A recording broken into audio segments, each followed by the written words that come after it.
We are live and connected to YouTube.com. What's that, R2? We're live. Yes, we are. Good evening, ladies and gentlemen. Welcome to another 42 Level 1. I'm one of your hosts, Alice Kennedy.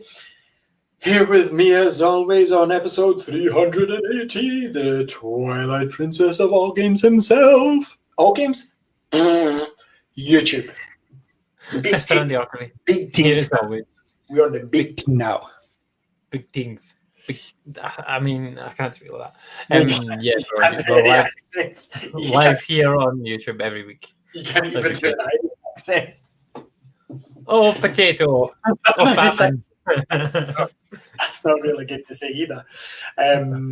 Yes, we are live. It's okay, I have Irish in my blood, it's fine.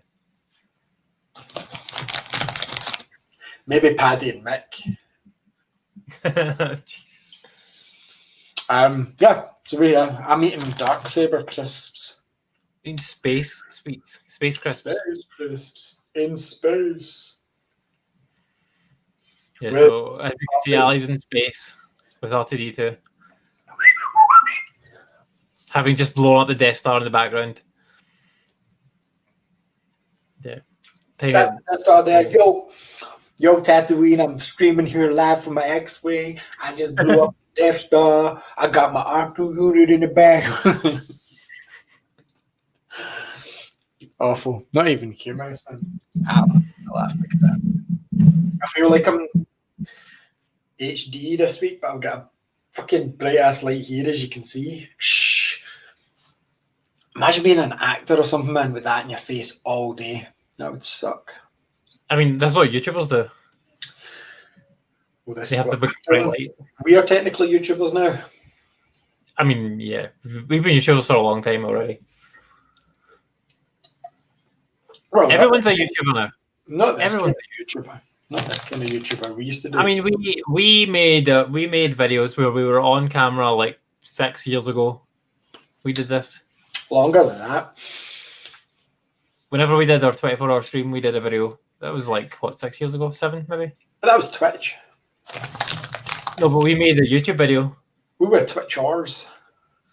Yeah, but we did a YouTube video as well to promote it. Anyway. Well, we're here anyway, episode 380. We're ready for the Death Star blowing up.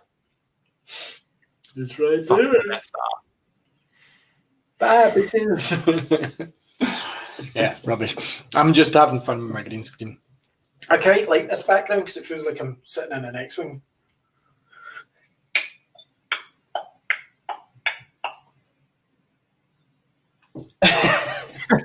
Jesus. Take the handbrake off. Right, anyway, nonsense. So let's start the show with big screen, wee screen. As part of the show, we'll talk about all the TV and all the movies we've watched throughout the week. So I'll pass you over to the hostess with the mostess, Andrew Urquhart. What have you been watching on your screens? Nothing. I watch nothing. I play all the games, but I watch nothing. Okay, so what have I been watching? Apart from YouTube's, I like to shout out to Spawnwave, Dreamcast Guy, RGT85, Metal Jesus, Billiam. He's good. Billiam? Yeah, he does like cool like retro videos. Like he covered like Digimon. I was watching the other day. Like Digimon was weird, and he brings up all these toys that you forget that was when you were younger. Cool Duder, who for some weird reason I've got an obsession watching him going shopping. He goes DVD, Blu-ray shopping for the new things every Tuesday. Like, what is it? I really don't understand what's entertaining about that. So basically, he's like a B, C-list movie, probably C-list, D-list extra category. He does like weird horror films, so like he does these YouTube to kind of promote that stuff, and like he goes out and he talks about all the new releases of the Blu-rays, and he goes and checks out like Walmart's like Steelbook editions, Target's editions, special bundle packs, and then he goes like trying to find like hidden gems in like the Dollar Tree stores and stuff like that, like going through the bargain bins.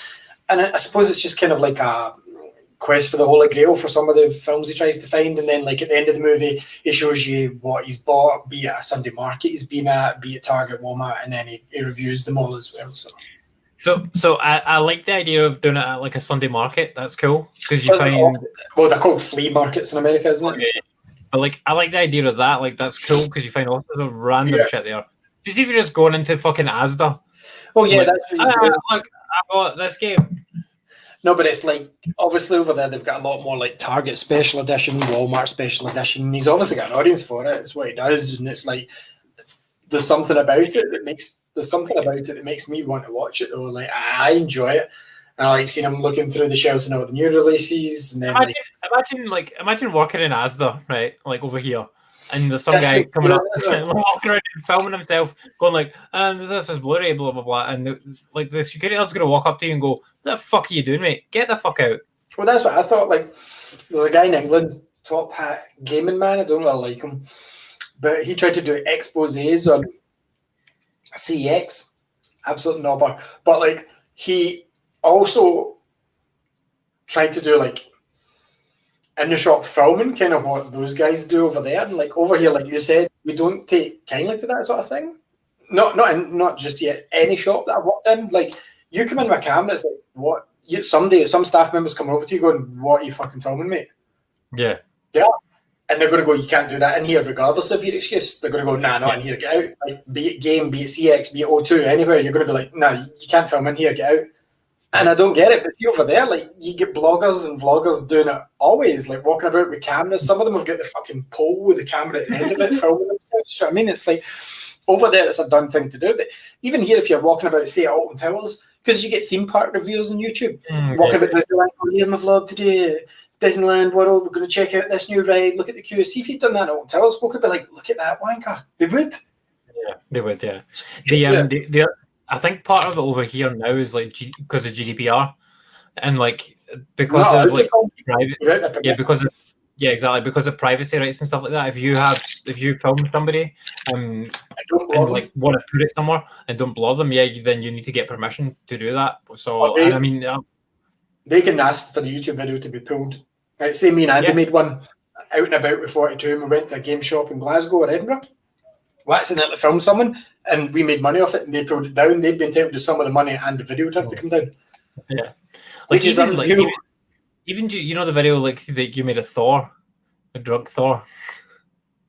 Oh yeah, Fraser, yeah. Right. So like obviously I was only on like Facebook years ago, right? But like if we'd made that as like a YouTube video, as like a skit, right? Which it wouldn't have been a very good skit. All the people walking past, like unless we blurred their face, like they could ask for it to be taken down. Yep. Because of like the privacy laws over here. So to be fair, the way he does it is he's in the car park, he's in his car talking, and he's like, "Off to Walmart we go." And he goes into Walmart and he goes, "I'm just heading off to where the new releases," and obviously just now it's different, but he kind of points the camera at the shelves. He's not really like walking about. And plus there's a shop that he goes to that he has to like dim the audio and dub over it, and he explains it's because they always play a song. And the first time he put up a video, even though it was very quiet in the background, he got a copyright strike on his video, which means he couldn't monetize it. So he's like, "Well, I can't have that." So this song kept playing on this TV in the background, and it was really annoying. But I prefer the thrift shop kind of shopping that he does to see if he can find any hidden gems. Like he looks for out of print DVDs. And there's another guy, Wet Movie One, as well. Like a charity shop or like a thrift store or like Sunday markets, like that sort of thing. Like those are more interesting for that type of content. I agree, but there's some reason I enjoy. It's every Tuesday night he does it. I enjoy his Tuesday shopping videos, and he goes out and he checks what's new out in the shelves. And I'm not even a big movie lover. Like say Cameron or somebody would be interested in this a bit more than me, I'd imagine. Like I like films, but I'm not going to jump through hoops to go, "Oh my god, I can't wait to see this latest film." Really. Like I'm more excited about. There isn't any new movies this year, Ali. No, there isn't. But like I'm more excited. I'm more excited about like Miles Morales, the game, than I would be over a new Spider-Man movie. Do you know what I mean? Because I'm getting to experience it. We've talked about the different mediums before, but for some reason, this guy like looking for new Blu-rays. I like watching them. Sue me. So anyway, what I watched this week, aside from that,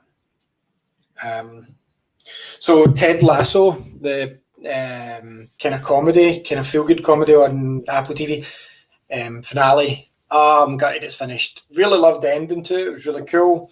The whole series is absolutely brilliant. You need to get this watched, Andy. It's such a good show. Don't want to say anything about it because obviously it just finished just there. I don't want to ruin it, but in a way, the ending was a downer and all. But I hate the last scene. I'll say the last scene should have been. It should have been cut before the last minute because it tried to end in a chuckle when it should have been in the heartfelt moment that it was, and then it's like almost like I love you, and then like a fart joke. It kind of felt like that a wee bit. It kind of felt like that a wee bit, but I did enjoy the entire season. Absolutely brilliant. Can't wait to see what's next season, and I'm more interested in this than actual soccer. So, watched The Boys season 2 episode 7. Pretty tame episode compared to last week's. To be honest, apart from the last scene where everything went holy fuck, and I think there's a red herring in there. Slight spoilers if you've not seen any of The Boys, but not spoilers for Andy. You've seen the bit where they go to the place with all the other soups, and there's the woman that can blow up people's heads. So I've seen a head be blown up, but I don't think I've been to the bit with all the other soups yet. Right, so the woman that you end up thinking that is, I've got this nagging feeling that she's a red herring because maybe some more heads pop in this episode. They definitely do. And it's like, obviously, she's the only person that you've been seeing with this power, and I'm like, this doesn't add up. Like, not in this scale, and not the way Homelander reacts to it and stuff. It's like, there's something else behind this. So this week's the finale. I've actually got access to something quite cool. 2,000 people got accepted to the VOT. So it's kind of like a pretend, like, it's not pretend. Well, it is a pretend, but it's like as if you're getting that tour of VOT, and I have to log in on the 8th, which is Thursday, and it's some behind-the-scenes stuff. You can win yourself a bottle of Compound V by taking part in stuff, so I'll keep that as a wee souvenir if they actually send it out. And it's got some kind of games and things and a virtual tour of VOT offices. So that's on, the 8th, and the finale's on Friday. I cannot wait for this, man. This season's been absolutely brilliant. Definitely one of the best shows I've seen this year. There is no beating Carl Urban in this TV show. Like, that actor's fucking phenomenal anyway, but in this show in particular, it's like, when you see certain people born to play a role, like Henry Cavill as The Witcher, fucking Carl Urban was born to play Billy Butcher.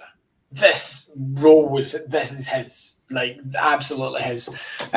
He owns it. Every time he's on screen, it's spectacular. It's kind of flashy filmed at some points, and then when it goes to what the boys are doing, it's all that grungy, kind of dirty looking filming that they do, and it really works well, the aesthetics in this entire TV show. And I'm just upset that it's finished again. But yeah, I'll report back on next week what this what was it actually called. There's maybe still Spaces, I'm not sure. I sent you it earlier. Yeah, you did. Like, I'm working on Thursday, so VOT's open day, basically, VOT International. So one of 2,000 people invited to enter VOT Tower. So if you go to votunlocked.com, VOUGHT unlocked.com, you might be lucky enough to get one of these. And basically you log in and you get an exclusive virtual experience. So that's actually quite a limited amount of people, isn't it, for 2,000 people? It's like, fuck all, like, for that type of show. Yeah. So that's quite cool that I've got this. So I'll be interested to see what it entails. I'd imagine for 2,000 people, it's going to be something quite cool. It said that I thought you were going to say it's going to be something quite shite. Because if they're only doing it for 2,000 people, like, they're not going to put that much money into it, are they? You never know. Might get to have a Zoom call with Carl Urban, who I did watch a video with him this week. That guy's a fucking geek and a half, man. I didn't realise it. Like, his mantelpiece video, basically. And he's like so excited, and he keeps following things up with, and that's pretty rare as well, I think. And he puts it back, and he goes, that one's pretty rare. It's like, obviously, because you fucking took it from set, it's pretty rare. But he's genuinely like fanboying out of the character he portrays items from the movie. Like, that's cool to see, though, isn't it? A guy that clearly loves the jobs that he's been doing. And Carl Urban's, like, I would say he's a pretty picky actor in the jobs that he takes. Like, he's selective in the roles that he has. It has to be something that interests him, is what I get. He seemed really passionate about Lord of the Rings. Like, definitely, even though his role was smaller than Lord of the Rings. I mean, it wasn't that small. Like, humor was in it quite a bit. And Bilbo Baggins, as in he wasn't the fucking main character. Oh, and Bilbo Baggins isn't the main character in Lord of the Whatever Rings. the fucking wee midget guy's name is, He's probably got not that much less screen time than Bilbo Baggins in the Lord of the Rings. Sorry, Frodo Baggins in, the main guy, whatever. Yeah. He's not a major part in all three movies as a whole. And I mean, he plays Scourge, the Executioner, in Thor Ragnarok as well. And he's funny in that. Yeah, I forgot it was him, and then I was watching it like last week, and I'm like, this is fucking Billy Butcher. He's also in the Riddick films. He's Guns, Dez, and Troy, and together they destroy. He's in what do we call it? Riddick. I know you maybe didn't watch it, but he was really good in that. And he's in Dredd, Judge Dredd. Didn't like it as much as the Sylvester Stallone one, but I like Dredd, the movie. I thought it was really good, actually. But it should have been a lot bigger, I feel. Like, Sylvester Stallone was perfect. Judge Dredd's meant to be a tank, like, from what I remember from the comics when I was 8. I thought he was fine, man. Like, I didn't like the comics at all, but, like, I liked the Sylvester Stallone movie, and, like, I liked that Dredd movie. It was cool. Sylvester Stallone movie I need to watch again. It's kind of up there with me with the Mario Brothers movie. Well, Mario Brothers movie is almost perfect, but, like, this is very similar. Was it not like one of them weird ones where it, like, he gets expelled out to the Badlands and then he goes and fights cannibals or something? Yeah. Yeah. No, the newer movie's better. Which is basically a rip-off of the other film where they were locked in a flat block. Can't remember the name of it. Anyway, so I watched The Boys and I watched Ted Lasso. Apart from that, it was YouTube I was watching. So haven't watched anything else TV-wise. And, like, after The Boys finished, do you know what? The Vikings needs to hurry up and come back. Like, I really hope that it's within the next few weeks because I need to see it. And this isn't a show that really got affected with what? Like, it's coming. It's this year. Oh, it's this year? Okay. Yeah, because next year they're starting the sequel series. Remember the Vikings Valhalla, and it got delayed by a month or two because of coronavirus. Because remember, I was asking about being an extra, but I needed an Irish national insurance number to get paid, and I was like, "Don't pay me then. I just want to be a part of the show because I absolutely love it." But yeah, Vikings Valhalla's next year from Netflix. So season 6 part 2 was in the can. Like, it's just been editing. Like, it wasn't as if there was anything not being shot or coronavirus held up. So last year it was November when Vikings started, so that it ran into this year. So I'd imagine maybe it'll be the same, that it'll start November. Do you know what would be absolute genius marketing? Put it out the day Assassin's Creed Valhalla comes out. Honestly, yeah. Do that. So talking of Valhalla, a new podcast on Spotify, genius marketing move by the people that are making Valhalla. It's podcasts to catch up on the history on the road to playing the game. So these are quite cool. They're like 15, 20 half-hour, 15, 20-minute half-hour shows. And each part of them is telling you a different part of Vikings legacy, lore, history. Haven't listened to it yet, but I only found it tonight before the show while I was trying to make my dinner because I only ate my dinner at like 8:45. And it's basically kind of building the world so that when you enter the game that you've got kind of this knowledge of the goings on during that period of time, which is kind of cool. Cyberpunk should do something similar. But the only problem is Cyberpunk's out the 19th, I think, so that's the day I'm back at work, so I'm kind of real annoyed about that. At least I'm off for Series X launch, which I was kind of in a downer this week about. We'll talk about that later. But that's all I've watched. Let's move on to level up. This is the part of the show we talk about all the video games we've played throughout the week, but most importantly, the video game news. So, Andy, what's been happening in the video game news? Lots of things. Lots of things. I mean, obviously, we're ramping up into the new console life cycle now, so we're getting things thick and fast, but we still need more information about some things that we'll probably get into. PlayStation. Yeah. So, first of all, there are some new third-party Series X controllers and accessories that have been revealed. Did any of these take your fancy at all? No, they did not. One of them does, to be fair with you. Not one. There's like a HoriPad Pro controller for $50. So it's a wired controller. It looks okay. There's a Fighting Octa controller by Hori as well for $50 as well. And obviously this is like a fight pad that's only got one analog stick. There's a fight stick, just a normal fight stick, the usual. A 3D surround gaming neck set, which is $100. Now, what is this? Why does it exist? What the fuck is it? What is it, Ali? I don't know. I've muted the mic because Tasha's in the kitchen moaning because I ate a cookie. Technically, it wasn't hers, and she said she wanted to eat healthy this week, so if anything, I was doing the right thing. That sounds incredibly dirty. I think we should move on from that. It's not actually, because like she bought Lexi cookies and she said, "Don't eat the last one, leave it for Lexi," and I did, and she ate half of it last night, so I ate the other half tonight. Nice. Did you not eat half of it? No, there was half of it. You didn't eat half of it. There was half of it. You didn't eat half of it. No. You're such a liar. I didn't. Tasha's lying to the whole. So yeah, there's a gaming neck set, which I've never heard of before. But basically, it rests on your neck and it provides audio up close without distancing you from the outer world, and it has a microphone. This sounds horrific. Oh, hello.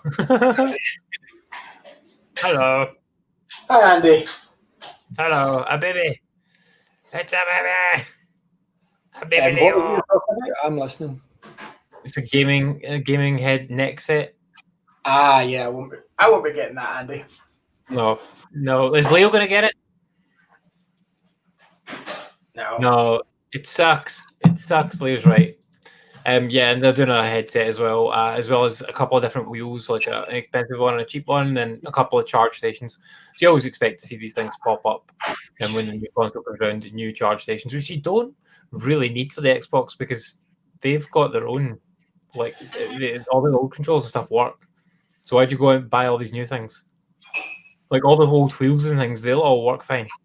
Yeah, you don't really need any of them. Use those, don't buy these new ones. Like, the only difference is, the plain charge kit is USB-C rather than micro USB, so you can't charge it from your controller. That is true. However, the only difference is the cable. The only difference is the cable because the battery pack is the same. It's the exact same battery pack. You think so? One. It is. Like it's the exact same. You laughing at Andy as well? It's the same, Leo. It's the same. Yeah. It's definitely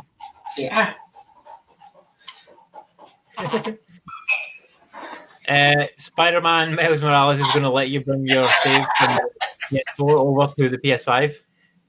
Yeah. So this is weird and part of something I want to talk about later because, like, obviously, there's certain games that said it can't, like Yakuza, Like a Dragon, and it seems that there must be a way of doing it. Sony's managed it for their own title. You say bye-bye to Andy. Bye-bye. Bye-bye. Bye-bye. So there must be a way of doing it. If Sony have done it, is all I'm saying. Yeah. It's a weird one because I was under the impression that like all the PS4 games, like if you got the PS5 version and it was a new version, like an enhanced PS5 version, that it was a new title, basically, like a new game. Which is to me that, what did I tell you about Spider-Man Miles Morales all along? DLC for Spider-Man 1, repackaged. Well, either that or it's like a PS5 that they've PS5 game that they've downscaled to PS4, and it's so it's effectively a PS5 game. They upscaled, and you know this as well as everybody. Why does every other game not work? Like none of them work. It's not a first-party game when you think of it. I don't like them anyway. The Bethesda, one of the Bethesda founders was talking about the Microsoft purchase and basically said what Microsoft owns, Sony cannot get. And I agree with this, and we'll tie it into some news down the line, which said that none of, like obviously like Fallout 4, Elder Scrolls Online stuff, we're getting Series S and Series X upgrades. They've been listed for it. They're not getting PlayStation upgrades, which makes sense. They're going to do wee shitty things like this. Like I'm still under the impression that they're still going to sell games to PlayStation, but they're going to be exclusive timed on Xbox because why wouldn't they be? But I don't think they're going to take all of them away. I think you might get like Wolfenstein, like some of the smaller ones. I reckon Microsoft will say you're not getting them. Elder Scrolls and Fallout would be silly to like take away your audience, but things like this will happen. You know, remember, was it Far Cry 6 we seen this, where it's not going to be HDR on PlayStation or 4K or something, but it is on Xbox. There'll be things like that, and this is part of it where like we've seen that the Bethesda games from last gen aren't getting upscaled for the PS5. Well, why would you? You want the better version of those games to be on Xbox. Like you can do wee things like that. I mean, PlayStation does it all the time. Like Call of Duty bonus level, but you can't get it for a year on Xbox.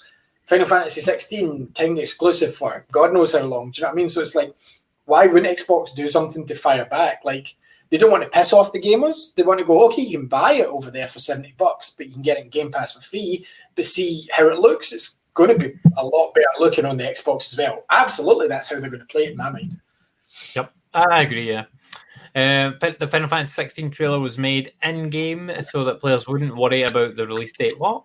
Which means it's, well, because see if they'd just shown a like CGI trailer, people might have just been, oh, that's years away. Okay, got you. Yeah, so they didn't want people saying like, oh, I guess we'll see it in 2035. Like, yeah, I mean, this is coming quite soon. Like, if I not think next year. Yeah. As long as they hit all the like milestones and whatnot, then yeah, I could as see it long as next year. coronavirus doesn't hit bad again, then yeah. Yeah, it'll be fine. But it's 4 years to develop, remember. So Yeah, so it should be fine. Jump rope challenge is not going away anywhere just yet. It's still available until further notice. You played this, didn't you? Jump rope challenge.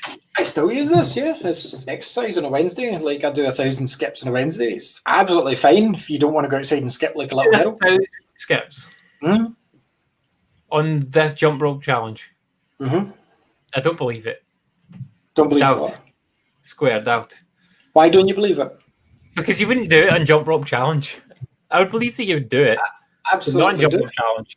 Absolutely. Fuck off. You don't do this. You don't do this. You're talking nonsense. So what days? Tomorrow night I can send you a photo of my Switch at 1,000. Like I can get Tasha to record me doing all 1,000 if you want. I've done it every Wednesday since this came out because I've been exercising since like March. I think you should do this or not. This should be a YouTube video. Why have you not made this YouTube video? Me just doing that.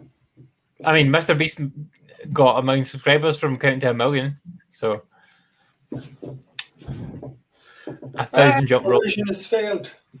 1,042 jump ropes is what you should do. Yeah, maybe. How long does it take you to do 1,000? Well, thinking about it, Andy, I need to calculate it on my calculator. I've been a baby at the cat today. Your calculator. How long does it take me? Yeah. Maybe 10 minutes. I don't know. I mean, that'd be a funny video. I think you should do that video. 1, 2, 3, 4, 5. It's just going to look like that. Well, it counts for you, though, does it not? Yeah, but obviously I don't have a switch on me that's going to illustrate that right now, Andy. So it's actually cool because see the minute you swing it round, it goes whoosh, whoosh, as if it's like a skipping rope. So I've got like an actual adult jump rope, but I don't want to stand out in my back garden like, like, you know what I mean, like next hopscotch. You know what I found, right? I could never, ever do skipping ropes. Like, I always got them tangled in my feet because my legs are too long. Yeah, but you're big and gangly. It's nothing to do with that. It's just you're Octodad. I have long arms. Like, you're Octodad. That's what you are. So I could never get the rope I could never jump over it. And see if I tried to do it, like, you know, when people are swinging it, like there's two people swinging it, and I tried to go in, like I would always like knock it out every time. Yeah. But anyway, yes, more challenge. Remember to charge your Nintendo Switch at least twice a year, says Nintendo. It's a fair point, because imagine if you've got a Switch Lite and you only use it on holidays. Yeah, you should probably charge it before you go on holiday. Like, I can't believe there's anybody that just has it sitting there. Like, this applies to most electrical products. If you've got it lying over a year, the battery's just going to flat out. Yeah. Because like, you need to have charging a battery every so often to keep the battery going. Like, I had a battery pack die on me because I took it to my honeymoon, and it was a great battery pack, but then I didn't have a use for it, so it sat in my bag for like 2 years, and I went, I'm going to use that now. I think it was when at CX I went down to that town in England. Remember, we get sent down to that town. I went with Tam and Dave. Yeah. And I went to my battery pack and it just wouldn't work. But it's because it had been sitting in my bag for like 2 years. So, but yeah, charge your Switch. Remember. What was the name of that town? I have no idea. I didn't go. EA's responded to the FIFA microtransactions controversy and said that adverts will be pulled from the remaining magazines. So this is the advertised in a kids magazine. Because there's like laws, like there's reasons why like companies aren't meant to advertise to kids like before a certain time in the morning and stuff like that because their brains are more susceptible to it. Absolutely no way should you be advertising gambling to them, which they did decide it was gambling, guys, which I'm surprised it's still in the new FIFA. Remember we thought that was going to get pulled, and where's the 18 rating in FIFA? Yeah, it's not an 18 rated, so I bet it'll be next year. I bet there'll be like a time it has to be the end of the fiscal year and all this, and there'll be backhand deals with money and stuff to delay it further. I bet you, because FIFA would have to be an 18 because that's what they ruled. Yeah. So PlayStation 5's marketing campaign has begun in Europe, and Sony has partnered with Doritos. Oh. Sorry, marketing, yes. I can see plenty of PlayStation adverts. I can't see any information about the consoles. Yeah, I mean, fine. But basically... It's out in 5 weeks, Andy. Do you know what? I don't understand why they even bothering to market it. They've sold it out. Like, yeah, why? Because they've obviously paid for all this. Like, yeah. Although, yeah, you could, you're right. You can win PlayStation prizes, so maybe that's it. Like, they want you to buy more Doritos so you can win a PlayStation 5. Maybe. Yeah, that's it. Win a PlayStation 5. And you have to find, like, virtual Doritos packets around your area and search for the different symbols, the circle, square, triangle, and X. The PlayStation symbols, Andy. That's the PlayStation symbols. Yes, the sacred symbols, yes. The sacred texts from the Sony. Oh, the Sony. That's what they call them. That's what they call them. The sacred symbol. Sony, we trust. Sackboy dressed as a Buddha. Ooh. I hate Sackboy. Like, he's shit. Looks like bullshit. There's been a new PlayStation 5 feature discovered in PlayStation Store's source code. What is it, Andy? Tell all. Andy reveals all. YouTube exclusive. Thumbnail. Wish lists are now available on the PlayStation 5. I used the wish list. What was I use the wish list? Oh, it was in the Switch. I used the wish list for. Like, so wish list has been available. Wish list has been available on the PlayStation Store on the browser for years at this point. I don't use wish lists apart from Amazon. Do you know what? I use it because every time I get paid, right, I go onto my PlayStation Store, and not recently because I've been trying not to buy any PlayStation games because you're not sure if they'll work in the next console. Well, I'll do that too, yeah. But yeah, so like I'll go into the wish list and I'll look and I'll see if there's things that are in my wish list that are on sale, or if I've happened to have bought them over the last like 4 weeks. And I'll go, oh, I bought that. I'll take that out of there. I bought that. I'll take that out. And then I'll look and I'll go, okay, like that's a good price. Like I'll buy that now. I use them on Switch, and sometimes it'll go, there's an item in your wish list on sale. Okay, I don't want that anymore. That's what happens every time. Every time. I do get it on PC as well, like because I've got stuff in my Steam wish list. I get an email. Every time it goes on sale, and it's like an item from your wish list is on sale, and I look at the email and I'm like, I don't care. I don't even care enough to click through and delete it off my wish list. I bought stuff on Steam. I think I was at the airport going to Italy, maybe taking Lexi over there, and I remember the best thing to buy stuff on Steam when you're not going to be at your computer. I bought stuff. I was like, I'm buying that. I spent like £25 on like 16 games and a value pack or something. And I'm like, I've not played one of those games, man, ever.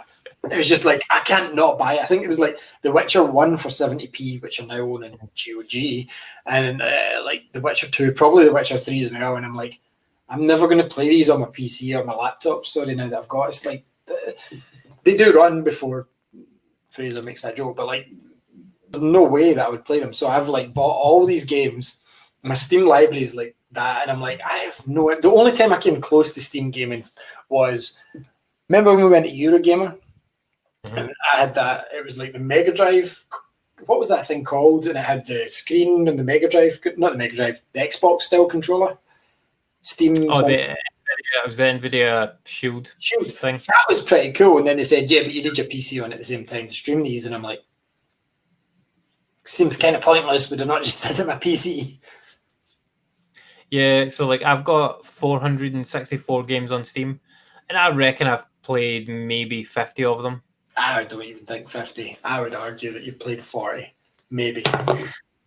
Like, so maybe 10% of those games I've played, and Steam, most of Steam's them so I've bad for that. See, just because the price Yeah. drops that happens, and it's like, most of them I've bought like in Humble Bundles and like stuff like that, and a lot of them, like the ones that I've paid actual money for, like say I've paid over £10 for a game, I've played it, like.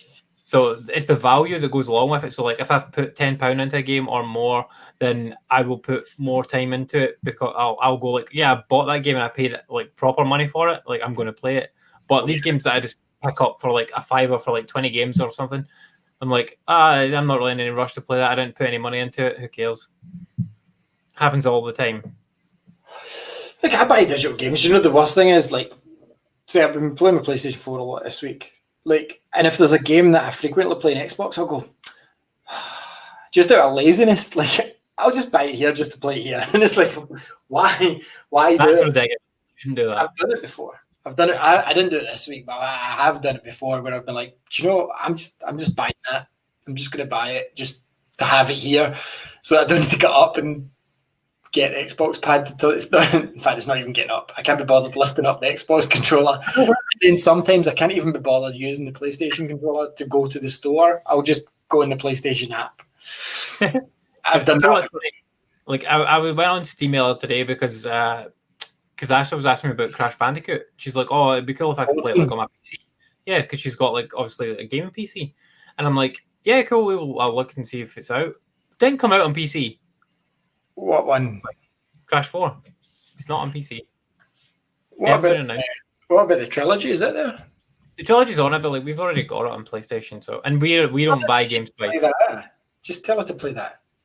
From what I've heard about Crash 4, it's okay. I haven't heard that it's anything amazing. But I mean, she's already completed the first 3, so like it'd be cool for her to play something new. Fraser says Andy can only play 2D games on his PC. I have a 750 Ti, thank you. I can play some 3D games on low settings on my What do you PC. mean some 3D games? I mean, like, so Microsoft Flight Simulator, I cannot play it. It does not work. That's why your consoles. Do you know what it will run on? I'll launch Xbox One and people wonder why I'm a console gamer. And a launch Xbox One, even at launch, was cheaper than like what I paid for my PC. So well, exactly. That's why I'm a console gamer. Is because of like money reasons like that. It's like I can. Well, obviously, if they were in stock, I could buy a Series X and a PS5 for less than half of the price to buy a PC that's spec like a Series X. Because I looked at the breakdown this week and it's like over $1,500 to buy a PC with the same sort of specs as a Series X. But I could buy a PS5 and an Xbox Series X for like under $1,000. That's a no-brainer to me, and I know those consoles will last at least 5 years unless they get an extended life cycle again. And like a PC in 5 years, is it going to play the top-end games? Maybe not. probably not. So there we go. Next story, Andy. PS5 pre-orders from some retailers may not be fulfilled until 2021. Yeah, there's been a few stories of this. Like, I was talking actually to my mate Don last night because I was doing like some Audacity work because I was trying to work on a theme song for this, but then Leo started crying. I was like, I need to listen to this. And I thought, if I leave the room, like if I'm in the room, it's as if I'm participating in the, oh, he won't be quiet. But if I leave the room, it's like, I'm just getting out of here. So I stayed in the room and tried to listen and I couldn't. So I was listening to like Don's virtual and I was like, oh, this is pretty cool. You're still okay with music, blah, blah, blah. And he said, yeah. And then he sent me one of his advanced tracks, which was pretty cool, knowing a guy that makes music and send you a track. And he was like, this is one of my new ones. It's out like next week. It's pretty good. It's really good. You should listen to it. It's Virtual is my favorite. That's his song. So I was listening to that. And what were we talking about there? Because I completely forgot my train of thought. PS5 pre-orders. So I'm assuming he's pre-ordered one. Yeah, so he was talking about he pre-ordered his PS5 from Shop 2. And he was like, he got in the waiting in March. He went in the waiting. Yeah. So he said he was fine, but he said that he knows people that were in the waiting list as well and got an email saying you're not getting it till next year. That would suck, man. Like, no matter if it's Xbox or PlayStation 5, I feel sorry for the folk that aren't going to get them day one. Like, but Was he not playing? Was he not playing with us on day one on PS4? he was, wasn't he? Don was Yeah, playing. yeah. He was on with us day one. He was on, yeah. Like, because I was laughing saying that when we were at school, I can't even remember him playing the keyboard or the drums or anything. Like, and he said he hated it at school. But like, I tell folk if the stuff's good, like, if it sucks, I'll tell them even more. That's why Andy didn't believe that I liked these old band music, but I really do. But Don used to be in a rock band, and I did not like that stuff from what I heard. But this new stuff's kind of like synthwave stuff. See his new song, like he says, "What did you think?" And I said, "I feel like I'm in the '80s with a mullet." With like, you know, silver reflective Sylvester Stallone sunglasses with a feathered earring, you know, one of those ones with like leather jacket, leather gloves on, dad jeans and Converse on a back alley. Like, honestly, it was soundscapes for your mind. I'm not getting paid to say this. It's fucking good music. Like, yeah, I've heard it before as well. It's video game music. Like, well, like, that was part of the conversation because I said, do you know, it's obviously, that's what I said to him last night because I was like, did you use the PlayStation 1 boot up sound in, was it Shit Dreams, I think it was? And I'm like, right here, this sounds like the PlayStation, down, boom. And he goes, no, all original sounds. And he goes, but listen to this and here. And it did sound like Metal Gear Solid. And I goes, mate, did you sample it? He goes, no, it's all original. And he didn't mean to. I goes, well, this is subconsciously from like gaming in the past. That's how that's influenced your music. But it's really good stuff, man. Like, honestly, like Cyberpunk, you know, feeling, I'm pretty sure he's working on the soundtrack for a video game at the moment. But yeah, it makes total sense. Like, mate, the guy's fucking talented. Like, it's weird knowing someone. Like, I know your band was great, Andy, but like, it's weird knowing someone that you know you did not think he could make music. You knew he was in a rock band during that goth phase of his life, you know, everyone's mosher phase at school. And it's like, I did not expect him to be able to do fucking cool ass synthwave. I never left it. I never left it. Yeah, but you know what I mean? Like, and like, this music's fucking good. Like, we used it for the Xbox show, the theme song for that as well. It's on Spotify, it's everywhere. Like, this is a free, I'm not paid to advertise this. I fucking love the music. And it's weird, like, fangirling out over Don. We were best pals, like, at secondary school. The guy couldn't fucking play the keyboard. He could maybe do the Rugrats once it showed him. Like, but I didn't care about music. I got banned from like going with a drumstick, and instead of bouncing, it went through the drum, and I was like, and then I went, obviously everyone in the hall was like, oh, and the music teacher came and said, get out. And I wasn't allowed to take music, but Don didn't show any interest in music. But this stuff's fucking good. What's it called? Don Virtual, and his new one's called Distanced. I haven't listened to that as much. It's on Spotify, everywhere, honestly. He said, he's got a new song coming out in a couple of weeks. It's a collaboration with a guy, and I said it sounded like he was a character from The Boys. Wait, I'll check my DMs. I need to get this guy's name right.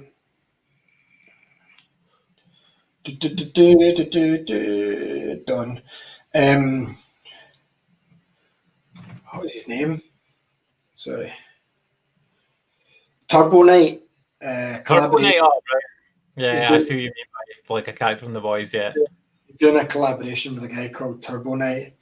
And it's guitar riffs. And I was like, is it still synth? He said, yeah, and then just, like, exclusive. I'm not even sure the title. You can see it there. But it's not a title. It just says Don 3 Guitars 1 SDF. So, like, he sent me that through. And it's fucking good, man. So take a look for that. If you're interested, like, follow me, Alec Kenobi, on Twitter, and I'll tweet it out, obviously, because I do like promoting. If Andy was still in his band, I'd still be tweeting his stuff because I really like their stuff as well. It's a shame. I'm like the last fan standing. I'm just waiting on that last album. You know, one more for the road, like the Backstreet Boys. Do you know what? Like, one of the guys that was in the band was working on like a remaster of one of the songs. No, I don't want to remaster, Andy. I like them as they were, the originals. Like, I'm an OG. Oh, yeah, I want them as they were, but I want new stuff. It's like a new recording of the old song. I want you to do a song that's called 42. It doesn't have to be about the show, but I want it to be called 42. I'll make a song called 42 one day. Not you, the band. You're just one section of the band. I'll make a drum beat. It goes 242, 242. Yeah, but then get Pete and get like Chavo and get Barbie and like make it happen for me. Okay, one day. on our 42nd joint birthday party that we're going to have, which isn't that far away now, the It's still band could come back and perform for me. I'll ask them, like, if they can come back from Australia. Do you know what? We need to get like a bigger Video link YouTube. them. Video link them. Afford to fly them back over and make it No. like a Who's all there? Pete's still here, isn't he? like He's Travis still here. in Australia and Dave is in New Zealand. David's New Zealand. Right. So look at this technology we've got here. We could have Dave here and Chavo there, right, on a big screen doing their stuff. Because I've seen bands do this during lockdown. You could have you guys in the flesh, like socially distanced, obviously, and perform the great. Hopefully, fuck, by then coronavirus is gone. But if it's not, I've got a plan, so there's no excuse for you guys not to perform. It's 8 years away. Like coronavirus will be got long gone, but then we'll have forgotten all about it. Yeah, but coronavirus, that was funny. I don't think I'll be talking about it like that. But at the same time, that's an option. Even if they can't come over, we can video link them in. Like, they don't even need to be live. Like, you could write the song, send Chavo and Dave their bits. They can perform it on video, send it in. You can all synchronize together. Then I've got wonderful new music to listen to. I'll see what I can do. That's for my 42nd birthday. That's what you need to do for me. That's what you say in a hostage situation. I'll see what I can do. You don't say no. You never say no. You've got 8 years to make this happen for me, Andy. And if I don't wake up on July the 11th, 2028, to a new song from you, from those guys, these guys, you guys, every guy, that's what I want. Every guy in the world, cool. No, just the band. Okay, cool. I'll see what I can do. I'm gonna get Don to remix it. Nice. Okay, anyway, moving on with the news. So he's getting a PlayStation 5. Yes, thankfully. That was good. I managed to get one for Tasha's friend Rachel. Yeah. Digital one, but and I've got 2 on the way still, so no word on any capitalism, Andy. I mean, I'm not doing it for capitalism, right? Like if both come, I will sell one, right? No, but you sell it at cost. I'll sell it at whatever I can sell it for. It's not like if it'll be slightly more probably, but like it will not be a lot more. But the reason that I pre-ordered it twice is not because of that. It was because I do not trust Game to deliver it.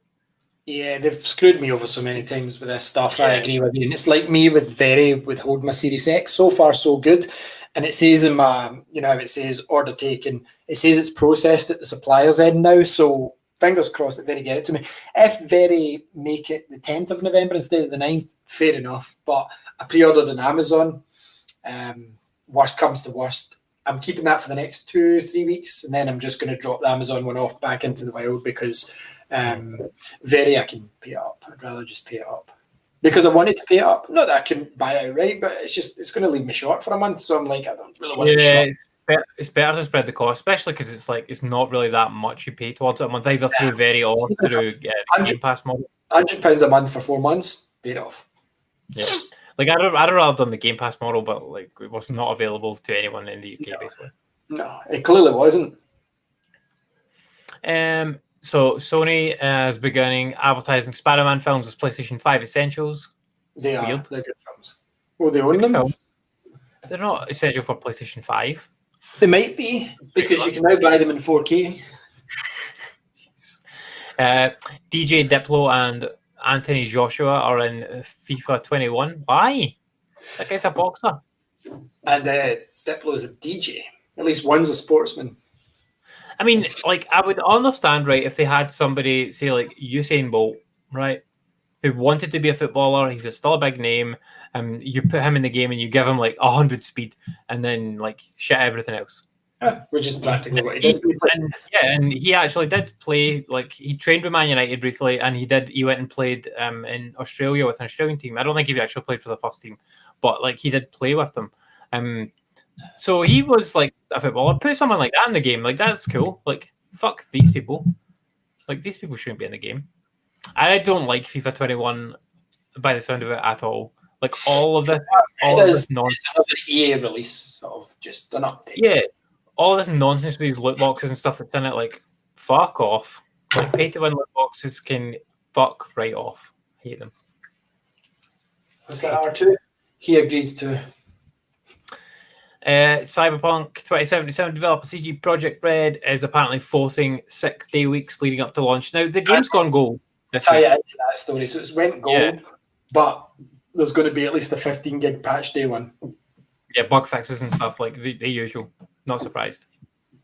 They had to, at this point, like, have it ready because they delayed it twice. This was meant to be out last year. Then it was meant to be out at the start of the year. Now it's been delayed twice.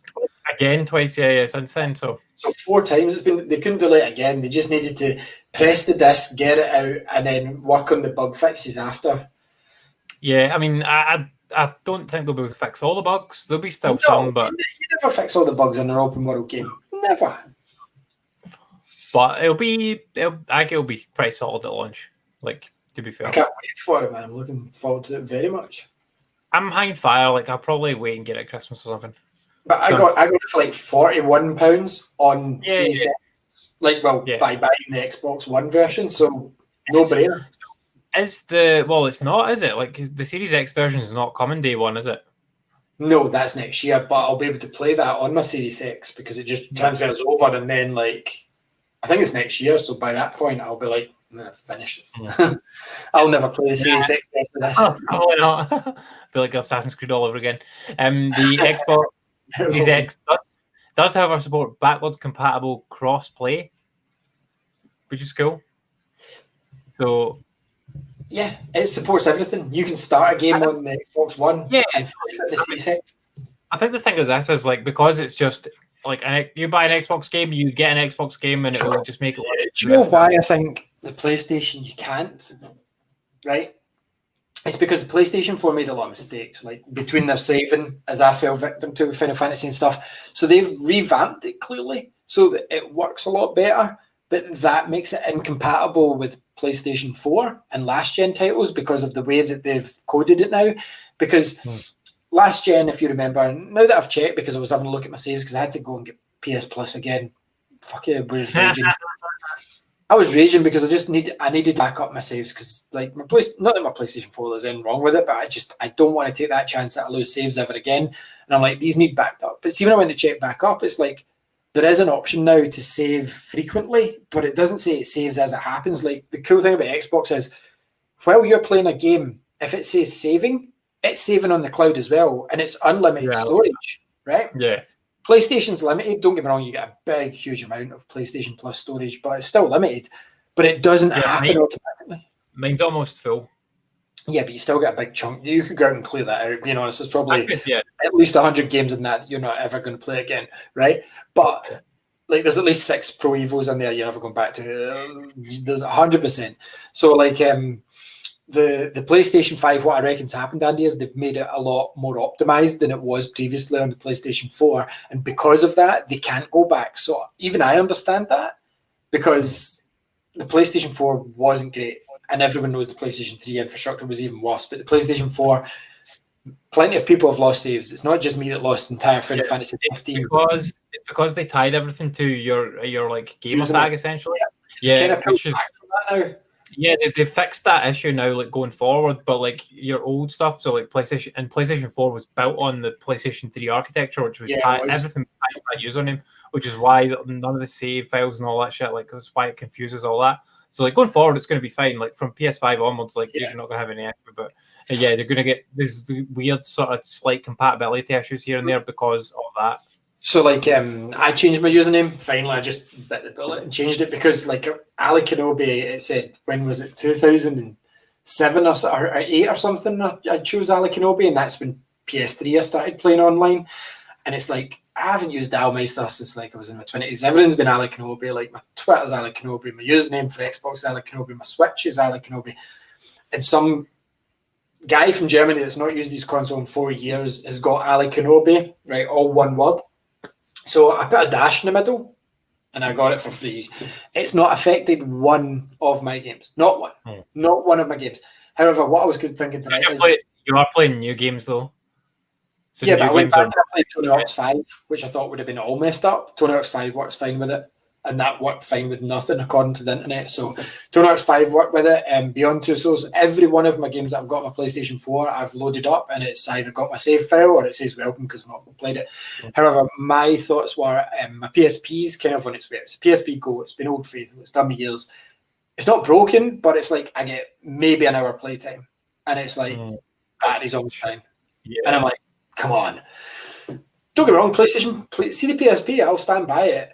It's been my favourite. I've never not had a PSP since PSP came out back in 2006, 5, round about then. I've always had a PSP. Now, whether I play it every week is a different situation, but I was playing it the other night and it kept dying on me. I'm like, oh, come on, man. And that was with full charge. So I'm like, right, I might as well bite the bullet and just get a Vita. Just because they're hackable now, so easily hackable.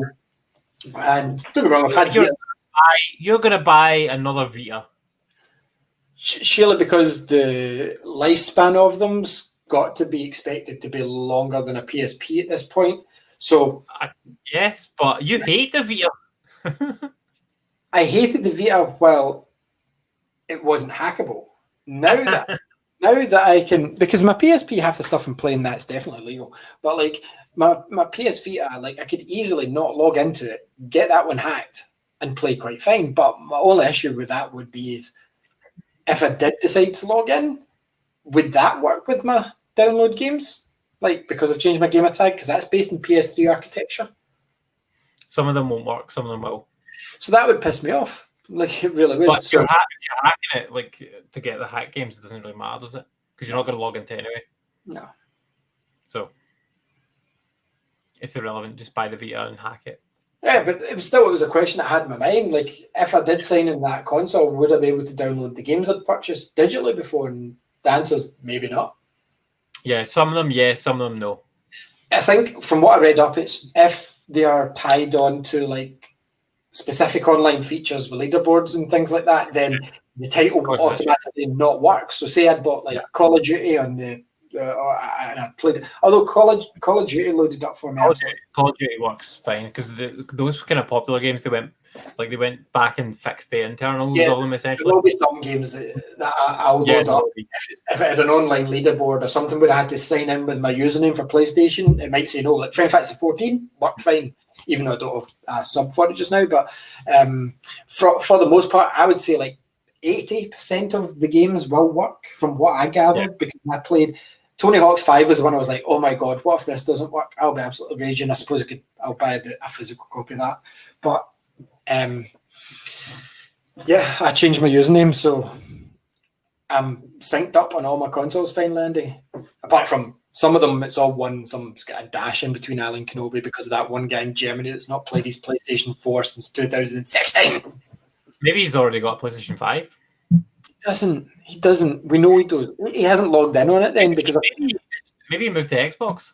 Maybe it did and it's left dead. But like, how long do you get before they put that back in the wild? Wait. Maybe he moved to Xbox and he's pissed off with you because you're on Xbox. Maybe. Fucking raging. Yeah. I bet he's Ali Dash Kenobi on Xbox. You can't have Ali Dash Kenobi because Xbox won't allow characters. No. What, a space? You can have a space. He's probably Ali Space Kenobi. That's me. Oh, what about all one mod altogether? Ali Kenobi? Maybe. But that's me on Twitter, so he's maybe raging at me there. He's probably raging at you everywhere. Maybe it was a gamer that was a casual gamer and typed it in, but it's like, surely that should get put back into the wild after X amount of time. No, because that's tied to his account. Purchases, isn't it? Yeah, unless he changes his name. And I guarantee you, because I messaged him and just said, hey, bud, you active? Never replied. Obviously, you wouldn't, but I guarantee you, see if I messaged him going, hey, I want your username, he would be like, 50 quid, at least. He would, wouldn't he? You would. See if somebody messaged me saying, hey, buddy, I want your username, I'd be like, what for? And if he told me, I'd be like, £100. Yeah. Pay me. PayPal me. I wouldn't sell my username. Although I did think about changing it. What would you have changed it to, Andy? This guy? So I would change it. No. I would change it to Andy No Plats. Why? So it. because it's funny because it's like an in joke for the PlayStation show.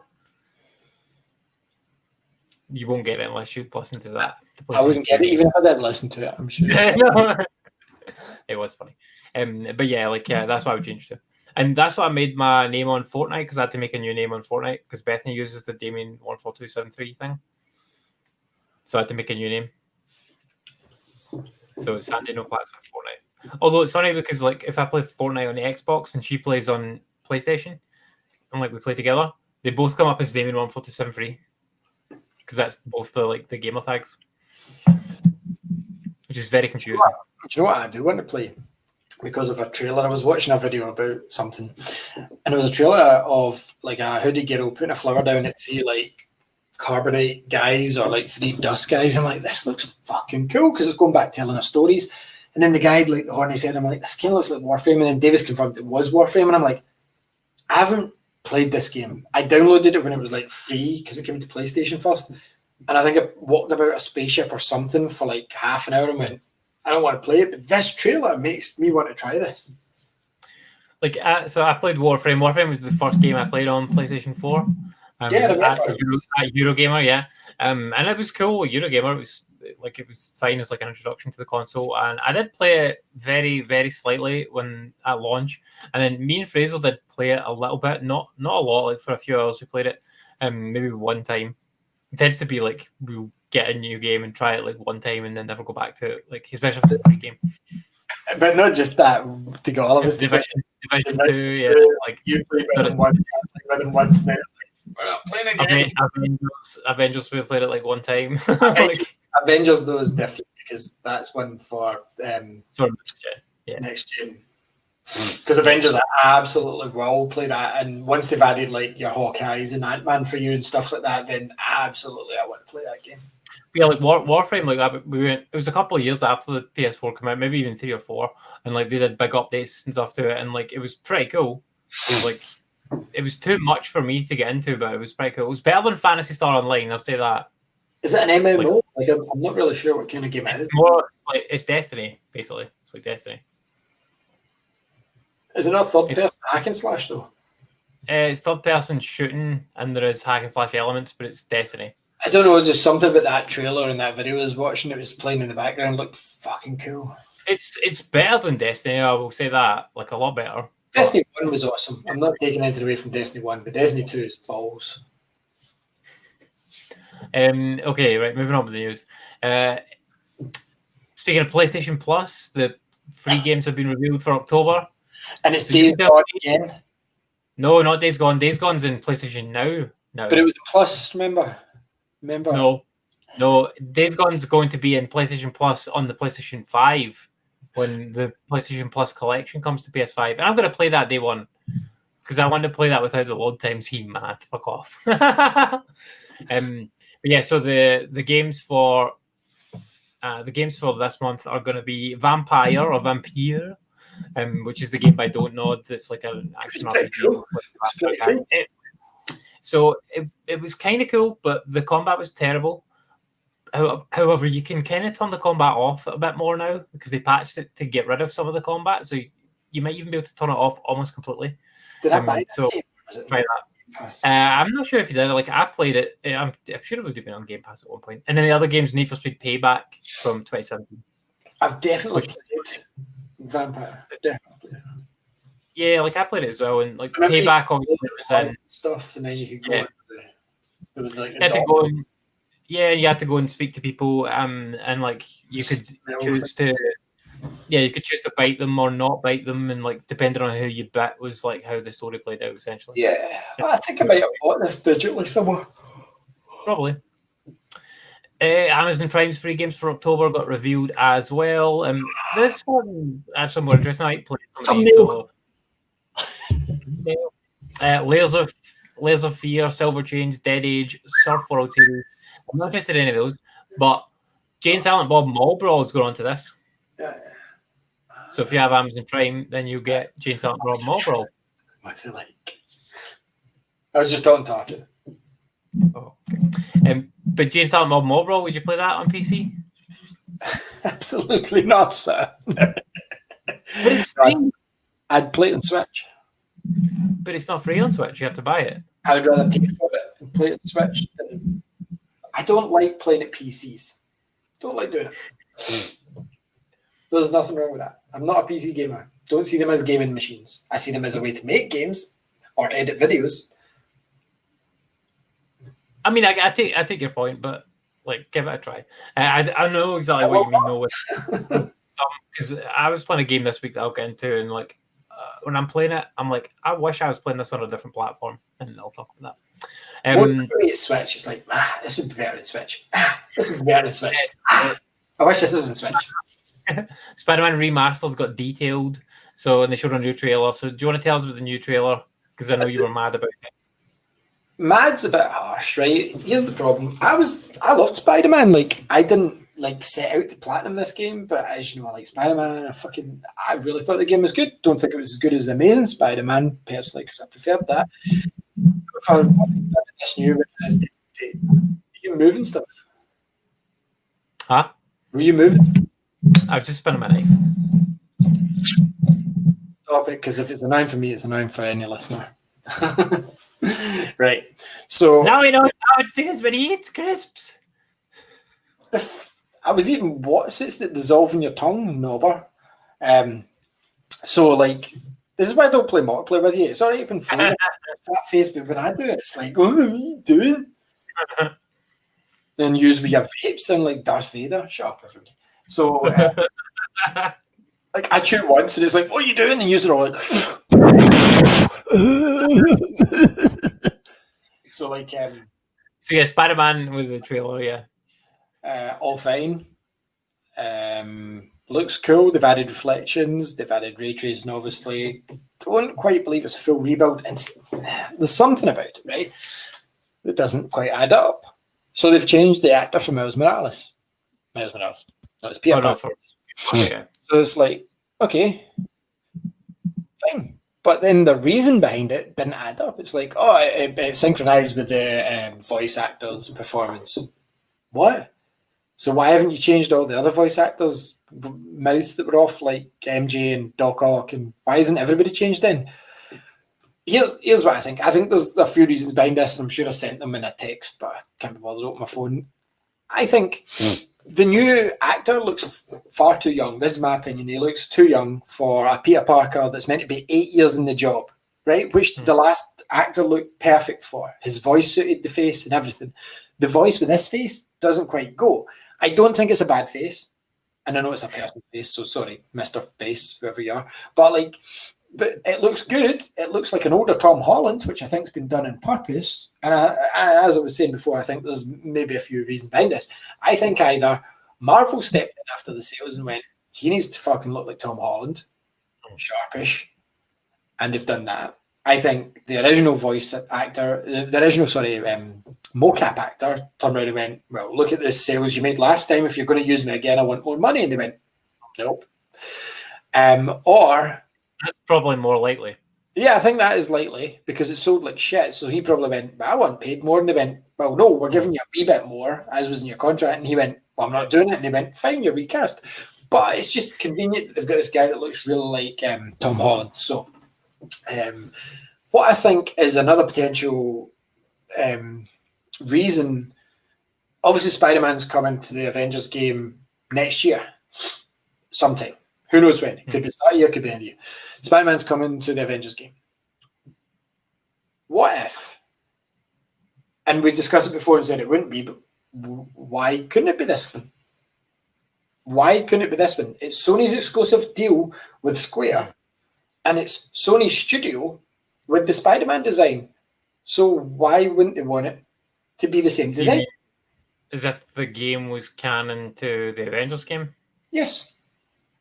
Why couldn't it be? Because everything in the story didn't say Spider-Man couldn't exist. And Spider-Man can time hop now these days, as you know, with the Spider-Verse regardless. But that validates the theory of, I say that they made him look like an older Tom Holland because half the Avengers, since they changed them from Potato Avengers in the original thing, they did look potato. Half the what is it they call it, a glow up? Half the glow up that they did with them, they now look like fake MCU versions. They do. Every one of them looks like a fake version of the MCU counterpart. And now Spider-Man looks like a fake version of the MCU counterpart. Does that not fit? It fits the aesthetic. I feel like, don't get me wrong, I'm not going to cry about it. I'm probably never going to play this game anyway. Because I will get a PS5, but I probably won't play this. Well, I don't know. Because I really liked Spider-Man, and they've added the Amazing Spider-Man costume, which was the kicker for me. Because that's the one that I was tweeting them saying, add the Amazing Spider-Man costume, add the Amazing Spider-Man costume, because I don't care what everybody else says. For me, I absolutely loved Andrew Garfield's portrayal as Spider-Man. As Peter Parker, he was fine, but he looked like 40 at high school. So did Flash Thompson, but that's another story. But like, his portrayal of Spider-Man was the first time Spider-Man got it right, wisecracking as he was fighting. His suit looked pretty badass. It was homemade and it showed you all the parts. And then in Amazing Spider-Man 2, the suit was like, oh my God, that's the perfect movie suit. Tom Holland's has been okay all the way along. Like, I didn't really like the Night Monkey suit or anything like that because it was kind of a play on Spider-Man Noir. And for me, it didn't work. But I absolutely love the Amazing Spider-Man. Now that they've added this, see if they add it and it's unlockable early enough in the game to play the entire game as Andrew Garfield's Amazing Spider-Man. When I get a PS5, I might have to get myself this because I did pre-order Miles Morales, Andy, this week on PS4. And as you know, that's a PS5 upgrade. So by the time I get a PS5, from what I've read on the fucking manual of how to get it, you've seen the script, the textures. Like, basically, I go into an in-game menu and I upgrade to the Ultimate Edition for 20 quid. That's what I'm doing. I get basically Ultimate Edition. It's basically you're paying 20 quid for Spider-Man Remastered. Now, would I like to check this game out on PS5? Yeah, so, of course I would, because I played it last week on PS4. So why wouldn't I want to play it fresh on PS5 with all the shinies? So can I do this as well? So what version did you buy? So I bought normal version, physical. For PS5? For PS5, yeah. Yeah, absolutely. So you go into an in-game menu and you can load up Spider-Man Remastered. However, if you sell that disc, you no longer own Spider-Man Remastered. No, but I didn't buy the Ultimate Edition. I bought the normal version of. There's going to be an option in the menu that allows you to upgrade to the Ultimate version. But just in case I want to, like, that's handy if I want to do that. Yeah, I might not. As long as your disc's in the console, you can play the remastered version. However, if you sell said disc, you don't own remastered because it doesn't come standalone. Do you know? So I get that.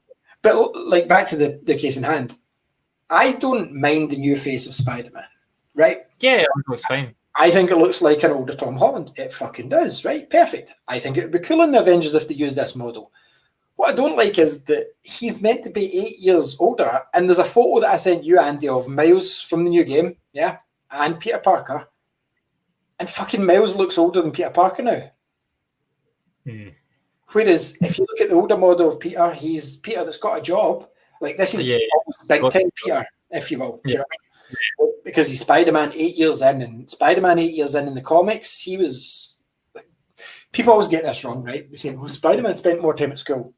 It's not true. Spider-Man was out of school by like the 10th issue, and he was living in an apartment struggling in the city. And this is in the original very first Spider-Man run, like when Stan Lee and... can't remember Ditko's first name. Steve Ditko. Sorry, yeah, Steve Ditko invented Spider-Man. He was in high school for all but like a few issues. In the Ultimate Universe, you're correct. He was in Spider-Man for a longer run, but he was still working in the city by like fucking volume 3 or 4. Like, he never spent as much. They keep trying to cast a younger Spider-Man. Like, he was never a young character. You've got Miles Morales to do that now if you want to fill the young shoes. Miles Morales has always been at school. Like, there's never... Obviously, there's the future version of Miles that's in the comics now, where it's showing you like after the apocalypse Miles, which is pretty cool, but Miles is the young Spider-Man you need to use. That's the kind of young X-generation, not Generation X, but you know, the cool fucking... That generation, that's the Spider-Man you want to use next. You know, that's the Spider-Man you want to use. You don't need Peter Parker. Peter Parker, like I said, originally was not always at school. So that's why they did the right thing in Sam Raimi's Spider-Man and moved them on. That's why in Amazing Spider-Man... Peter Parker now should be like struggling, making low wages, like a middle management job. But for some reason, Disney seemed to think that Peter Parker should be this high school kid when he's fucking not. Peter Parker's main story was, I can't pay my bills, there's an eviction notice, but I've just saved the city. That was Peter Parker. He was in school all but for a second, right? So I don't get this reliance when Miles Morales is proven to be popular. he's a completely separate character. And before we move on from this story, I want to mention one thing about Miles Morales that I just realised the other night. Even though I've been a fan of Miles Morales before it was cool, like Saoirse, like my niece came in the other day and she was like, "Oh, do you remember when I was talking about Drunk Thor?" And she was like, "That was funny." And I said, "You never seen it?" I says, "Because you were baby Wonder Woman." She was tiny. She says, "Yeah, you were Miles Morales." And I goes, "Remember Uncle Ali did that before it was cool." I like Morales from day one because Fraser didn't like him. I remember that. But like now, Miles Morales is a popular character. So see, for anybody at Marvel or Disney that may be listening to this, use Miles. Let Peter grow old. He's not Peter Pan. He's Peter fucking Parker. He needs to grow up. Yeah. Anyway, so what I realised about Miles before we move on, if you let Miles mature like for another 10 years, so he was ages with Peter now in the comics, right? Because even though he's aged in the comics, once you hit 30 or 40, you kind of stay at that age forever. Yeah. But like Miles is technically a more powerful Spider-Man than Peter Parker. How so? So he can wall climb. Mm. He's got spidey sense. He's got fast reflexes, and he's got super strength. Peter Parker, that's his power set, right? Yeah. Miles has all of these, plus a venom shock and the ability to turn invisible. But does he have those abilities intrinsically, or is it part of the suit? I haven't read as much Miles, so Suit. yeah. Part of the suit. No. Yeah. Miles Morales get bit by a spider when Norman Osborn was trying to recreate the spider that bit Peter Parker, and that spider was number 42, and it bit Miles Morales, and he got spider powers. Mm. It's nothing to do with the suit. Okay. I don't know. I've not read that. Got that from like Miles get bit by a spider like Peter, just in a very different circumstance. But it was one of the spiders that Norman Osborn was trying to recreate a spider that would give a human spider powers, and number 42 had it and bit Miles, and he got all the powers that Peter had, plus the venom shock and the power to turn invisible. So technically, he's more powerful than Peter Parker, or will be. Spider-Man's like Peter Parker. Spider-Man has had those abilities like through Yeah, gadgets. yeah. Like he's had like webs in his arms to match up with the Raimi films during the other story arc and stuff like that. But and he's had 6 arms, and he became Man Spider at one point as well. But talking about Peter Parker's general break them down abilities, it's wall crawling, super strength, spidey sense, and that's about it, isn't it? He can climb up walls, he's super strong, and he's got spidey sense. That's his abilities. Yeah, pretty much. And well, like it depends. What version is he on? Is he web shooter or not? Web shooter, obviously, like web shooter Spider. That's his abilities. Not I generate my own. No, I didn't even like that storyline. My spunk comes out my hands, like all that.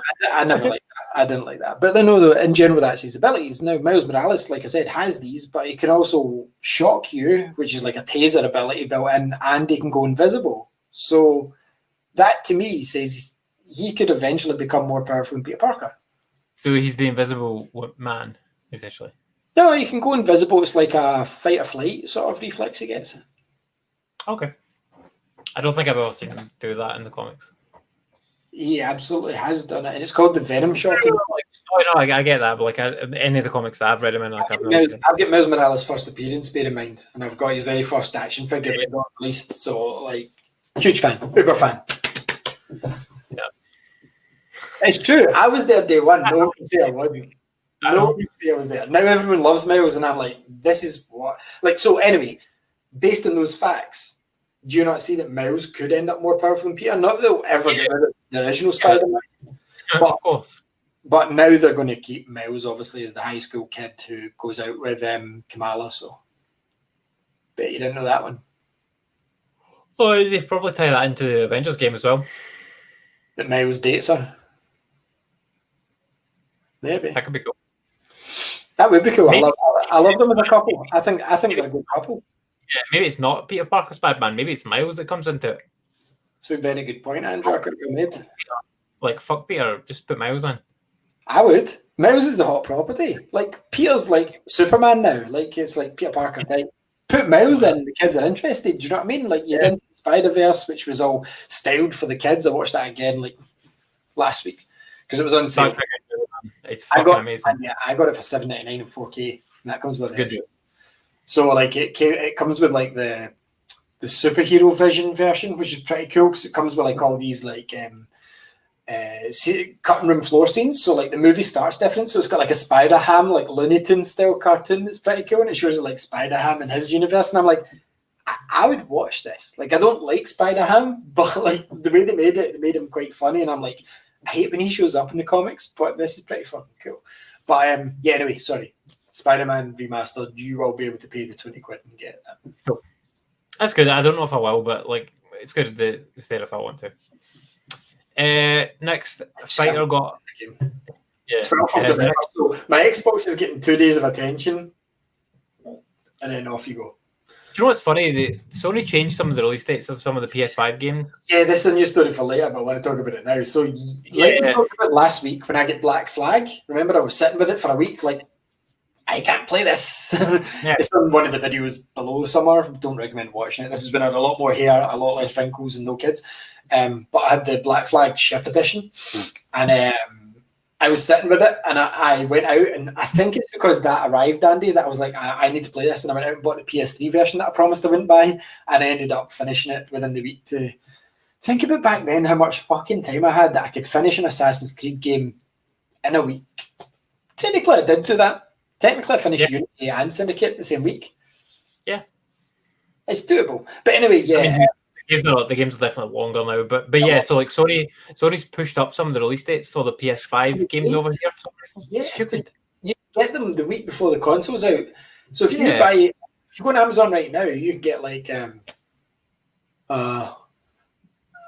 what is it? I wonder if Demon Souls. Yeah, Demon Souls were on the other one. See this Destruction All Stars? Is this Destruction Derby? No, don't. Right, so anyway, you can buy all these games, Andy, right, and have them sitting in your house a week before the console. This ties into a story I wanted to talk about, Andy, right? So Need for Speed Remastered, finally. Need for Speed Underground, finally. It's coming out, okay? Yep. It's not even the good one from PS2. It's the kind of remake of the remake. Now, it's coming out a week later on Switch. Did you see this? No. Right, so this is why EA want to be able to make a fuss about the Switch. So it's coming out, like, I think it's November 13th, and then November, like, say, 19th on the Switch, right? But that would suggest to you that they need an extra week to work on it for the Switch, yeah? Yes. Okay, so let me tell you a story about what happened overnight on the Switch eShop. For about 20 minutes, you could go on the eShop and buy Need for Speed. In fact, some folk did do just that and own it now currently and are playing it because they accidentally released it already on the eShop. So what's the reason for the week delay on Switch compared to Xbox One and PS4? It's simply because they want to be able to go, oh, we can't do any more for FIFA because nothing sells in the Switch. Fans of Need for Speed are going to buy that on the first available platform, which will be PlayStation 4 or Xbox. Yeah. Why would you wait a week for Switch? Why would you do it? Like, it's cross-play and everything, so you'd be like, oh, I'll just play on PS4 and play with my friends on Switch. The fact that you released it accidentally last night, which is a month before it's out, and people own it now, it says to me that's bullshit. Why the delayed release? Super weird. I don't know. Maybe they have to QA a bit more or something first. No, there's no reason. It's so the EA can fucking moan about Switch, as you well know, so they don't have to do anything to FIFA. That's the reason. So I got an email yesterday, from Amazon about my of your release date. My update of my release date for Spider-Man Miles Morales on the PlayStation 5. So my new estimated arrival date is the 12th of November. So you're going to be sitting with Spider-Man. You can't play on the PS4. I can't play it on PS4. It will not work. I'll have this Spider-Man PS4 version. Play it because save moves.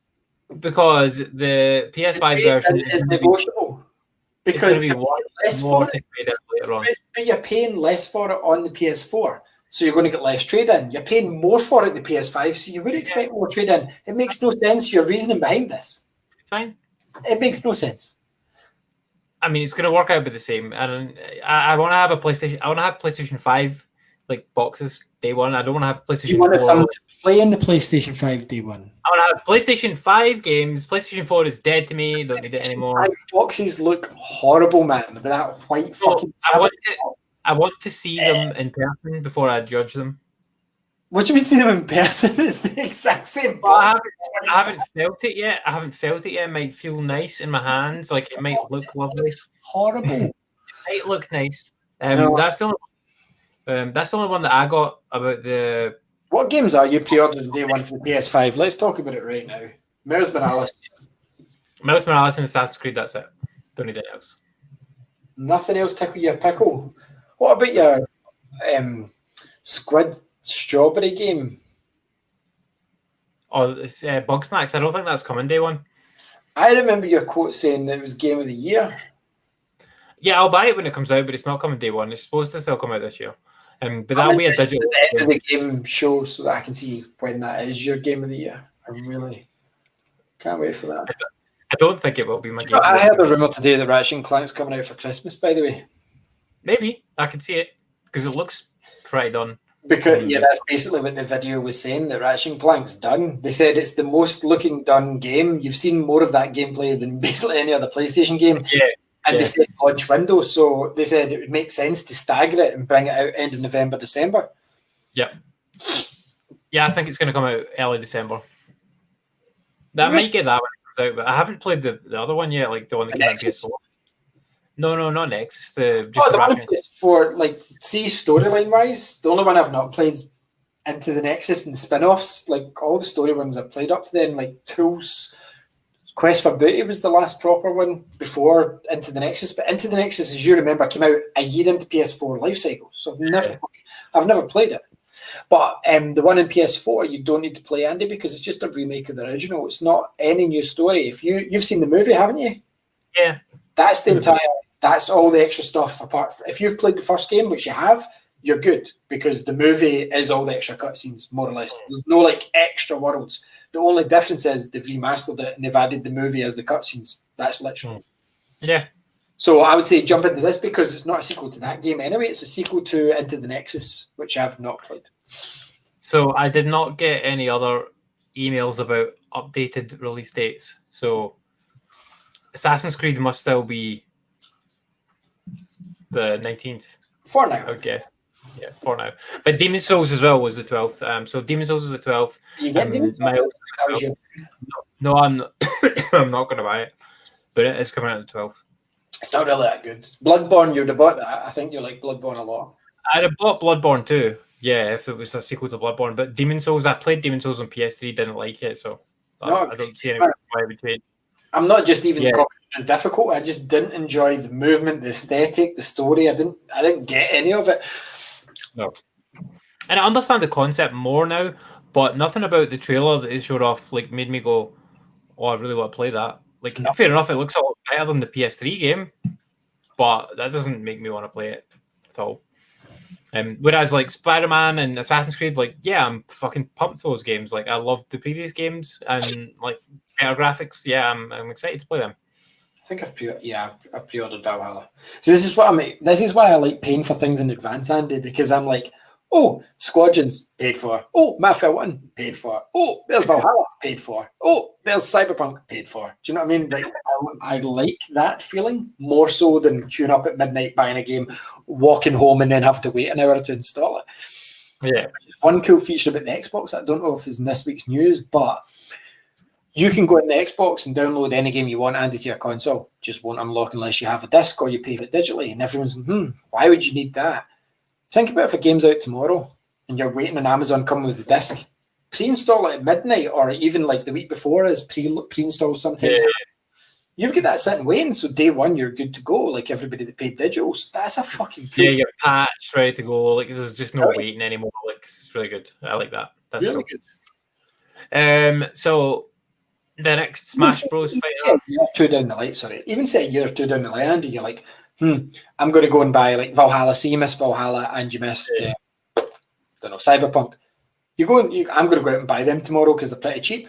Install them to your hard drive and then wake up tomorrow, go into town and buy them. That's amazing. Yeah, that's cool. I like that. Or even on the day, by the time you But when you get up, go stick it onto download. By the time you go to the shop, buy it, come back, probably be ready to play. Yeah. Like, that's cool. I like that. And that probably discourages people almost from needing to buy games digital. No, it doesn't, because then I don't need to change the disc. That's just been lazy. Like, I've been lazy since the 360 PS. oh, me too. Like, I'm super lazy. Like, anyway, sometimes it's good. See games like the Avengers, right? I really want to play that, but there's potential if I had that in disc, I'd have traded it by now, and I wouldn't rebuy it. But see, because I've got it digital, if something cool comes out for it, like the amount of times that I've rebought games, like, is insane. Like, say they go, "Oh, we've added this to the season pass," or "We've now got this." you know, how you get Ali to rebuy a game? We've now put fucking Sam Fisher in the game, and Ali goes, "Oh, even if he's born day one." This is. Do you know what? You're picking on me now as much as Ubisoft are, and I resent you for it, Mr. Rocket. It's funny. It's not funny. Just bring out Splinter Cell. Maybe he's going to come to Smash Bros next. That's what's going to happen. So the next Smash Bros fighter they get announced on, it's Steve from Minecraft, along with Alex from Minecraft. So Alex is the female. Now the internet went crazy about this. I'm not so fussy. I would have preferred Sora. Like, I would have probably loaded Smash back up if they'd added Sora into this, because I think Sora would be the perfect addition. But they've had to rework the entire game, from what I've read, just to get his mechanics in there, which is insane.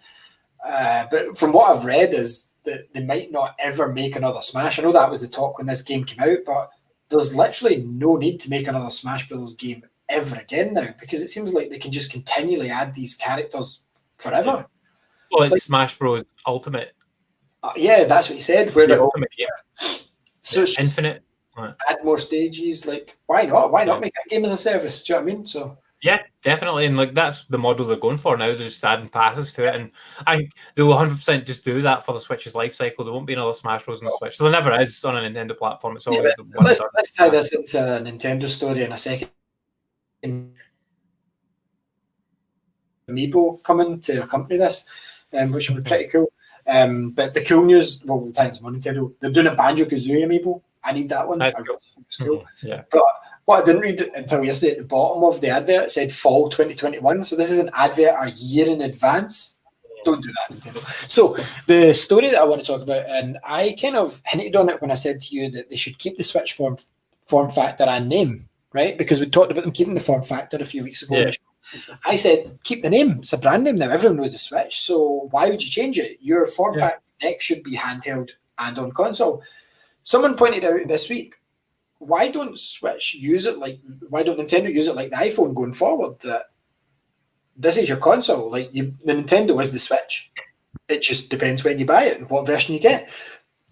Why would you bother reiterating it and bringing out a whole new console generation? Just keep it the Nintendo Switch. Call it the Switch 2, the Switch 3, Switch 4. Just go forward that way and keep it the exact same form factor. I think that's where Nintendo could win. However, the counterpoint to that is Nintendo's feeling has always been that they want to reiterate, innovate, and make it fun again. So that might not work with their internal philosophy, but from a business point of view, that would absolutely work. You know, run it like a mobile phone. Just bring it. I mean, it might change now that Reggie's no longer around, and now that, like, because obviously they had different people in charge before, so they might change a wee bit now, especially considering how well the Switch is sold. Like, Switch is fucking killing it, like, in sales, definitely. Absolutely. Sorry, it's just Christmas shopping for the year. Nice. But yeah, Switch, like, I think they should just keep it right on the Switch as well. I think they will do like a new console at some point, though. It's something completely different involved again. There'll be another one, but I don't think the Switch should ever go away. I think that should now be their handheld version that connects to the telly. But I do think you're right. They are going to do another console. I think they might make a stab at going mainstream again at one point. I definitely do think they're going to get quite big bollocks on them after the Switch. And they're going to go, yeah, we can do this. I don't think it's going to hit the ground running, because they're going to do like square discs or something, or like you have to put in, you know, just something absolutely. I mean, 4K Mario though. 4K Zelda. 4K Like Metro. 4K Splatoon. Like some of that shit would look fucking awesome, man. HDR on it, Andy. Oh, yeah, it would look good. What's to stop them putting that in a Switch Pro edition, Andy, and then doing the Switch? That's very true. That's very true. Yeah. So hopefully that'll happen. Switch Pro next year. Wait a few more years and do the Switch 2, and then do the Switch 2 Lite, and then the Switch 2 Pro, and then do the Switch 3. That's what I would do. Yeah. So other news: Yakuza, Like a Dragon, and Dirt 5 have both said that PS4 sales cannot carry over to PS5. Cool, fine. We kind of mentioned that sort of stuff earlier. There's an Apple TV app being tested for the Xbox right now. There is indeed. I missed the flight, unfortunately, but I'm on the waiting list. What do you mean the flight? Inside a flight, kind of testing program sort of thing. So. Oh, is that what it's called? Right, okay. I think I'm making a joke there. The reviews came out for Star Wars Squadrons. It got good reviews. I was going to talk about it shortly anyway. So were you. So what are you talking about? NBA. I can see your feed. You didn't hide it. You forgot I'm not on. I'm on PlayStation this week. It was like Andy got it from Squadrons. I'm like, oh, you got it. Just in the wrong console from everybody else to be awkward. That's not why I bought it. We'll talk about it. NBA 2K21 is being confirmed as a Xbox Series X and S launch title, and PS5 as well. But we knew this already.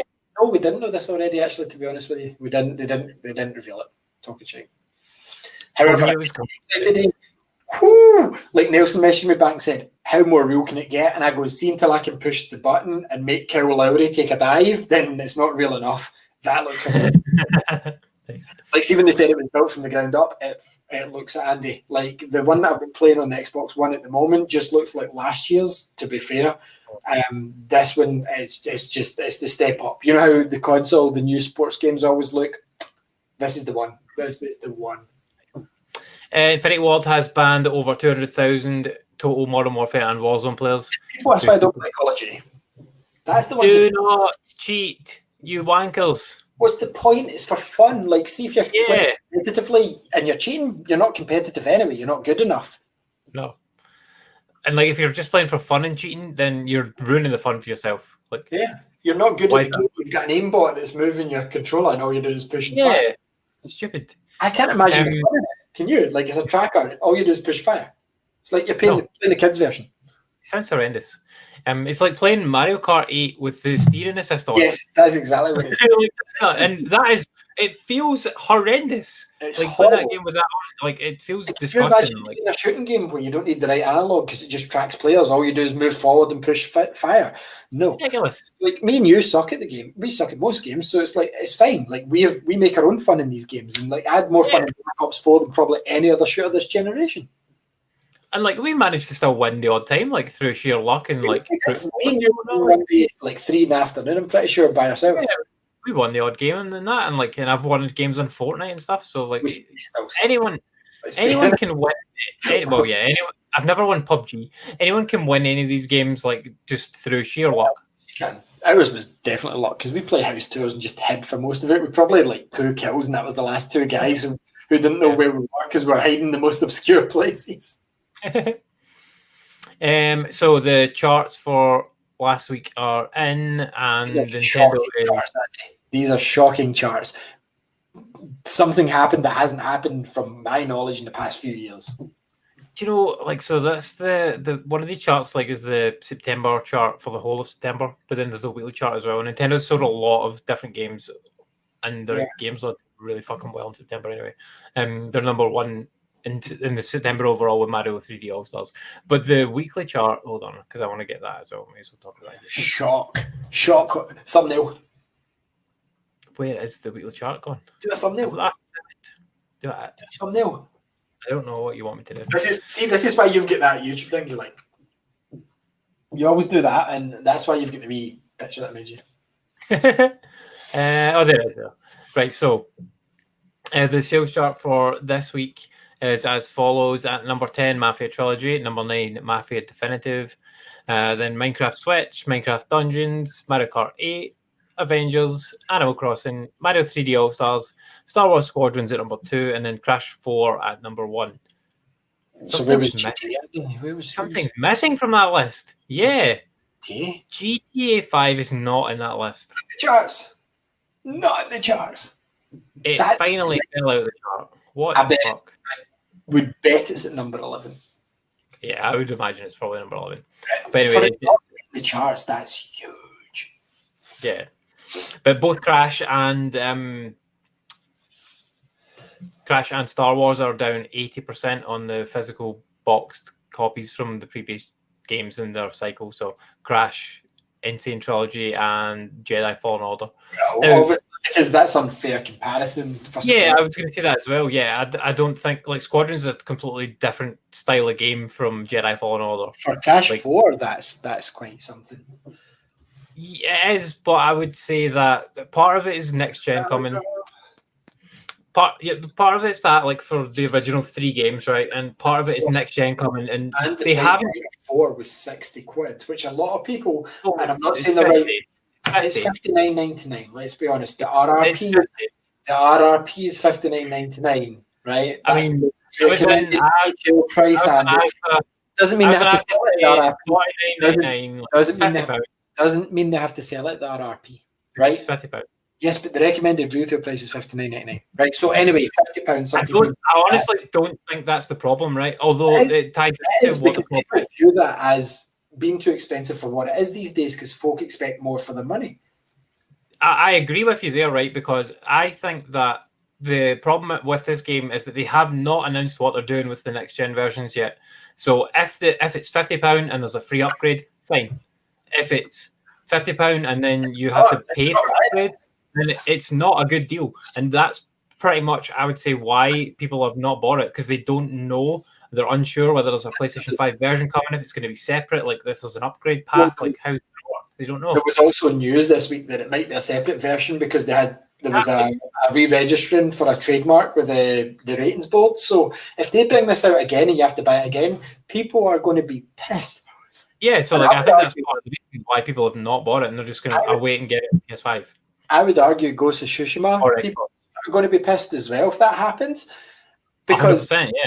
Because it's a new game, right? And they're pushing this multiplayer experience. So how many people are going to go out seeing these adverts, which I seen a lot today because I was watching YouTube without my login, Ghost of Tsushima, and it was like, how many folk are going to buy that? And if it doesn't get a free PS5 upgrade, are going to be absolutely livid because, well, you've just sold me multiplayer. Now you're wanting another 50 quid for me to buy it again. That's going to annoy people. So I reckon Ghost of Tsushima might have a free upgrade path. I think Last of Us 2 won't, because I think Last of Us 2 is going to get... Okay. I think it won't, because see this multiplayer, I think it's going to get sold to PS4 as a separate game, and I think it's going to get tacked on to a remastered Last of Us 2 next year. Maybe. I mean, I don't care about Last of Us 2 multiplayer.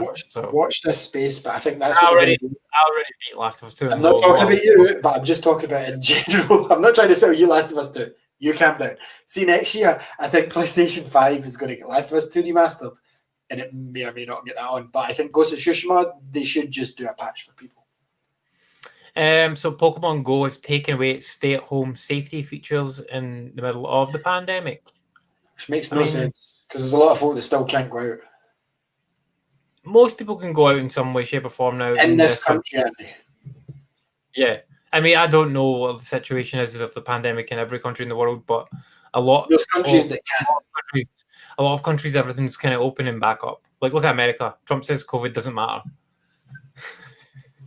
He's an idiot. He's just an idiot. He's like, COVID is just the flu. It's fine. Like, I got over it. It's cool. Go outside. I'm still in the camp that he caught it like Boris Johnson did. You mean he didn't catch it? I mean, he doesn't technically have to do any media for a few weeks. That's why Boris caught it. I mean, Trump does want to do media though. So yeah, but it's going to give him the sympathy vote, which he was missing because he was losing to an old man. That's like, hey, what did you say, young man? I don't know what you're saying. And people are like, he's got a listening device. It's a fucking hearing aid. Do you know what? Like, there might be some like method to that train of thought. It's obvious. It writes itself. Yeah, What was 'cause there's no that, way young man? Oh, you shut up, young man. I want to run this country the right way. Like, if he falls over, he's not getting back up. no, no, I mean not that side of it, but like Why the Trump fuck goes would you? to Like, not that yeah. I'm saying Boris looks better, but he's young enough to be believable as Prime Minister. Joe Biden will be 100 times better than Trump, but is it going to last a week or two in the Oval Office? Like, it's going to be a cold winter. Like, you better have fucking heat on him there. He looks older than fucking time itself, that guy. Like, why would you want someone that old running the country? It's like, oh, Well, because inspiration. because it's got to be better than Trump. That's what like No, Americans will be like honestly, gotta be. this Magic Mouse would be better than Trump at running America. Like, this nose inhaler that I've been using would be better than Trump. Like, it's not difficult to be better than Trump at running America. Behind you, like he would be better at running America. He would absolutely be better than Trump. But like, see, when I seen Joe Biden on stage, I'm like, oh wow, he's really old. Is he okay? Like, anybody with common sense would be better than Trump running America. But it's like, oh, like he needs a care home. Like, he looks like a president who's retired and came back to do a speech. Like, he looks older than George Bush's dad did the last time. Will you shut up, man? Wow. Oh, that was funny. So, some Xbox Live All Access customers seem to be left in the dark about the status of their pre-order, and this seems to be more related to the people that were already on All Access. So, like, if they were on, upgrade program. so they were already on the Xbox One X All Access or One S Access program, and they'd requested to go on to the new version when it came out, but they don't seem to have an update as to what's going on. Work like upgrading your phone, which is why they should give this to the mobile networks. Yeah, and we discussed this before. Like, they should have given that to fucking mobile networks. Yeah. Definitely. Apparently, the Xbox Game Pass app will work on the new Chromecast. However, it is not supported. I don't understand how that works. You can sideload the Game Pass app from the Android store. Yeah, but could you not just cast it to the Chromecast, like from your phone? No, it doesn't function that way as far as I know. But you could do like I mean, you'll have it on your phone as well. You have a cast screen button. You could just do that. It won't work for all things. Like, it's the same with, like, see, for the iPhone to Apple TV.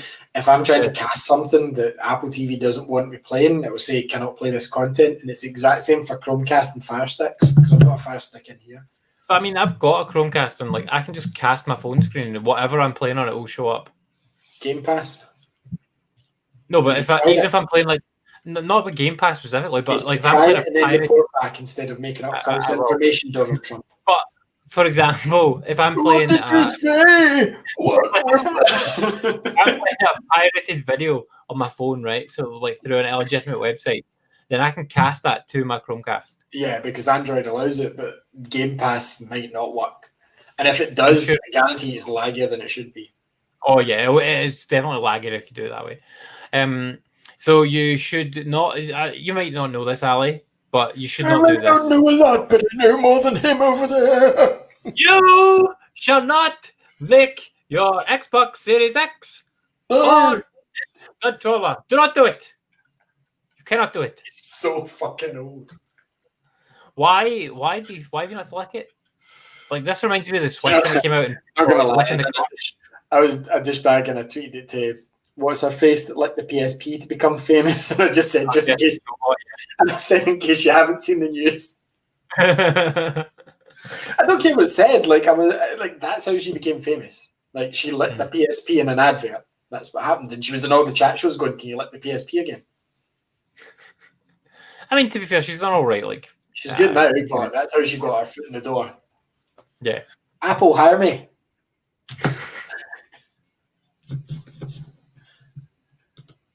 So, I don't understand why people are licking it, but people have been licking it and they've been told not to lick it. So don't lick your Xbox controller, I guess. Like, don't be an idiot. What was that? Apple Watch. Are you licking an Apple Watch? Why are you licking it? I want Apple to sponsor me. Oh my god. Don't lick your phone. It's probably the most disgusting thing in your house. It's probably dirtier than a baby's nappy, mate. The RTX 370 graphics card launch has been delayed by Nvidia to ensure more graphics cards. The 240 kilobyte processor, man. So basically, the 370 is sold out, right? Which is weird. Graphics But cards. yeah, and it seems to have been like scalpels. Yeah, it seems to have been scalpers essentially, but like Because what's the essentially scenario for them? They make the money back. Yeah, or they just return it. Like if they don't open it, if no one will buy it from them, just return it, and then the company can sell it again. They don't care. And your guy did that. Yeah, I probably know some people that did that as well. So there's some interesting news about NHL 21 that you can tell us about, Ali. Oh, Will I go and get a drink? Do you know what? So NHL 21, I wasn't going to buy this, and then they go ahead and they bring out this news that they're doing what they did in it. Well, I don't know if it's like they did. NHL 14 used to have a mode where you can make it look like NHL 94. NHL 14 is my favourite version of the 3D hockey games, and NHL 94 is my favourite version of the 2D. So what they've done now is they're doing this version of NHL 94 called 94 Rewind. And this looks like a completely different thing from just a visual effect. This looks like, from what I can gather, because there's been no more news, a complete, not redo, but like a version of the game, a version of NHL 94, should I say, where a version of NHL 94 where you can play as current day teams. Now, they haven't went into too many more details, but the way it was worded, where it says pre-order NHL 21 now and play NHL 94 on, I think it was October 30th or November 30th. It sounds to me as if it's going to be a separate release as well. If it's not, I'm going to be really annoyed. I'm going to have to buy NHL 21 because of this. And like I'm saying earlier, we and the NHL 94 is my favourite Mega Drive hockey game, as you know. And I know you like EA Hockey better. I've got both in the house. NHL 14 was my favourite 3D hockey game. Mostly because like NHL 94 mode was that, but that was more cosmetics. This, the way they're putting it out is as if it's almost its own separate thing, because it doesn't say play the mode, it says play NHL 94 Rewind on October 30th by pre-ordering. So that's they might release it a month down the line separate. And if they do, I'll buy that, because I don't particularly want to buy the hockey game this year because they're not doing a next-gen version, which I think is a smart move for it, because that means not having to strip features out. But I don't want to be forced to be buying a game that I'm going to try. I say this every year, and every year I buy it, but if I can be patient, in 6 months, I'll get it for free. Yeah, EA Access, part of Game Pass. Game Pass. I'll get it for free in March if I can wait. And I say this every year, and every year I end up fucking buying the thing, right? NHL 94 Rewind, if they make just don't buy it digital. It's very difficult. But like NHL 94 Rewind, if they do that properly, I think it could be more popular than NHL 21 if they put multiplayer features in it and a kind of semi-career mode and stuff. They don't need to do too much, but it's got like today's players and today's teams in it. That could be a fucking big seller, man. It would make me want to get. Would my Sega Bluetooth controller, the 8-bit Dolin, function on a Xbox One? It should, shouldn't it? Not sure. It should. Well, Xbox Series X, maybe. Yeah, true. But I've got it's got a Bluetooth dongle with it, so that should work. It's a Bluetooth 8-bit dual pad. Anyway, NHL 94 Rewind. I tweeted it to Mark as well, and he's like, "Oh fuck, I'm gonna have to buy it now." And I'm like, "That's my thinking behind it." The bastards. Yeah. They didn't give us too much more detail though, so I'm going to hold off at the moment. But they've made this sound like it's pre-order only. So it's made you think, I don't want to miss this. See if this is a pre-order exclusive and I can't buy this ever again if I don't pre-order the game. I'm going to be very annoyed about it. But on the other side, some of the wording suggests it might even be a separate release. I don't think they could do something like this and make it only available pre-orders. Not NHL 94. Not a chance. Probably not. It's weird. Like there was rumours of this, remember? And I was like, why would they do it? It's not like NHL 14 was like an anniversary. Was it 20 or 30 years maybe? 30-year anniversary, I think it was. So it made sense, but like this isn't like 2024 would make sense because that would be like a 40 anniversary. But like doing it this year, I'm not sure why they're doing it this year. I'm not complaining. Yeah. I'm not complaining. I did enjoy that. well. I did enjoy the pod hockey. There's a chance I might So- get it. You're gonna buy it, like you've talked yourself into it now. So Call of Duty, Call of Duty Mobile is apparently a lot more popular than everybody thought. This was So crazy. it's now surpassed over 1 billion hours played every month by users. That's nuts. But it is a fully functioning Call of Duty game that you can now use your DualShock or Xbox control pad for. Yeah. And if you've got a tablet, like you can fire in a half hour easily at work and play a full game of like your blackout mode is a lot quicker on that version. And it's proper Call of Duty. It's not like half-assed like what we played on the PSP, what we played on the Vita and stuff. Like the Vita version was absolutely terrible for Black Ops. This is full like Call of Duty. Proper controls and everything. Nintendo has won a $2 million lawsuit against Switch piracy hack. This is nuts. And imagine they go to them, give us the 2 million. Like, because you know, sometimes these disappear and they get it back in other ways. Imagine Nintendo went, no, fuck you, £2 million, or you go to jail. I mean, they won't get £2 million off of like some hacker. Or they won't have $2 million. So, Jail time. Nintendo. Be to, who was it? Was it Xbox or PlayStation? They went, you're hired. The folk that hacked them the last time, they went, okay, you're hired for the security team. Yeah. I think it was. I think it was Xbox. I think you're right. And they went, So that's a sensible move to do. It's like Sega when they had the Sonic. Okay, you're making the best fan games out there. People are saying are better than ours. Okay, Christian Whitehead, come and work for us. That's the smart it move. reminds me of the movie The Core. Do you remember that? No. It's basically there's like a extinction level event going to happen, and they have to drill down to the Earth's core using a big thing that looks like a train. It's like a drill.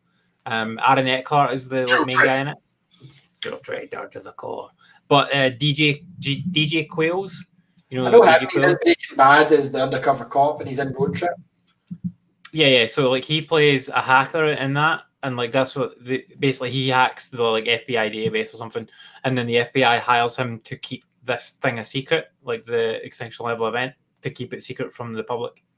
It's a fucking good movie, that, by the way. Like, watch it. It's from about 2005, maybe. Yes, I could see that. But it just makes sense. Like, say if we had a security system and they say we had this as a business, somebody hacked it, my first move would be, do you want to come and work for us as a security analyst? Yeah. I'd be like, good for you. Let's make sure that never happens again. You come work for us, we'll pay.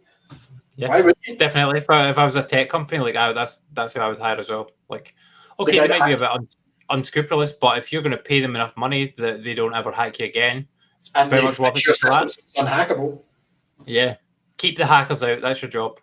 Yeah, you will only lose your job if someone hacks it, and then I'm going to hire them. Yeah, you'll be fired and they will be hired. It's that simple. That would be a motivation.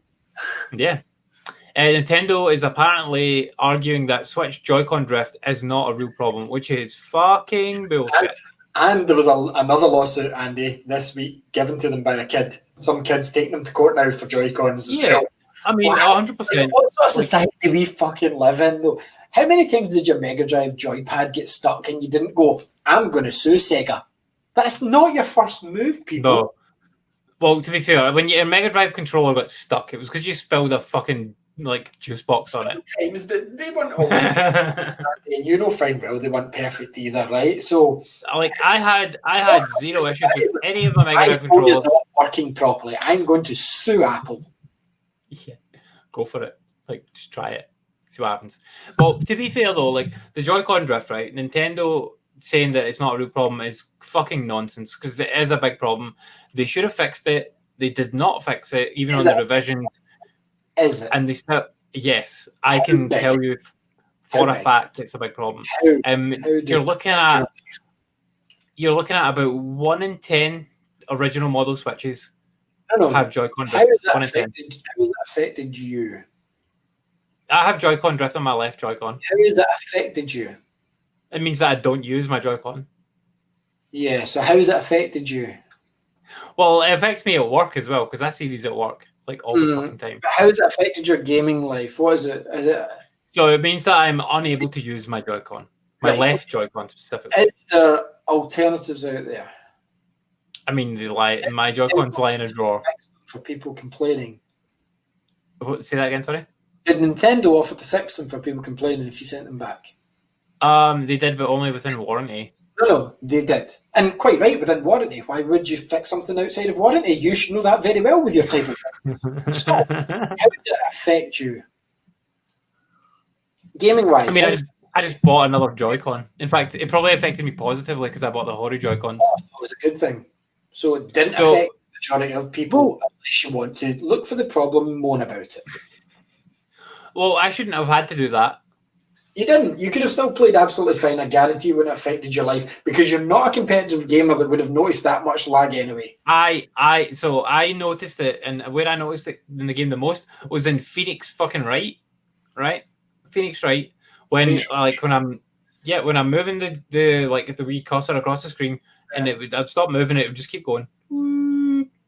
Like, what are you doing? See if my TV remote stops working, can I sue Sony, or will I just buy a new one and stop? I mean, I'm not saying that I would sue anyone. Like, I wouldn't do that. Yeah, but so Nintendo, not them even with this issue. They go, we'll just get a new one, which is how you should function. Not, I'm taking Nintendo to court. I don't believe in them. I don't believe in them taking Nintendo to court, right? But I still believe Nintendo should fix the issue in iterations, like in the new models, because they didn't really fix it in the Switch Lite. Switch Lite still has Joy-Con drift, which is a bigger problem, but still not enough to take someone. Even though it doesn't have Joy-Cons, it has Joy-Con drift. Yeah, but to take someone to court over it is just too. Oh yeah, that's fucking silly. Contact Nintendo, explain your problem, get a replacement. Yeah, which Nintendo would do if it's a new. To be honest with me, even if it happened to me and it was noticeable, I would just get another Joy-Con. Yeah, which is what I did. Like, I just buy the Hori, the Hori ones. There's new colours now. At this point now, you can get Pac-Man and everything. Purple is quite cool. Nice new colours and stuff. So, like, you just buy those. They're far better. They do not have any. They have no stick drift. You play Zelda for about, you're looking like this afterwards. Yeah. And the Hori ones are the best, and they do not have any stick drift on them whatsoever. I recommend the Demon X Machina original ones because I like the black. Yeah, but I mean, you get a normal black one as well. Or you can get a red one, cool red or Pac-Man. Which is the only thing that says that it's Demon X Machina. And it doesn't even say Demon X Machina. Microsoft Flight Simulator has opened sign-ups for a VR closed beta. So VR Flight Simulator. Wow. Cool. Would you play this? Fine. I tried to play it on my PC. It did not work. No. Would you play a VR version? If it was on PlayStation, sure, but I'm not going to buy a fucking VR for my PC. Series X? If there's a way to play VR on Series X, that would be potentially interesting to me. I still think it's coming. I'm not going to get into it because I need to gather more evidence, but videos I was watching today, you called it. From what I'm seeing is the insiders are saying that they're going to allow the Oculus or Facebook Cybernetics Laboratories VR, whatever they've called it. That's the smartest move because then there's no cost investment for you. It's just like, it's there. Developers can use it if they want. Yeah, I think that would be compelling to me if they did that. Because right now I wouldn't buy like an Oculus or a Valve headset or whatever. Here's another PlayStation 1 VR related. We don't know the answer to it yet because there's many questions unanswered about your PlayStation 5. Oh my god, I need to know. It's it's a month away. Would you get a PlayStation 5 VR? Yes. That's so convincing. Depends on cost. Because if you remember the PlayStation depends on cost. 4 VR, what? You just went mad in the space of a second. It depends on games, Andy, not cost. No, it depends on the cost. So if it's cheaper, you'd buy it regardless. I suppose you bought a PlayStation 5. There's no games for that year. Exactly. Yeah. So like if the VR headset was like 300 or less, I'm in. Can't play anything, but I bought one. 300 or less, I'm in. But if it's more than that, then I'm 50-50. If it's anything at like 500, then I'm out. All right, Dragon's Den. Apparently, more Series X pre-orders are opening up for those who could not complete through all access. I call bullshit on this. I haven't seen any. Have you seen any? I don't know anyone in all the communities I'm a part of and Reddits and things. I haven't seen anyone saying I got it on all access, guys. Not one. In the UK, I've seen people get it in other countries, but not in the UK. None in the UK. Like the Retro Gaming Corner on Twitter and like the UK Gamers on Twitter and the PlayStation Corner, not the PlayStation Corner, Xbox Corner and stuff like that. I've not seen one person saying, "Oh, I got it on all access, no bother, guys," because usually you get that one guy going, "I got it and didn't have an issue." I've seen a couple of people saying, and I've heard anecdotally as well, that a couple of people PlayStation. do you like the PlayStation? I like the PlayStation. Will you shut up, man? So I've seen a couple of people say anecdotally, for Trump, even though I'm having a laugh about and online. Yeah. No, fuck Trump. I've seen a couple of people say anecdotally and seen it online as well that a couple of people have managed to get the Series S on all access in the UK, but no one with the Series X. Do you think that all the game employees have managed to just snag them all? Do you think that's how it's worked? They've just gone and got the all accesses. From what I know about Game and from what I know about Game Centre, they don't always allow you. They tell you have to come in as a customer to pre-order. Like you're not allowed to. Like Games is very different from working. I know Game Centre is different from Game, but I know a guy that worked at Game that used to be Game Centre. I don't know. I hired a guy that now works at Game, and we've spoken and stuff like that. And he says he hasn't mentioned this one, but sometimes they will not let you. Like, see if it's a popular hot item, they're like, no, you have to come in like everybody else as a customer. And you can't do it on shift. So there's times when like you would have to wait till lunchtime and you wouldn't be able to get one of these at lunchtime in Game. So I think they're treated like everyone else. So I don't think that unless you were off that day and you come in and went at like an all access Xbox, please, then possibly. But from what I know, there's no like advanced like behind the scenes here you go take one. I don't think that applies to every game shop, but the general thing from working in Game Centre myself and from other people, it's like that doesn't always happen. It does, but it's not guaranteed. And I think for hot ticket items like these, I don't know about that. The other thing is like I think that they got a very limited number like in store for and this is crazy, and this was from the Xcast. There was less numbers of the Series S than there was the X because they're taking a bigger loss in the S than the X. But the S was like readily available here till like a week and a bit ago. Like you could get an S, no bother. Like you could have just went, okay, I'll get an S. But I think they've sold out now the S's, but it took them definitely to sell out the S. But we'll talk about the S later on when we talk about your debacle with it because I want to discuss that before we talk about gaming. Because a bit of a quandary. I was because of the breakdowns that came out this weekend. I was like, alarm bells went off. I'm like, this is not what it was portrayed to be at the start. It's a good product, but we'll talk about it later. We'll talk about it. There's been more warnings of Xbox Series X delivery delays. Same as PlayStation 5. Like, just seem to have overpromised them. Like, I've kind of accepted the fact. Like, I think you might be fine, right? But I only got my like Cloud Amiibos today because Cloud Amiibos came back in stock. You got yours yesterday. I think like cities will be prioritised as always to get deliveries first, and then it will filter down. So I think on launch day I'll be lucky to get my Series X before 9 o'clock at night because that's when delivery runs up to. And even then, I'm prepared for it not to come till the next day because that might happen for us because this is a sold out hot ticket item. I might be wrong. I might wake up at 9 o'clock and I've got there's someone at your doorbell notification on my phone and I'll be running down going, hey, do you know what that says? This is my new Xbox, son. So I paid extra from Game for pre 12 o'clock shipping. So yeah, it should be that option in cities, but like I said, I stay in a smaller town here, so it's like we don't have that option. Like we don't have Amazon now, we don't have things like that. It's like you'll get it when you get it, pal. Sometimes it's like your order will be delivered today between 3 and 5, and then you get a text later basically saying your delivery driver couldn't be fucked. You're coming tomorrow. You'll get it early doors. So like that happens just normal. Like I was ordering stuff for Lexi's Christmas. Like she loves playing with like cars and stuff just now, and she loves the cartoon of Mr. Bean. So I got her a figure of Mr. Bean the cartoon to go with her like Frozen people and everything because she'll happily play that. And she's got like an old black mini of mine that she goes, it's Mr. Bean's car, but she knows it's not. So I got her the lime green black. Cool. So the figure came. They said it would deliver today, and it's like part 2 of your order will arrive between 4 and 5, and then it was like 5 and 6, and then it was like 6 and 7, and I'm like, come on, Davey. Davey's not coming today, is he? And then I got a message saying, unfortunately, your order will be delivered tomorrow. And that's kind of what's happened to us. It never used to, and then coronavirus hit, and everyone shops on fucking line now, so it's like you have to wait.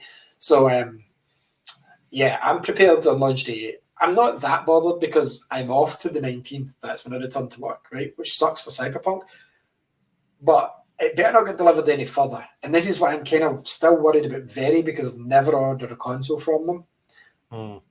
and sometimes they use DPD, which is great, and other times they use Hermes, which is awful. Yeah. Tasha got a delivery the other day, right? She does Body Shop, right? So it's like your order's been delivered. Here's a photo of the parcel in your letterbox.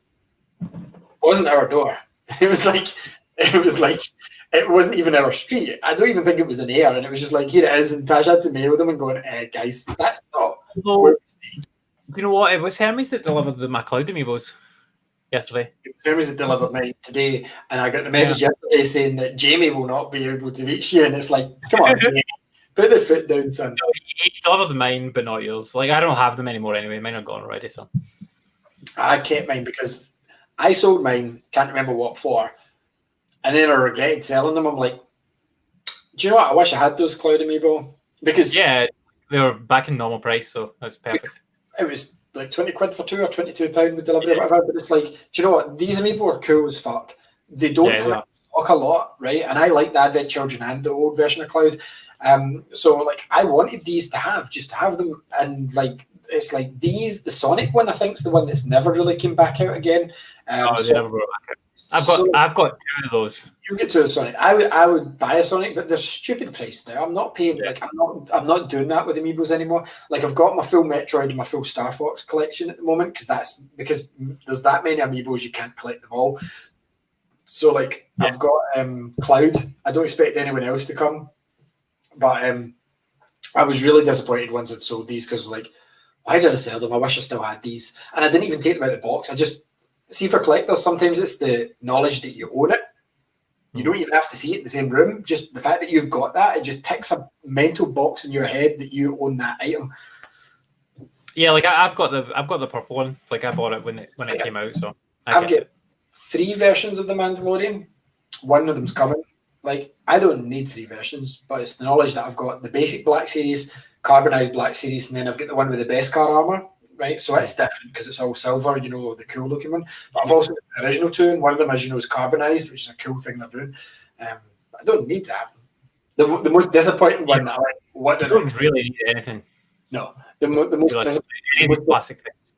disappointing one was the child, the Baby Yoda from the Mandalorian. He is literally this size, and it's like, Black Series is to scale. I don't know what I expected, and it's like, that was 20. How much was it? 20 quid. Fucking hell, man. So, and it's like the box is a square, like that size. Yeah, that's a bump. Like this, that should be like a $5. Nah, I don't mind. It's fine. Yeah, no, I get the like it being in part of the Black Series or whatever, but they shouldn't be charging as much for it as like a normal figure. I do agree. Well, they don't, because some of the normal figures are like 25 and stuff like that. Like Cal Kestis was a bit more expensive. Cal Kestis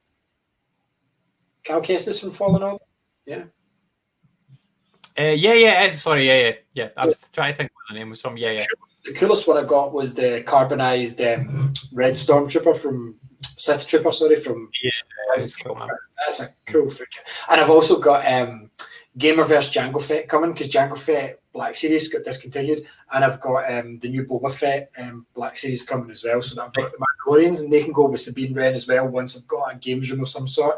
Because I'm not going to bother with the Heavy Trooper or like the Blacksmith, you know, the one that's coming that made the Forged weapons. But see, Dev's the Mandalorian, Boba Fett, and Jango Fett. That is a cool 4 fucking Mandalorians for me.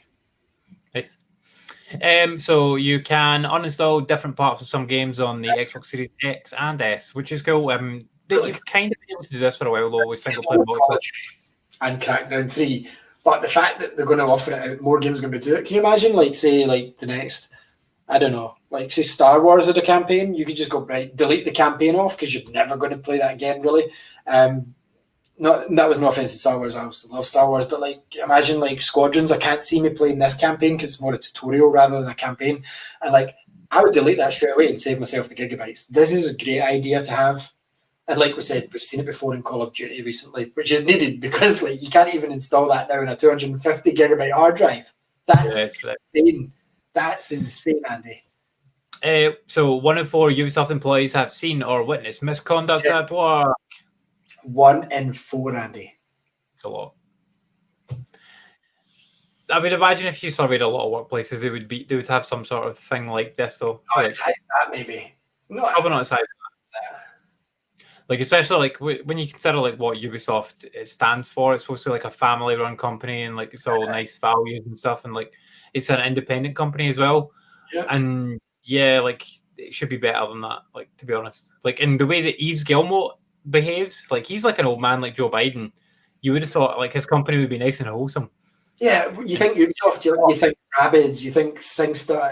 Yeah, you think like nice. Like I would have always thought Ubisoft was a wonderful place to work. Honestly, wonderful. Yeah, apparently not. Apparently not. Sony has abandoned its decades-old Japanese controller logic, so that means they have swapped X and circle. X is now always gonna give it to you. Always used to confuse me on the likes of Metal Gear Solid, because like you're used to pushing X and it's like, why is it not continuing? And then it's like circle and it's like X is back and it's like, this is just confusing. But I feel sorry for Japanese gamers. It's like, why the fuck are we changing for something they invented and they brought out? Why shouldn't we be the ones changing? Do you know what? Final Fantasy VII circle is confirmed always. Yeah. And they changed it in some of the remasters and made it X, and it didn't feel right. No, it doesn't. And it's like muscle memory, like I was telling you about a few weeks back about Tony Hawk's. I bought it a different version just because of muscle memory. It doesn't work for me on the control pad. And I think they should have given the developers the option, and this might, to be fair, this might be just for system level. Like, so like on your UI, it may Even be at X. system level, see if you had done that for years, Andy, imagine they changed it for us. You'd be like, yeah, definitely. But I think that they should still allow, obviously, developers to make it like you can have circle as your confirm button if you want it. It's not as big as, do you remember, like for years on the PlayStation, R1 was shoot. It was always weird. And then they changed it finally to the R2. That's why I always used to like shooters better on the Xbox, because right trigger felt like pulling a gun more. Not that I advocate guns, but you know what I mean? It felt like you're firing more. Whereas on the PlayStation, it just felt weird pushing R1. Because for me now, usually, depending on the game, it's right trigger to shoot, left trigger or L2 to zoom, L1 to like throw a grenade, R1 to like do sometimes it's melee, sometimes it's like a different grenade, like that sort of thing. Like L3 is always sprint, R3 is either usually duck. Do you know what I mean? Like sometimes it's melee on R3. Melee and sometimes R1's duck. Do you know what I mean? It just depends, but like that's how it should be usually. Like, see the control. Usually circles crouch actually. Depends what game it is, but like triangle's usually back or swap weapon. Squares usually pick stuff up. And X is usually use object. Or jump. Jump. Yeah, and then the D-pad's like cycle through your items, but like and that transfers to Xbox as well, but like changing about your general infrastructure like that, it would be a jarring change. Like people get used to it. It's not like a breaker, but do you know what super confuses me? Like, and this is where I think we can. Well, I could certainly relate, and you can probably relate with the Tony Hawk thing, to this Japanese change is that on PES, right? PES on PS4, PS3, PS2, Sprint is on R1, right? Always been on it forever. That's the Sprint button. On the Xbox, it's R right trigger. That's kind of in reverse. That's from. It doesn't make sense to me, like for it to be on that. It's really confusing. So I didn't like that. I don't get it. Like for me, Sprint should always be like click down the left stick. Oh no, like PES, it's different because you need to use the stick for other things. So it makes more sense for it to. And in general, sorry, that's L3 Sprint. In the first person game, 100%. Yeah, it needs to be. Although it is annoying to hold the button down and like you should just there's a sprinting in this game that I've been playing this week in a way which I do not like. Anyway, Spider-Man creative director has called for respect as the PlayStation 5 remaster is getting criticism, which apparently crosses the line. So people are giving death threats, which is absolute nonsense. Like, be annoyed like me and go on with your life. It's a game. If you want to do better, make your own game. If you can't, shut the fuck up. Yeah. The PS5 controller features LED lights on it, which will tell you what player you are. Okay. Wow. I'm only ever going to have two controllers for the PlayStation. What I still think is cool is, because I've been using Remote Play quite a lot, is that it still get the Apple Arcade colours, that kind of peach light when you connect it to the Apple products, my iPad. That's quite a nice touch. I don't know if you can, but like I hope you can change the color on the light bar on the PS5. Why? Blues. Because yeah, but it'd be cool to have like a blue one for me and like a pink one for Bethany, sort of thing. Like tied to your profile, like what light color would you use? Could be doable. So, one she can be the pink one. In fact, it could be doable. It is doable. It's whether they do iterate. I'm sure that's something they should do. Godfall is apparently not a service game, even though it requires an always-on connection. Which is strange. Like, this is the one that looks like Destiny, Devil May Cry, but it's like you have to always be online. Yeah, like I don't know. This must be a piracy thing. It could be a piracy thing, like Denuvo or something like that, or it could be like they're just pulling data from you, or pulling data from the cloud somewhere, streaming it into the game. I will not buy Godfall. It looks fucking shite. Like, it looks terrible. Like, I've seen people getting excited about it. I'm like, what are you getting excited about here? It looks like the graphics are alright, fair enough, but like the gameplay looks terrible. It looks so boring. Like, if you want a good kind of hack and slash game, Demon Souls is there.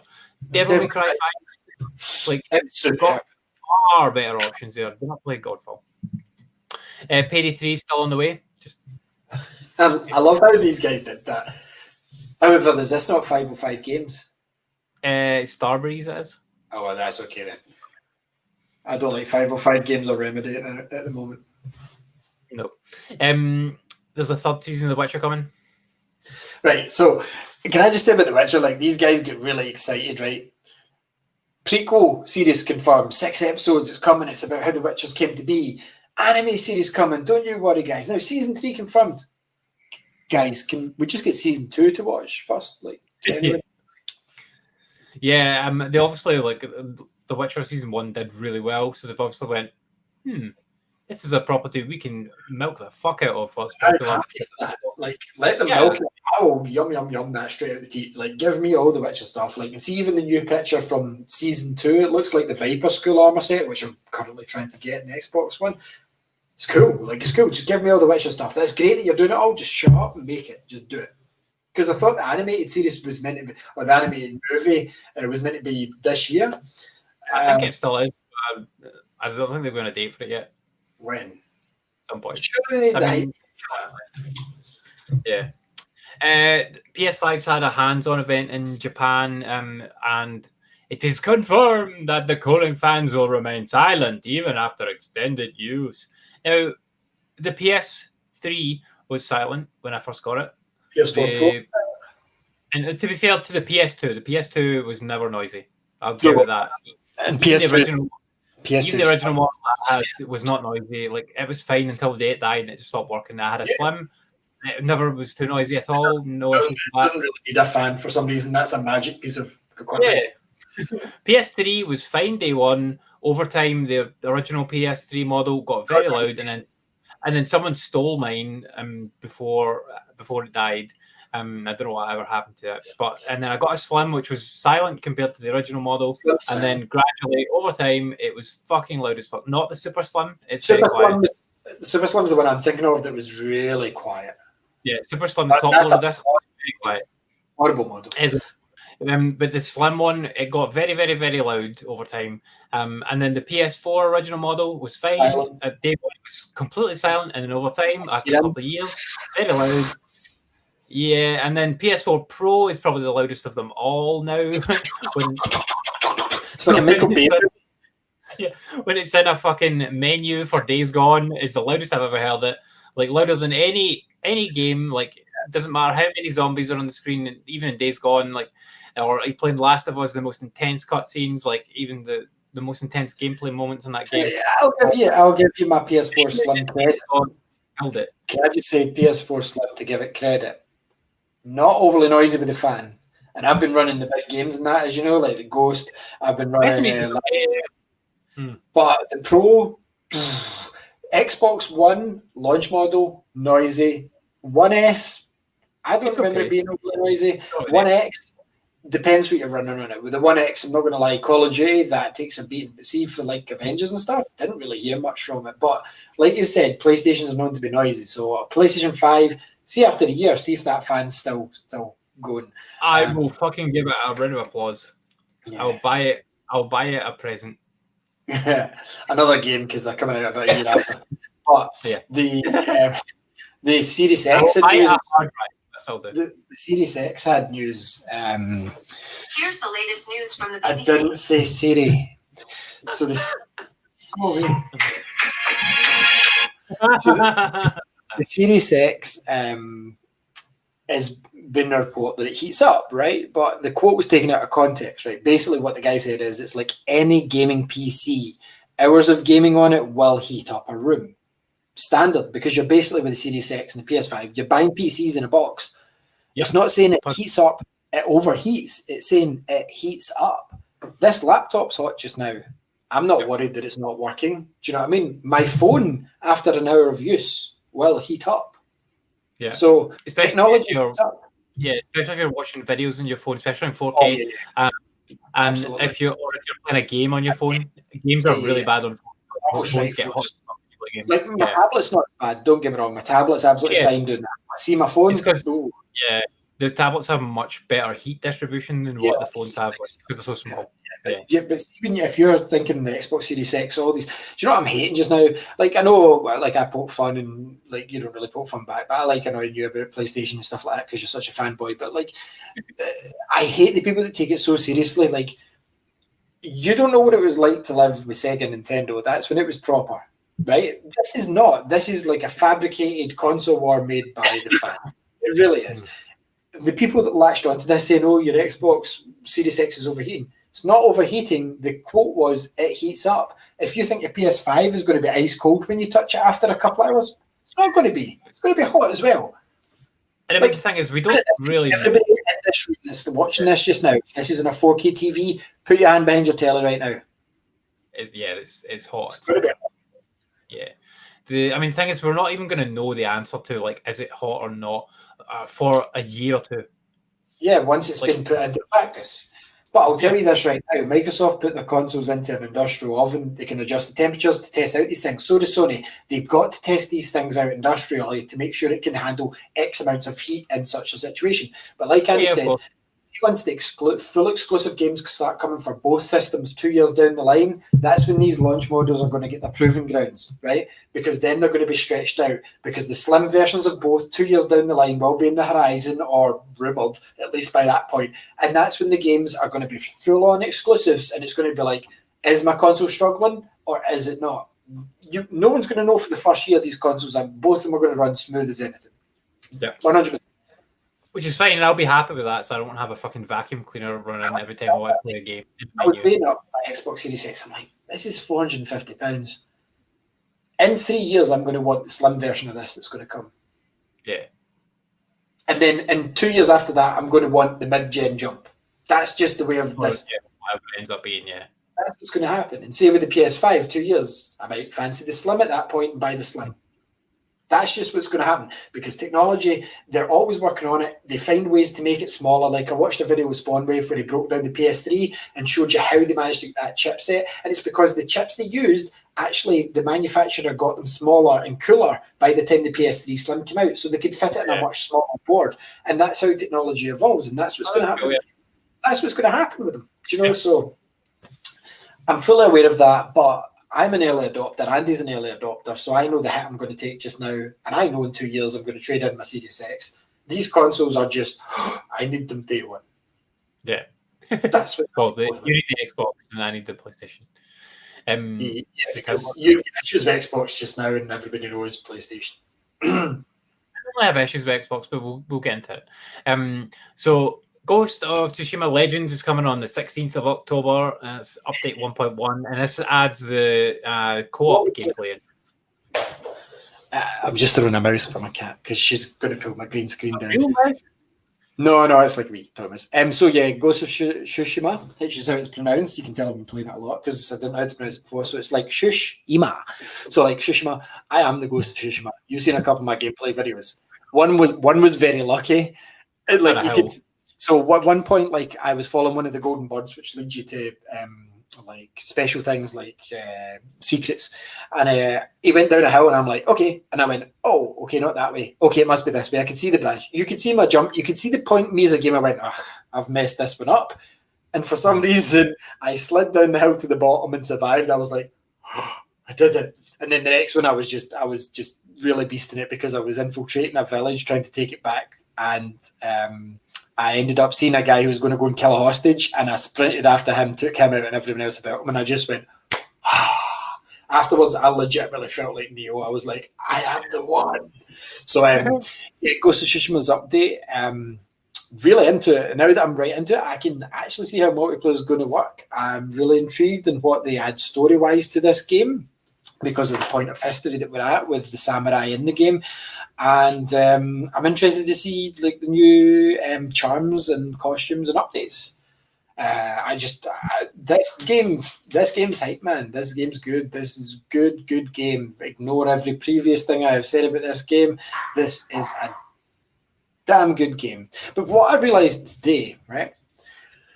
Sony excel at third-person action-adventure experiences, single-player.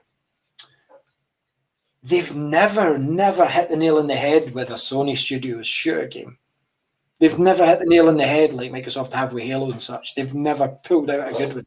They've done Killzone, they've done Resistance, but none of them took off. Even driving games, they don't do well. Like Drive Club, it's dead now. Drive Club's gone. Do you know what I mean? Like they haven't been able to. They've got Gran Turismo, but it's drowned after the PS2 era. Let's be honest. There's nothing. So like. It's weird how Sony are known for being a good game studio, but when you look at all the good games, I'm not saying they're not good games, all the good games are third-person action adventures, third-person RPGs, that sort of game. They don't have as varied a catalogue in first-person games as Xbox actually does, even though everyone said they didn't have exclusives, because every single game that I've played that I love that's Sony only is third-person action-adventure open world or third-person action-adventure with RPG elements like God of War. Yeah. The crazy thing is, like I said, they've never been able to nail a first-person shooter series that took off like Halo. Yeah. They've not been able to do it. And the card genre, sure, they had something with Gran Turismo, but it's gone now. I think that we'll see with Gran Turismo 7, is it? 6? We'll see with that, but it's never going to take the crown from Forza now. Forza has nailed it. They don't spend time at track recording things for 20 years like Gran Turismo team. But do you not think it's crazy like that, how they've not really been able to nail that sort of formula for like a first-person shooter? Like, see, for me, when people are going, oh, PlayStation's going to buy Rockstar, they're not. They're absolutely not going to buy Rockstar because it's owned by Take-Two. But what they need to do is buy a studio that makes first-person shooters and work on a first-person shooter that's not Killzone or Resistance. I mean, they bought, like, the last studio they bought was Insomniac. Yeah, but they're good for what? Third-person action-adventure open world games. Like I say, that's Sony's bread and butter now. Like, that's where you, like, if you want the best third-person action games, which are outside of Call of Duty games, right? They're basically the most popular games. But they're first-person shooters. Yeah, no, I know that, but like outside of like Call of Duty, like first-person shooter sort of model, these are the most popular type of games. Apart from sports titles that day. But you're never going to buy those. And like Sony did have a sports title, it's not exclusive anymore. MLB, the show. That's right. They get rid of that. But yeah, but you know what I mean? Like, they don't have a first-person shooter studio. No, because even Killzone, like they moved over to Horizon now, so which is a third-person action adventure game. Do you know it's crazy. I mean, it's far better. Like Horizon's far better, like series than Killzone, and there's only been one game in it so far. Absolutely, like, and that's one that I really need to go back. I think that's going to be my next one because see, every time I look at Horizon sitting on my PlayStation, I'm like, that's the one I want to play next. But I don't want to dive into it till I've got my fill of Ghost, which I don't think is going to be for a while. But yeah, it's just weird. It just occurred to me the other night because I was looking through PlayStation games and like Killzone, Resistance. They haven't done anything else. They just gave up. They went, we can't do this. Like, they're not going to beat Halo. Like, I'm not saying Halo's the best shooter ever, but I don't think Sony can make a game that's going to be as hype as Halo. What they should have done is bought an exclusive deal with Bungie. Sony should have made that. Sony should have bought that. They should have. So Phil Spencer says that we are years away from 8K being standard in games until the TVs are. Yeah, until the TVs are there. Bill Gates also said No. What Phil Spencer said is, I don't think 8K will be the mainstream medium for gaming now, if ever. Bill Gates also said, I don't think anyone will ever need more than 840 kilobytes in a console, in a PC. People are wrong. Because are you telling me 6 years from now we're still going to be stuck with 4K gaming? Absolutely we're not. The difference is that 4K is not affordable for the masses just now. 8K Well, 4K, yeah. 8K is not affordable for the masses. It's like $2-3 grand for a telly. You wait 3 years, you're going to get them down to 1,000. That's when the likes of me, you Fraser, might start considering it. Then they hit the sales to go £700-800. That's when the trigger gets pulled. You buy an 8K TV.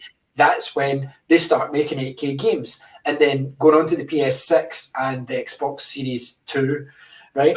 The big difference with 8K though is like that your eyes. I don't think most people's eyes could detect 8K. And it said it was a scientist actually saying, a scientist/optician who actually said, here's why 8K doesn't make a difference. Yeah, like you should stop at 4K. Like that's enough for the human eye to be able to see.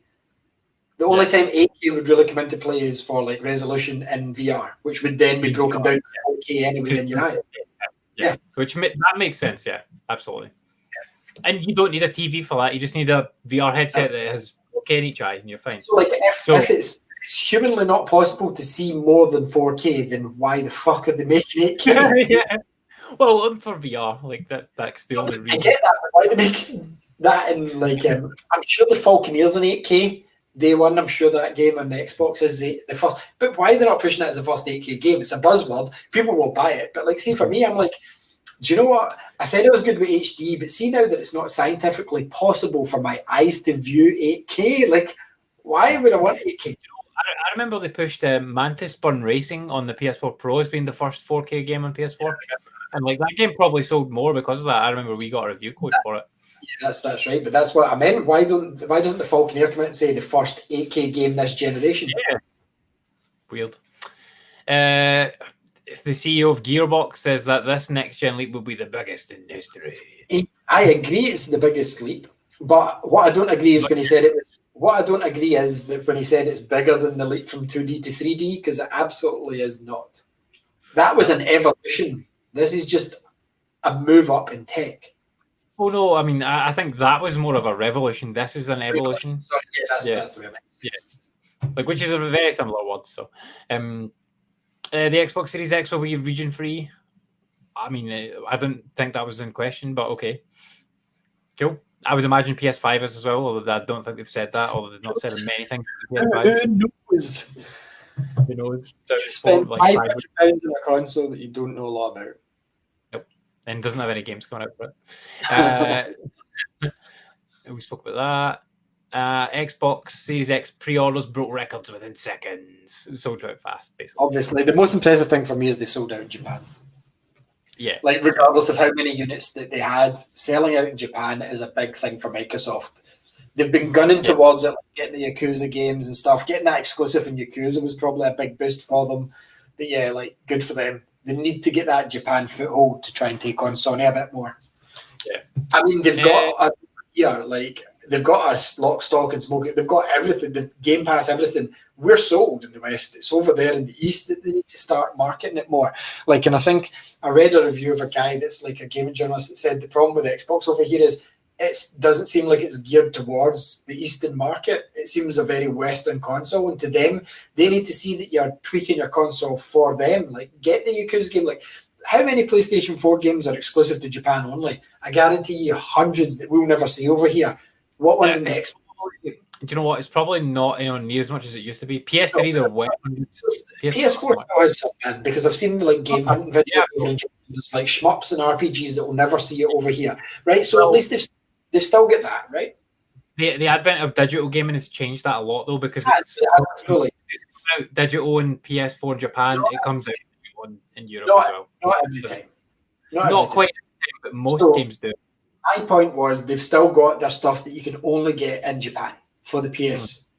Xbox, there's nothing that's exclusive to Japan. It's like you can get everywhere. And in fact, you're getting it second. So they need to make that drive and either get exclusives like they have with Yakuza, which is like till March, I think we read up.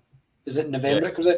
which is a big thing because you're as popular as anything there. So I guarantee a few Xboxes sold off the back of that. Plus the fact, losing the new Final Fantasy out to PlayStation is a big thing. But like Elder Scrolls, as far as I'm aware, is popular in Japan. Like, so that's a big one for them to get. But getting all the Final Fantasies and stuff onto Game Pass was a big move for them as well.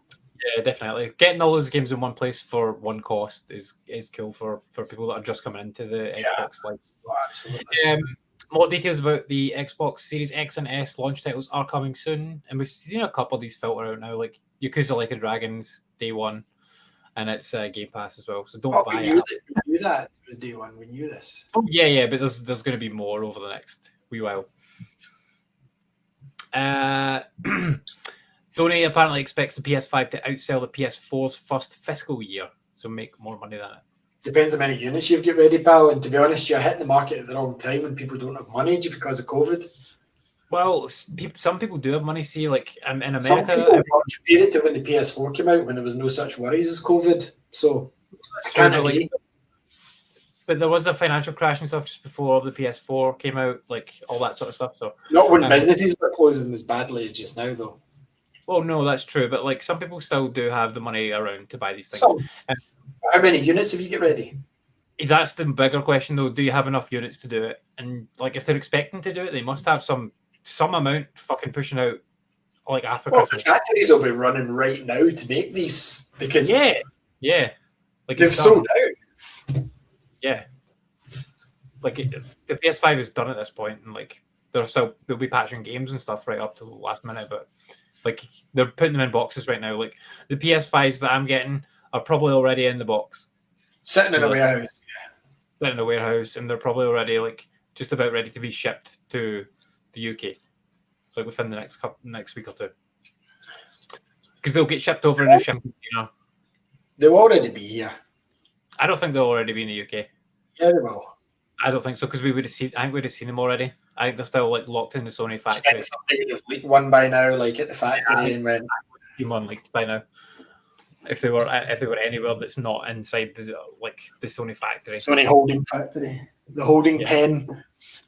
The holding pen, yes. The cows with the cows. My X-Wing cushion keeps moving. Xbox Game Studios games have been played for 1.66 billion hours so far in 2020 alone. A lot of hours, but COVID helped with that. It's not as many as Call of Duty Mobile, though, in 1 month. This is very true, but the mobile gaming is a bigger market than probably PlayStation and Xbox. Yeah, that game is free. Like Call of Duty Mobile is free. So these games you have to buy them in some capacity or get Game Pass. Astro's Playroom is 4 to 5 hours long. That's actually all right for a fucking free game. But apparently it takes up like nearly 3 gig of that limited space in your console, so I would get rid of that as soon as you can. It's a tech demo. Have you seen that being played? I watched Jeff Keighley play it. It's a tech demo. Yeah, it's a demo for the controller, but like Astrobot is a demo for the VR. He talked to one of the PlayStation guys in that video, and the guy basically said, "Yeah, this is what we gave to developers so they could use it as a basis for the game, so they could see what the controller could do." Yeah. Get rid of it. It's 3 gigabytes. If it has trophies, I'll play it. If it has no trophies, I'll delete it. That's the way it's going to work. If it has a platinum, then I'll keep it. Like the platinum. More PS5 games will arrive a week. Oh no, we already spoke about that. So yeah, we talked about that. Hackers are cheating in Mario Bros. 35. Already. It's been out like a week. Hackers can get the fuck. What do you think it's going to achieve? You're going to go to Nintendo HQ, they're going to give you a trophy and shake your hand in front of the world and say you've won Mario. No, nothing's going to happen. Really? You're going to bore yourself with a game quicker. Yeah. PS5 3D audio will work with many current headsets, but not with TV speakers when it comes out. It's a weird one. But fine. I'm getting the 3D audio headset anyway, provided game comes. One cool thing actually I've seen about the DualSense I didn't know. Technically, you could have DS games on it because there's a part in the Wii Robot. What's it called? AstroTurf. It's Astro's Playroom. Right. So you blow into the controller to move the wind in it. Like, I didn't know that was a thing. That's pretty cool. But like the last time I was impressed with that was on the DS. Remember when you had to blow out the candles? Like, yeah. But that's It's just just a using the microphone. Yeah. Yeah, it's just using the microphone to detect a sound. It doesn't matter if you're blowing. And don't get me wrong, like playing the PlayStation this week, I do appreciate that speaker in the controller, even though it is crap. The concept of it's crap. See, hearing the wind and Ghost, and like the wind's like your waypoint. Like, so see, sometimes in games it will ping out, it'll show you the way you have to go. It's called the guiding wind, so the wind will blow and show you the way. Through the controller goes, and it does feel cool. But here was my thoughts on that. It's like the spray can, like that's the coolest one. That was awesome. No, that was the best use of a controller that wasn't full motion control ever, was using the right trigger. But here's my point. They're trying to sell you this 3D dual surround, whatever the headset is, the 3D, what's it called? The 3D Sense headset or 3D dual? 3D headset, basically, right. Yeah. So you get that on, you're going to miss all the sounds out of the controller. True. Maybe the sounds will be redirected through the headset. Also, here's one thing that I need to know. So, can I turn the light bar off of my controller? Because on the PlayStation 4, you had to have it for certain tracking things, so it was mandatory to have it on. You could just dim it, but that fucks the battery life, as everybody knows. So, like, you need to turn it off, especially on the V1 controllers. But, like, when's Sony doing another conference, Andy? You seem to know all these things. Nope. So they will have one before launch, but I don't know when it'll be. In fact, they might not even have another conference. They might just do it as a blog post. I expect more of a blog post. They have been putting out more information like this week, like slowly but surely. Tiny tidbits, like tiny bit. I mean, it's out in a month. Just show us what the UI is like. Like, it got leaked this week. Like, somebody started it up, not fully, but this was like a dev kit in Russia that they leaked it, and it's like, Sony, it's out in a month. Like, people like Andy are going to cry themselves to sleep pretty soon if you don't show them what that menu is. I don't need to see the UI until I play the console, right? That's one thing I don't need to see. That's fine. I need to know what's happening with my VR. And how backwards compatibility works and will your games work. Yeah, which games will work, which games will be improved, like all that sort of stuff. But I need to know what happens with the VR, because I need to know if I need to order some sort of cable from them, like request a cable, or if the cable is just in the box. I need to know that. Like, because they've said that there's a cable so that it makes your headset compatible, but there's no port on the back of the PS5 or the PS4 camera. So unless it's under that mysterious silver screw that like a weird flap or something. Remember the PlayStation 3 original model had a flap that flipped up and it had all these little ports in it, like that. Maybe it's like that. The SD card, the port for the PSP memory stick, the Duo, and it had something else, the SD, USB, and an MMC. Compact flash or something stupid. It was, it was CF memory for the camera. Man, like no one ever used that. Anyway, hopefully we'll find that out. Like, because I don't know if I need to buy the PS5 camera or not to make my VR work. That's what I need to know. Because like, if I need to buy that, then fair enough, I'll just buy that and sell my old camera. Fine. That would be the easiest option, right? Yeah, what the fuck? Who knows? Razer's got a credit card coming out, and it has an LED logo in it. Of course it does. Cool. It does look cool. Imagine pulling that out your wallet, you'd feel like you were part of the cyberpunk. Yeah, man. It's pretty cool. I mean, you already feel like that though if you're paying by your watch or your fucking phone, man. I like paying by my watch because I just go like that and it goes ding. My watch goes up ding. So just in case anyone didn't see, I paid by my watch. Xbox Series X has prompted a lot of Microsoft debate in this generation performance. So, is that where you're going to branch into your talk? So the videos came out this week of the performance of the Xbox Series X, right? And comparing it to the Xbox One X and whatnot. And the load times are faster, really fast. Like Red Dead loads in a minute. A minute quicker. Which is a minute 37 seconds on Xbox One X, and on Series X it's 37 seconds. So it's just a lot. Here was my one gripe with that before you continue. This is why I had my moan that day. It compared it a lot with the One X, right? And I wasn't looking at the load times, but see when it loaded, I was like, what's the difference? Like graphically, I could not notice a difference. On the One S, I did notice slight differences like draw distance, shadows, stuff like that. But on the One X and the Series X, I was like, I just had this bad sinking feeling. It's like, I'm So- going to buy this console, and apart from the load times, take out ray tracing just now, Andy, but apart from the load times, I'm not going to notice a big, oh my God, look what it looks like now. It's going to be like, this is how it's looked for the past year for me. So, sorry, 2-3 years. When did the One X come out? So it's like, years ago.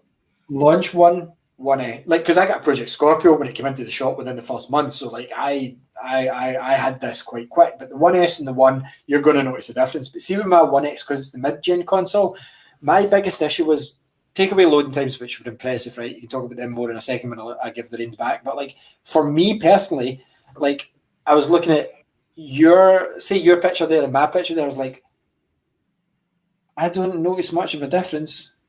Like, and then for me, I was just getting pissed off that day, and I was like, why am I upgrading right now? I am upgrading. Like, this, don't take us away. I'm still excited about the consoles. That was just one bad day. But see, during that, you've got a cat in your wrestling. during that day, I was like, why am I upgrading? Because this looks exactly the same. Like, there's no graphical difference that is noticeable, stand out, like from 360 to Xbox One. Oh my God, look at that game. Or PS3 to PS4. Holy fuck, look at that game. Even I would argue PS4 to PS5. I've seen games where I've been like, holy moly, that looks a lot better than PS4. Like even PS4 Pro, right? Yeah, PS4 Pro is slightly under Xbox One X. But do you think they shot themselves in the foot just ever so slightly, making the One X so good?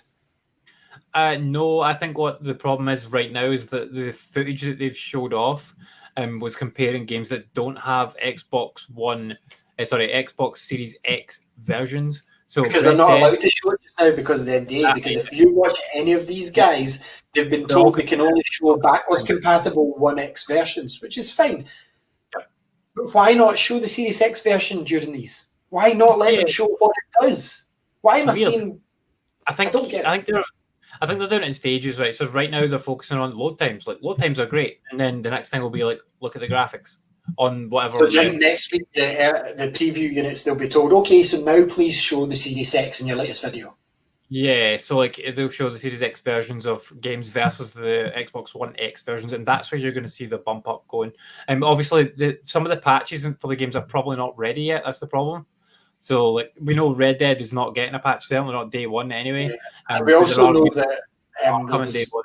Day one for the preview units, it was 400 or 500 titles only available, and they've added another 300 the last week, and they're going to continue adding more till all the backwards compatible titles are ready, which will be ready for launch. Like, they've got a full month, and if they're doing like 300 last week, say they've done another 300 this week, say they do another 400, 500 next week, they're doing it in stages, like you said. So maybe the next wave is, okay, here's the ones with the Series X patch, show them, and then the week after it'll be like, okay, this one was a Series X specific, like say NBA 2K21, where it's in Series. That's the only game that we know that is legitimately Series X only, like will not run on One X because it's a separate version. So until they can show that, then you're not really seeing the difference. And that's my problem just now. It's like literally in a month's time on Friday, I will have a Series X, hopefully, in this house. And I still don't know what the games look like on it.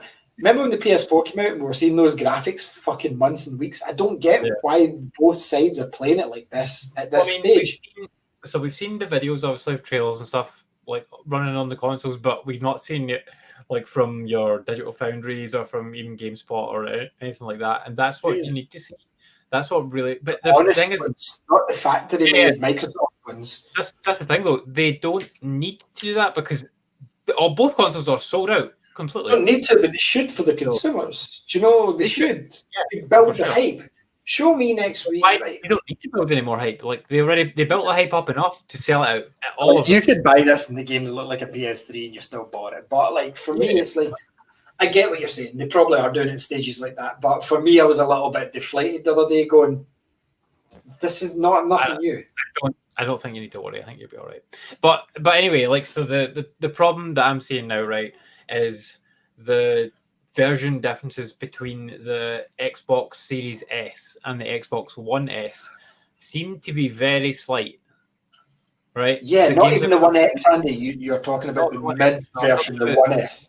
The One S, which is the console that I currently own, which has a disc drive in it and plays 4K Blu-rays. And a big hard drive. and it has a 1 terabyte hard drive in it, right? And now the Series S, which has a 500 odd gig hard drive, doesn't play 4K Blu-rays. I can't get physical games for it, although I don't tend to get physical games for the Xbox anyway. I tend to just go on Game Pass. But it's that 500 gig hard drive, which, okay, it's going to load fast. But with the announcements of the prices of the hard drives for these, so like it's £220 for a hard drive. £220 plus £250 is £470. Which is more expensive than a Series X. Which is more expensive than a Series X, and I'd only be getting 500 gig more hard drive space for £20 more. I'd be getting a much less powerful console in terms of the graphics, no disk drive, all the rest of it, yada yada. I'm better buying a Series X. That's what I said. Because when I watched the breakdown, Andy, what I gathered, I was watching, who was it? It wasn't Angry Game Nerd. It was a guy that looks like him. It was Austin Evans. Austin plays, yeah. I was watching Austin Evans, and he said that it's not even powerful enough to run the 1X versions of games. Which is, I'm not meaning the Series X, I'm meaning the 1X, which came out 3 years ago that I've just been talking about. Your Series S can't play those games. The versions that you're getting are the 1S versions.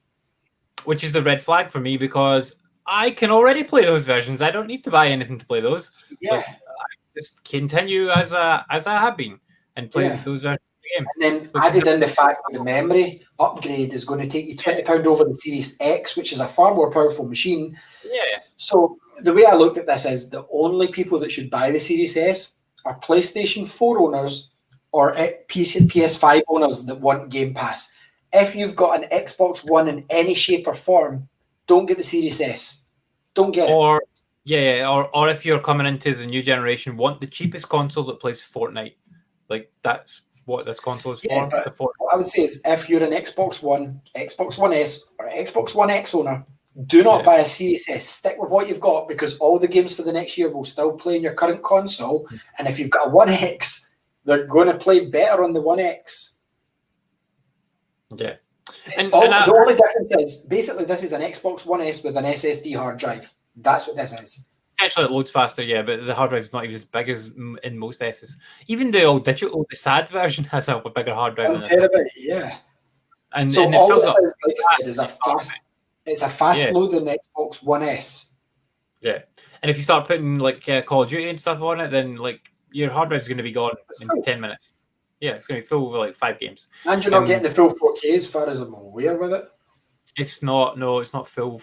Well, I think it can be for some games, but they've not confirmed that yet, like what games are what. So this is a good prospect. See if you're a PS5 owner and you're raging about the Elder Scrolls, or you're a PS5 adopter and you're raging about the Elder Scrolls announcement, get a Series S when it's time.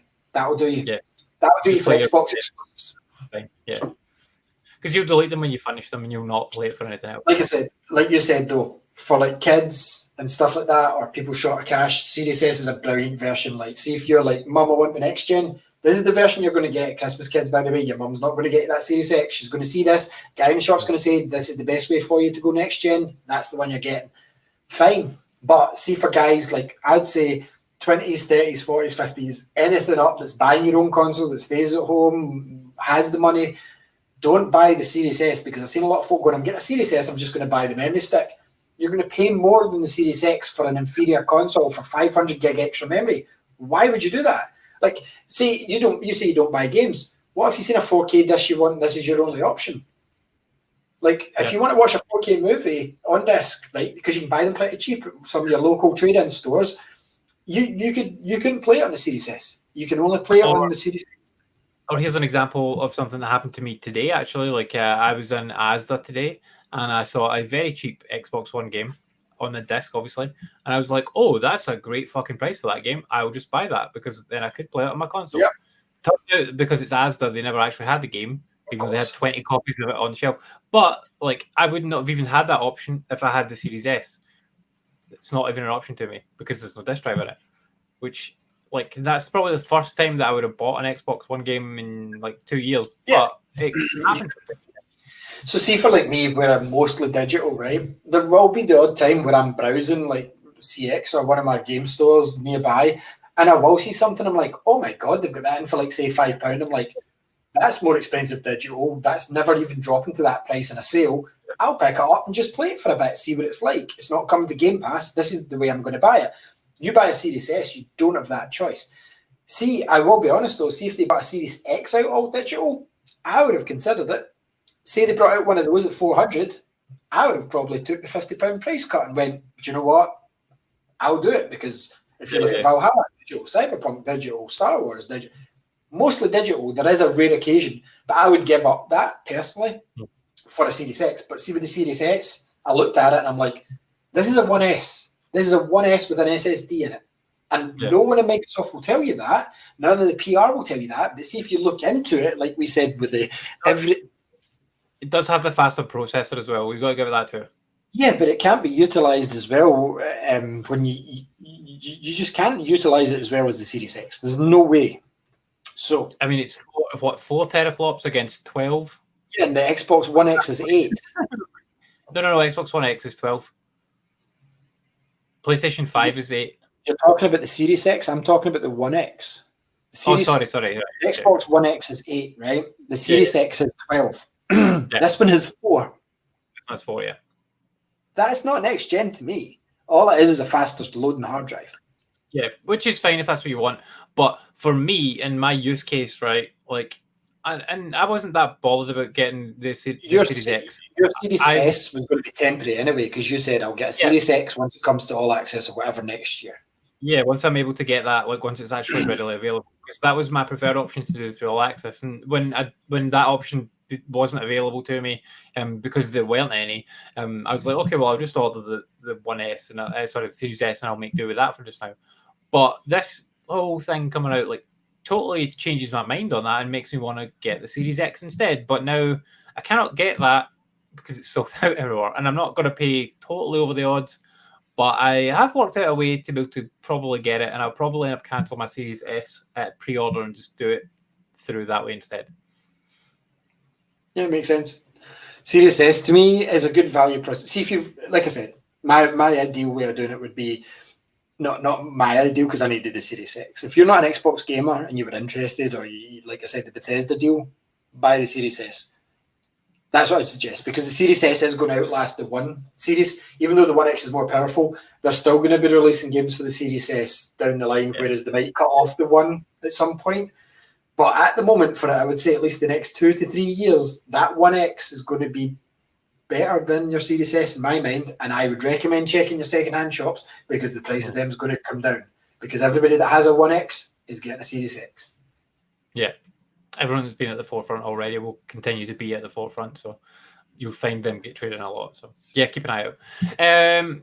Okay, so moving on from that, I'm going to try getting a Series X once it comes out. That will be updated as to how that goes. Anyway, Watch Dogs Legion has a year one plan. It includes an Assassin's Creed crossover. Yeah, they're adding a character from Assassin's Creed into the mix. She's a female assassin from what I was reading. It's because, oh, right, okay, that's interesting. It's because, do you know why this is? It's because Watch Dogs Legion has said fuck all pre-orders, I would guess. And they're like, shit, we need to do something here to like encourage people over. Like, oh, people are getting mad right now about Assassin's Creed not having a female playable character. I'm surprised they didn't add Sam Fisher at this point. Yeah, I mean, that'll come. Like they put them in every game apart from Splinter Cell. The Resident Evil reboot did its casting as well. So Robbie Amell is cast as Chris Redfield. And you know what? I'm not adverse to this, because he's got a look of Chris Redfield. I didn't ever put those two together, but he looks more like Chris Redfield than the guy from Prison Break who played Chris Redfield in the old ones. They've also cast Hannah John Kamen as Jill Valentine. She was some guy too. And, the guy from Desperate Housewives as William Birkin. Fine, yeah. The guy who's playing Wesker was in the Umbrella Academy. Oh, that's Eddie from Skips. And they actually go back to the guy you didn't know. Yep. Black Sails. He was Billy Bones. So he was, yeah. I recognise him now, yeah. So imagine him with black sunglasses. Yep, he's Wesker. Yeah. And they've also cast Claire, that's Kaya Scolario, however you say her name, who was Effie in Skins. She's a good actress. I like her. And then, who's this guy? Leon. It's not Leon. He doesn't look like Leon. Like all the rest of this cast look similar to the characters who have been cast. This guy does not look like Leon. This guy looks like Carlos. Yeah, I would So say he more like Carlos from Resi 3. Wheels, but I mean, maybe if you shave his head and take away his beard. Maybe. Why would you shave his head for Leon? Leon's got like your hair, but yeah, like a side pattern. It doesn't look right. oh, But, see, I mean, I still want to watch this though. I still want to watch it. Yeah, I probably would watch this, to be fair. This sounds good. I like the sound of this. But yeah, that's all the news, finally. The news is over. Cool. So we'll move on to what we've been playing. So what have you been playing? I've only played really a couple of games. So one of the games that I have played... Oh, he's gone away. So played on Xbox, played Destiny 2. So I've never played Destiny 2 before, and this was my first experience of Destiny 2, and it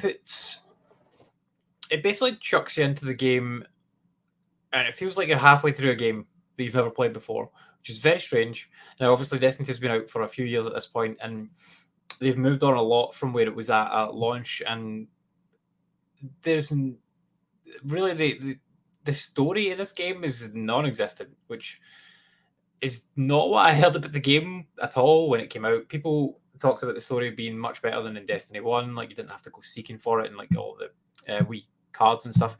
There was the Grimoire cards within the app in Destiny 1. And people said that like that's not the case in Destiny 2. But I couldn't find any story. Like, it's like, oh, go here, speak to this guy. Okay, now go do this mission, kill these things. Okay. Go here, kill these things. Go here, wait, defend this point. And honestly, one of the most boring games I've ever played in my life. Horrendous. And I will say as well, the shooting mechanics in this game did not feel even as good as Destiny 1. You talking about Destiny 2? Yeah, Destiny 2, yeah. It's not a good sequel.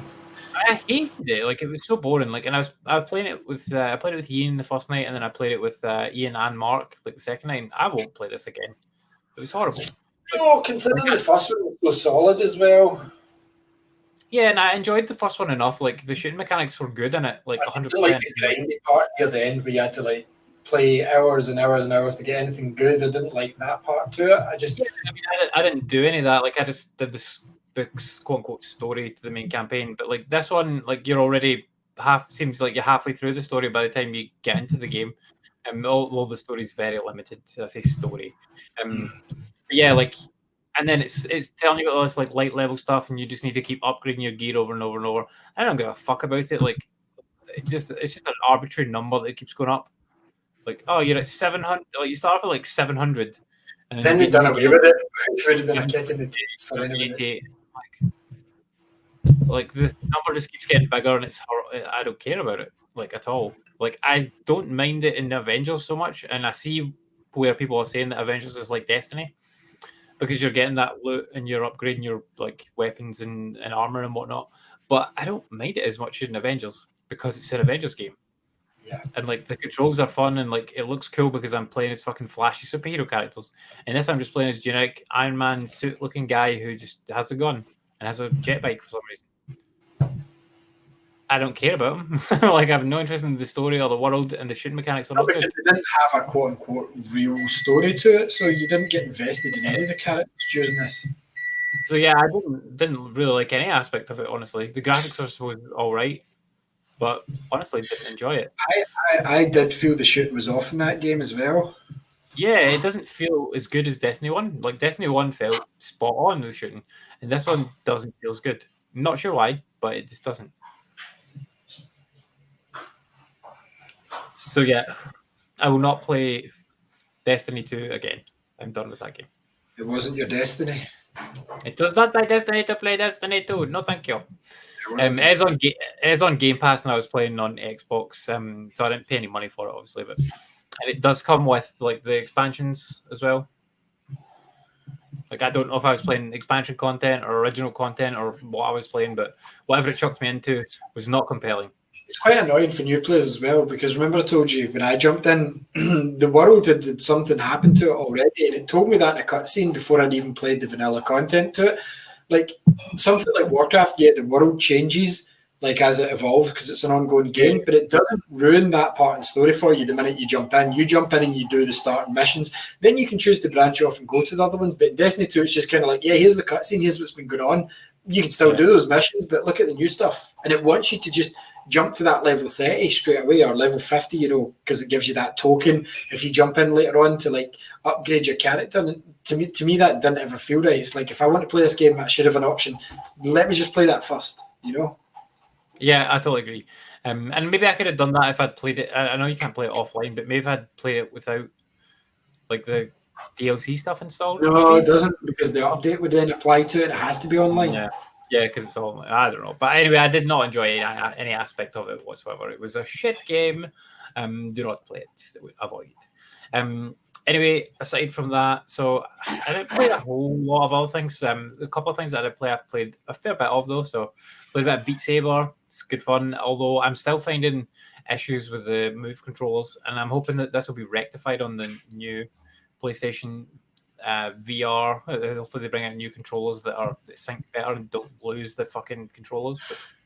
But that's because for this one they just went, remember that warehouse of move controllers? Let's just get them working in the VR.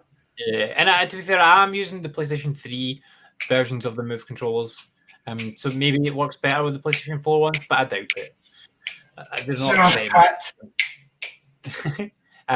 I did play a couple of new games though, however. So I did play AI, the Somnium Files that I sent you a picture of, Ali. Remember I sent you a picture and it was like a weird, I can't remember what it was, but it was like a weird thing that someone said. But anyway, this game is a visual novel game. And I erased that from my mind. So I'm playing on PlayStation 4, and the one issue with that is that these type of games, like, I like to play them handheld. I don't really like playing on PS4, honestly,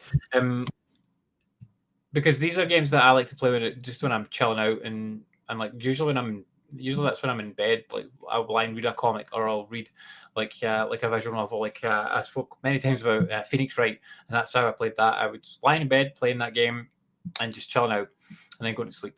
Because it's quite relaxing to just chill and read something, and that, like, Phoenix Wright had an interesting story, and this game's the same. It's got a really interesting story, but it's a quite chilled out type of game. The gameplay is not massively involved, and this is made by the same people who made the Zero Escape games that I absolutely loved.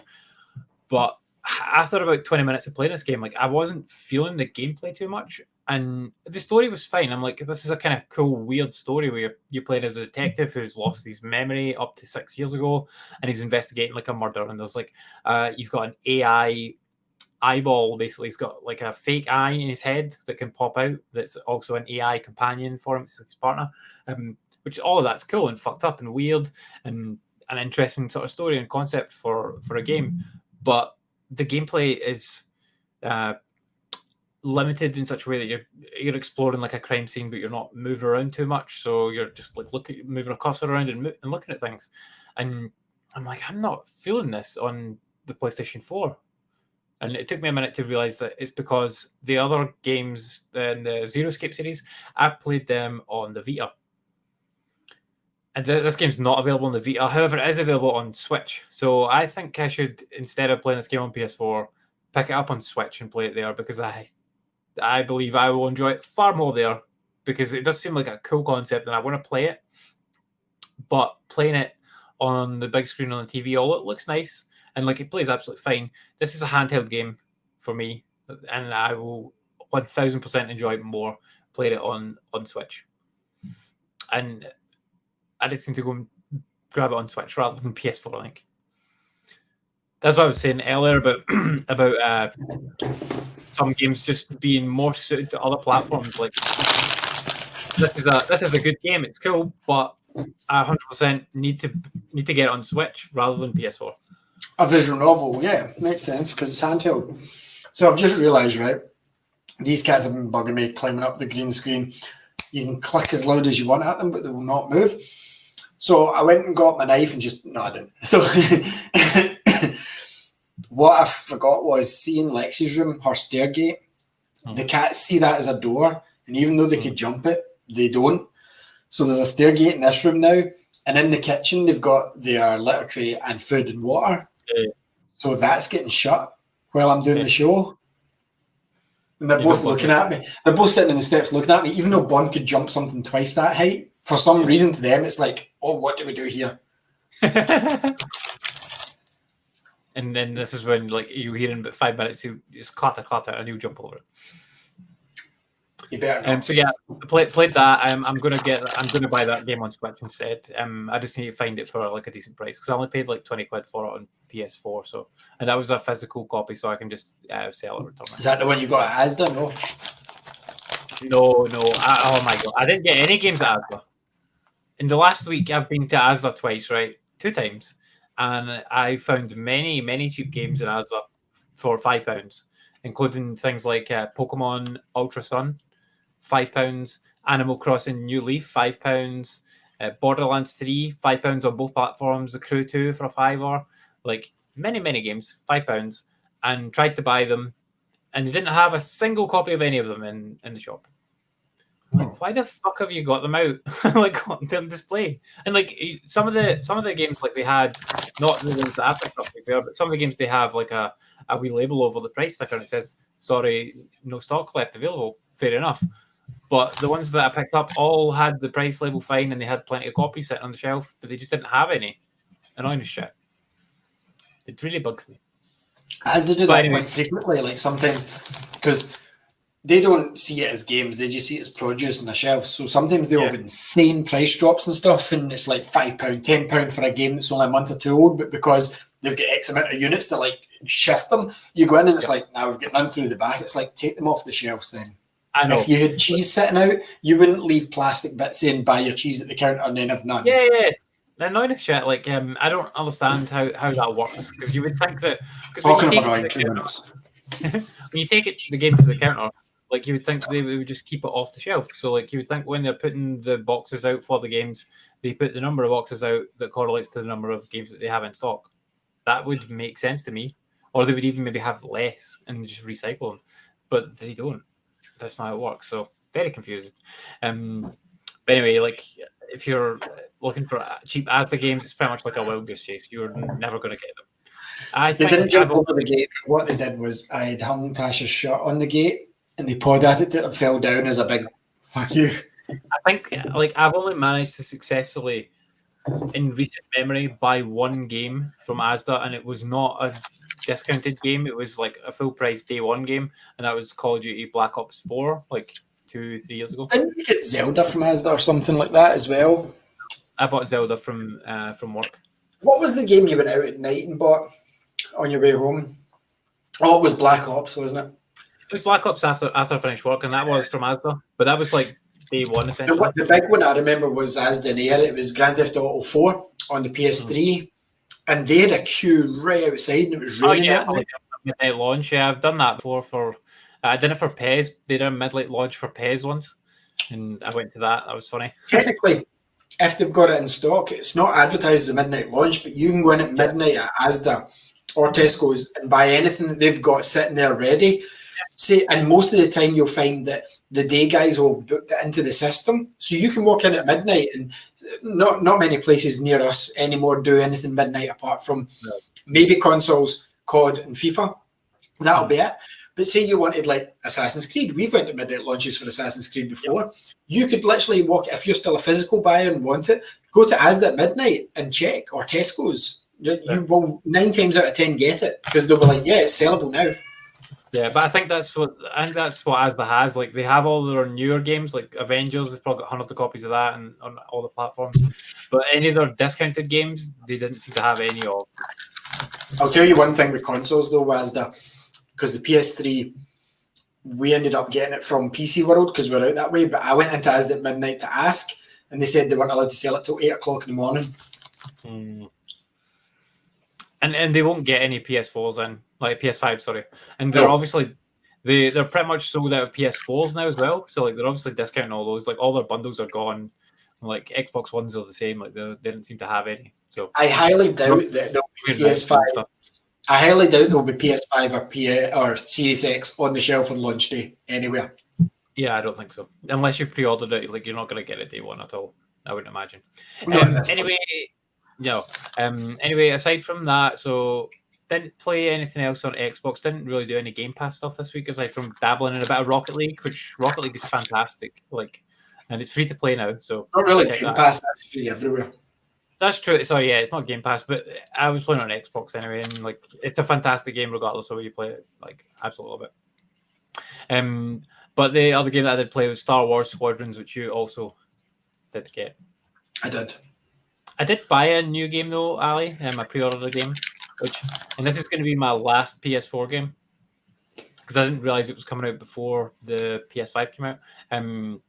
So see, that's the shit thing. Like, I would still go ahead and buy an Xbox One game because it's going to be there, but there's no guarantee, like you said about Crash. If you buy it just now, is it going to work? One, and are you going to get a free upgrade? Two, because some of them you're not going to get a free upgrade, and some of them might not work, and you've just dropped, say, 40, 50, 60 pound on a game, and it's like, I just bought it last month. And say you're trading your PS4, assuming that it's going to work. Imagine you sold your PS4 just now, Andy, and you'd loaded up digital games that won't move. You'd be so pissed. So I think any new game that's coming out now has to be backwards compatible at least. But like if it's not doing anything extra to the game, then like, why would I bother keeping it? Or like why would I invest in a game right now that is going to last me a couple of months if it's going to be a shit version, like just a basic version on the PS5? Exactly. And I'm paying £50 for it, like when I'm buying PS5 games for £50. But anyway, I pre-ordered Dark Pictures anthology Little Hope, which comes out on the 30th of October. On PS4 or Xbox? On PS4. It's £25 on PS4. Is it PS5? No, but I'll have finished it by the time... Well, they haven't said it in PS5. But I will have finished that game by the time PS5 comes out anyway, so that'll be my last PS4 game. Weird choice. See, obviously for the PS3... my last game was meant to be Last of Us, but then it ended up being Black Flag, didn't it? Yeah, I think my last game that I finished was Devil May Cry. It was? PS3. Devil May Cry, like, remastered or whatever it was. I don't think I did finish it, yeah. Not on PS3, because you had to go back. Oh, no, sorry, you're right. It wasn't that, it was Ni no Kuni. Yeah, because you had to go back and play the remastered version to finish. And it was much better, the remastered version. So maybe I'll do DMC5. Oh, I would, man. DMC5 is a great game anyway on the One X, so I can only imagine what PS5 and Series X are going to make it look like. Devil May Cry is another kind of PlayStation series. But yeah, I'll finish the Dark Pictures game because it'll only be 5 or 6 hours long probably, so I'll beat it in a couple of days. And then once I've finished that, Until Dawn, guys, yeah. Is it similar? Because I've downloaded Man of Medan, but I've not played it because it sounds like the Muppets song. You should play Man of Medan. Man of Medan is good. Man of Medan. It's actually a really good game. It's not really that scary. No, neither was Until Dawn, but I really liked it. It looked so cool. It's not as good as Until Dawn, I'll say that, but it is very good. Like, I liked Man of Medan. Until Dawn was that good that my wife enjoyed it, who does not game. Yeah, I don't know if you would enjoy this one as much. This one's a lot darker than Until Dawn, but it's still cool. Like, I really, really liked it. Until Dawn was kind of teenage slasher kind of horror film. Yeah, there's none of. I mean, there's a little bit of that in it, and they definitely don't do any of the like weird like Wendigo type stuff in it. Yeah, that was a bit fucked up. Until Dawn, I was like, why not just make it a guy that was pissed off people were camping on his mountain? Yeah. So there's not really any of that in this game. It's more based in more real life, I would say. Yeah, I would have preferred that because I think Until Dawn was really, really good apart from that point where it was like, yeah, it's Wendigos that's actually doing it. And I'm like, but why not just make it the guy in the raincoat that this was his mountain and somebody died when he was wee and he hates people coming here now? That would have been preferable. Yeah. But yeah, like Man of Medan's worth playing. It's on Game Pass, so definitely check it out. And Little Hope looks cool, so I look forward to playing that. And that's just Halloween sort of time. And as soon as I finish that, then that'll be I'll trade in the console after I beat that game, basically. My Halloween game's Luigi's Mansion, obviously, because I'm chipping away at that on the DS. Remember? Nice. But yeah, the only other game I played was Star Wars Squadrons. which I was going to talk about second because it's the new game. Right, so first of all, though, Andy,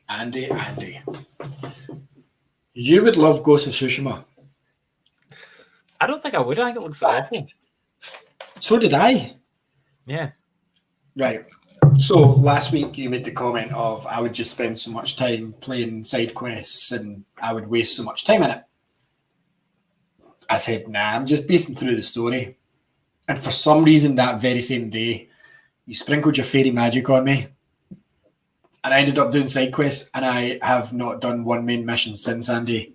I must have put at least 6-7 hours into it this week. I'm kind of glad I did it, though, but I'll tell you why. So the foxes tend you get, like, you get gold birds you can follow that take you to secrets, but the foxes then take you to places where you can open up charm slots. Now, your charm slots are basically like your charm of defense, and it raises your defense, or charm of attack, that sort of thing. However, it's always these cool wee things where it's like almost like mini tombs where you have like, it's not as difficult. It's more like the fox goes somewhere and you have to follow him, and sometimes you might have to like climb things or go down things. So after I'd done some more foxes, I'd done a legend side quest for some like cool armor. So I had to listen to a tale by a campfire and then go find some violet flowers. And I found a shrine with a map of where to go. Now, it did something I hate in games, where this game's got a pretty decent map system in it. And what it did was it gave me like a picture that was permanently at the bottom of my screen, you know, like here, like a key item. And I had to look at it and say, figure out where it is. And I'm like, oh, I'm not good at this. But in this game, I didn't have that difficulty. It was like, it's not like match up the shape of the island and get there. And it's like, oh my God, like it was Sea of Thieves. Yeah, oh my God, that was so annoying. No, this was just fine. It was like, here it is. So I found the island and a standoff happened. It was a relative of the warrior's armor and basically had to go after that to the cliff tops, and the Mongols were already there. And they had kidnapped the musician that was going to tell me where it was. So I kept getting overwhelmed, like over and over and over again. Like I could not beat these Mongols because basically you clear out the first few, and then the musician comes, and you have to protect them. And I'm like, oh my God, it's all these archers, and I just couldn't beat them at the time. I think I could beat them now, but at that point I couldn't. So basically, I figured it was a too high level for me. Sorry, I'm keeping an eye on this cat. It was too high a level for me because, you know, in some games, like most games, the fog of the map will open up from the center outwards, Andy, as you know, or wherever you start outwards. This one was kind of like, obviously I've opened this bit and I took a wee grey path all the way down and I went here. So to me, that instantly said it was above my location. So then I found another that was on like an island, like another one of these like legends. And it was a monk kept shooting me and saying, stay away, because it's demon armor or something. And each bit of progress, I had to fight like a demon guy, and I won and got a demon, like killer bow, it was called. It wasn't an actual demon. It was like, you know, guys with like a demon mask sort of thing. But he had all this stuff going around, like bat swirling. I mean, like seeing this game when you have your like one-on-one fights, like it goes... You know, like, and it's like almost 2D looking the way you both look at each other, and then one of you clicks your samurai sword out, like the old movies, because it's inspired by those. Yeah. And then you have to like figure out his attack pattern. Like red flashes are unavoidable, blues you can parry, and then normal attacks you can kind of just block. And you just have to be on your toes constantly during these. So after I won that, I tried to go to the Castle Canada, where K it's called, and it was still all locked up, but my next story mission was over the other side. So like the map goes kind of like this, the castle's here in the middle, and then the rest of it opens up. And I'm like, I can't get there. And like I couldn't find any way of getting a boat, Andy. So do you know what I decided to do? I swam, Andy, for 20 real life minutes. Oh my God, no fucking way. It worked. I just swam. It didn't bother me either. I was like, do you know what? Fuck yeah, I'm doing it this way. I can't find a boat, can't seem to find any decent way of getting there, so I just swam. After I did that, I decided, because I got to the second part of the map, it came up saying Act 2, blah, blah. So I'm kind of still early days in this game, because I think there's 5 acts maybe altogether. And basically what happened was it said Act 2, but as I got to Act 2, it went bow, bow, bow. All these red areas on the original part of the map opened up, and it said the Mongolians have invaded these farms while you've been away, sort of thing. So I decided I want to go and clear these out and start liberating the place.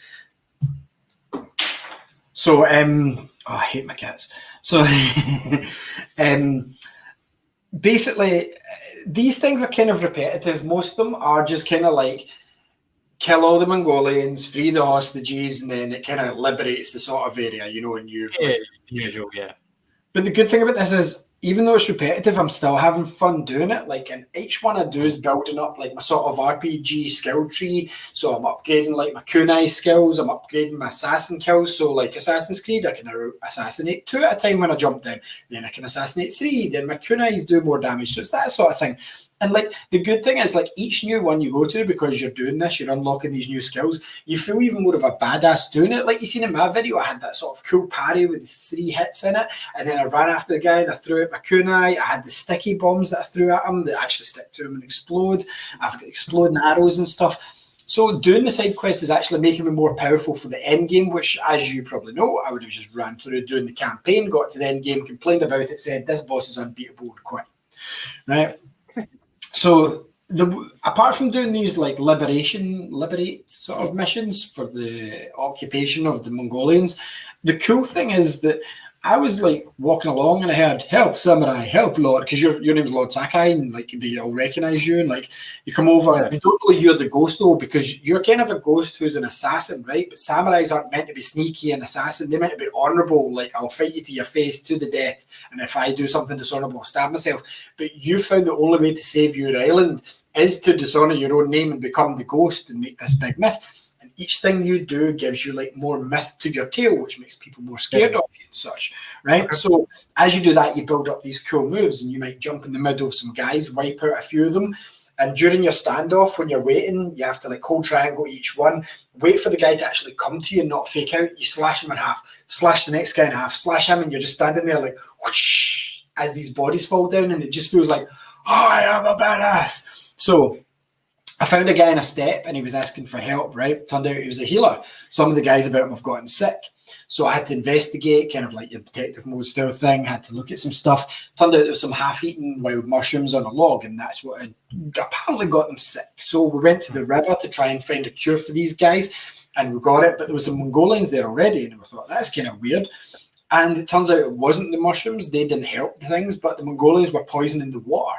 And at any point, I could have walked away from the side quest, Andy. I didn't have to do this. Do you know what I mean? Like, so I like the way that the side quest, it kind of naturally happened. Like, this guy shouted me from this doorstep as I was walking past him, like, "Hey, Lord Sakai." And I went over and I spoke to him, and this opened up this cool quest where I got to fight some Mongolians in like the reeds down by the river, and I got to help out this whole village, and it felt like I'd done something to affect the world, which was my problem with Last of Us 2, you know. And I really feel involved in this story, even though I couldn't tell you half the characters' names in it.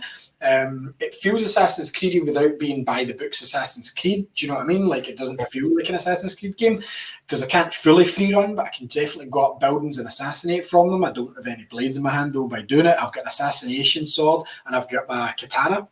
You can upgrade all your weapons in it. You've basically got 2 swords, a bow and arrow, and you've got like smoke bombs, sticky bombs, and things like that. But you can choose to upgrade your samurai skill tree or your ghost skill tree, and ghost is effectively assassin. Really loving everything in this world. Like, I'm actually now playing it that much that I'm actually going, I don't need to check the map because I know that road goes there. I don't need to climb up that cliff because that's not the way up to the bit I need to go to. And I love when it comes together like that in a game. I'm still only in kind of the second part, like I'm maybe halfway through the game.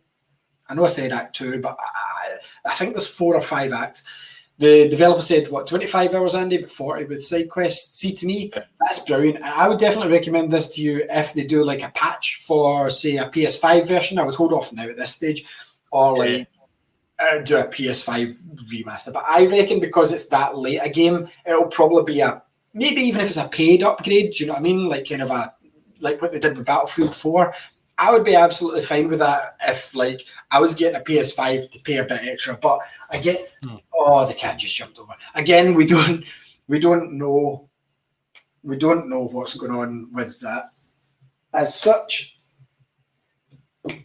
So I'll need to wait and see what happens when I eventually get one, because this is a game that I think I would like to see on the the next generation as well, because as good as it looks on the Slim, I'm pretty sure this game could do a whole lot more than it already does, because you've probably seen some of my screenshots from playing the game on Twitter, Andy, and some of my gameplay. It looks decent enough, and that's running off a Slim, but imagine that in the PS5. Oh, that's going to look quite tasty. So absolutely amazing game, and even if you don't think you're interested in the subject matter, I'm not interested in the subject matter, but see just the gameplay and the way it flows, the way that you can click L3 to sprint, and you can push, I think it's right in the D-pad, whistle for your horse. Your horse gallops alongside you, so it feels continuous. You can be running, call my horse, jump the horse, and give chase. Love that, love that, love that. You can build up things so you can even attack from your horse. Like, I never step off my horse. I push X every time to jump off my horse. I always want to make an entrance.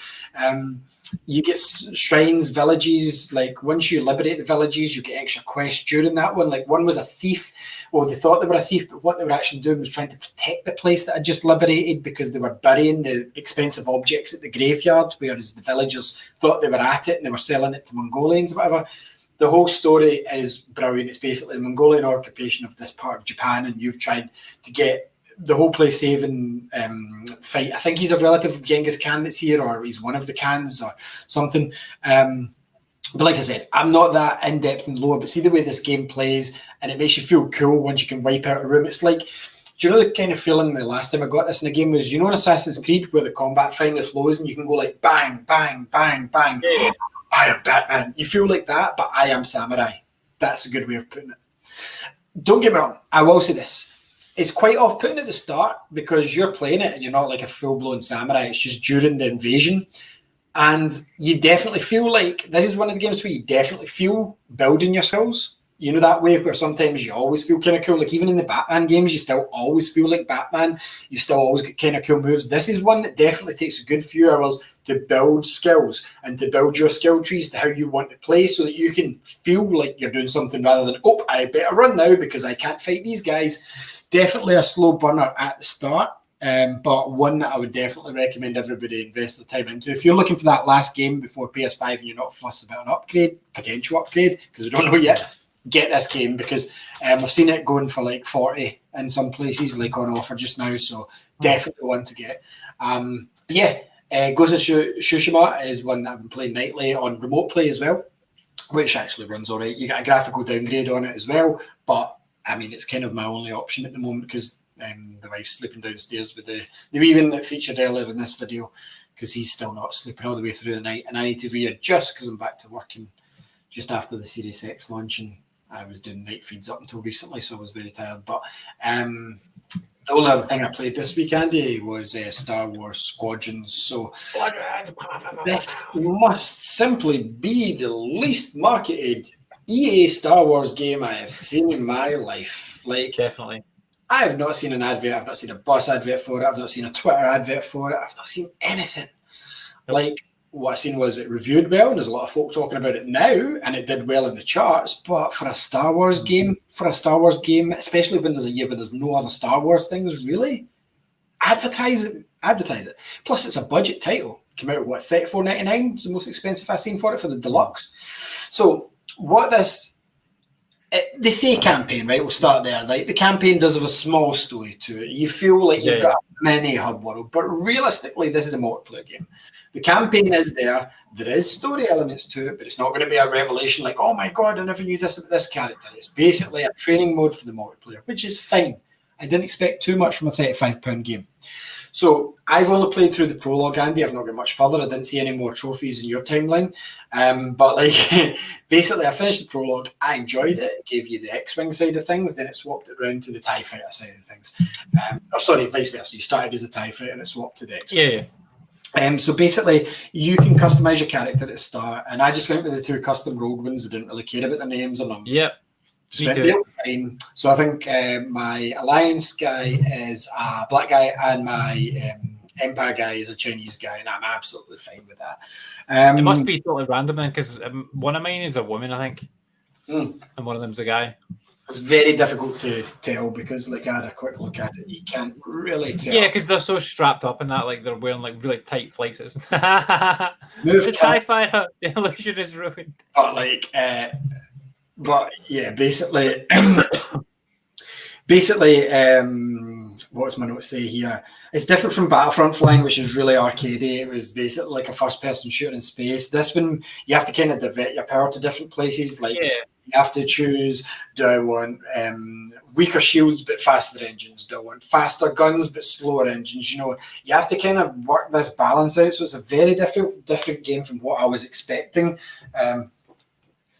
Fucking cat, man! This is why I put the cat out. Sorry. So basically, you've got left stick for throttle, right stick for steering. Triggers are fire. Left button in the TIE fighters repair the hull because they've got no shields, which is a nice wee touch to differentiate them. Like this would be awesome in VR. I think this would be really cool in VR. But it's very different, like I said, from point and shoot flying that you get in Battlefront. This is more systems management based, and if you're not on top of those systems, you're not going to do very well. After doing like the mission and it flips to the other side, I kind of stopped playing.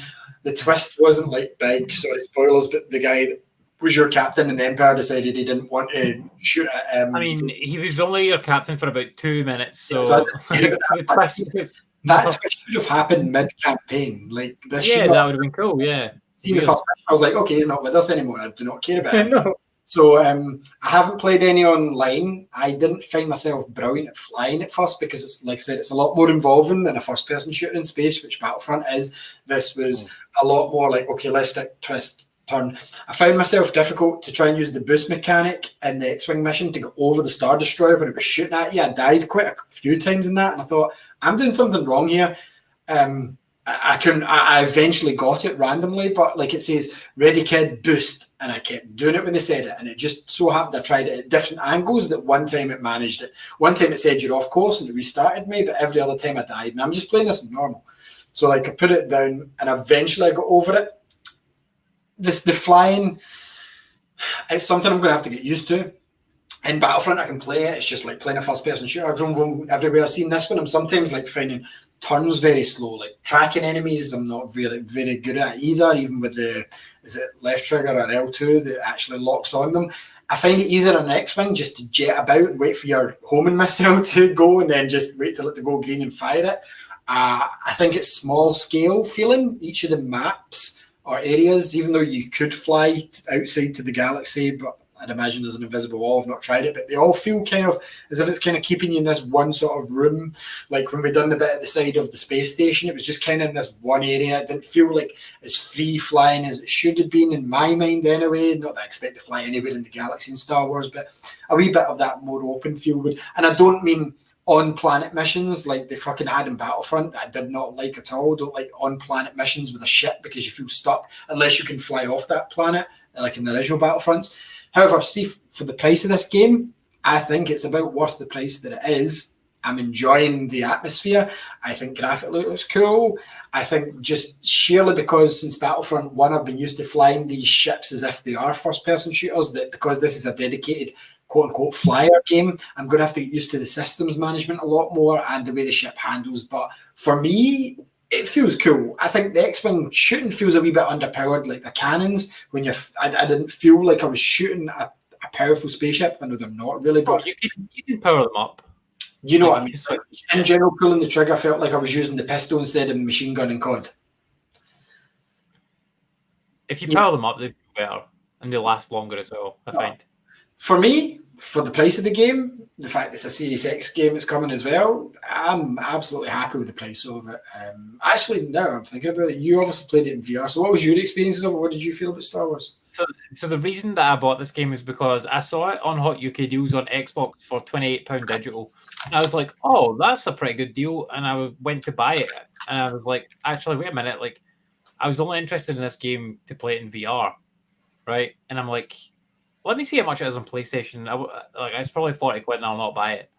But then I went and looked for it on PlayStation and it was only £30. Like, yeah, it's a budget type money. I think mine was 35 for the digital deluxe. So I bought it on PlayStation for £30, $29.99, and got it like the day after launch, so like Saturday, and I didn't play it until Sunday. Now I'll tell you what this game is, right? This game is a VR game that has been ported to be a non-VR game. I would agree. 100%. Like you can tell in the menus, not in the menus, sorry, in the hangar. Because if you're in the hangar, like in most games, they would let you walk about, but in this you're in a static position and you sort of look around. And in VR, obviously, that's fine because you're like looking about. Do you want to know a neat trick? There's plenty of Easter eggs in this game, and I've not looked them all up. But on the title of this article, you know, if you use the in-game emote to wave at somebody in the hangar walking about the background, they turn around and wave at you. That's cool. I don't really care about that. Like, and most of what I've done in the game has been most of what I've done in the game has been in the campaign. So I disagree with you actually about the campaign being like just a throwaway like training mission for the multiplayer. The multiplayer feels tacked on to me and feels like I played a bit of it and I hated it. I thought it was trash garbage. But I did also absolutely fucking hate the ship multiplayer in Star Wars Battlefront. What I loved about Star Wars Battlefront was the VR mission, and that is exactly what this is. This is the VR mission from Star Wars Battlefront. With the extra systems to use.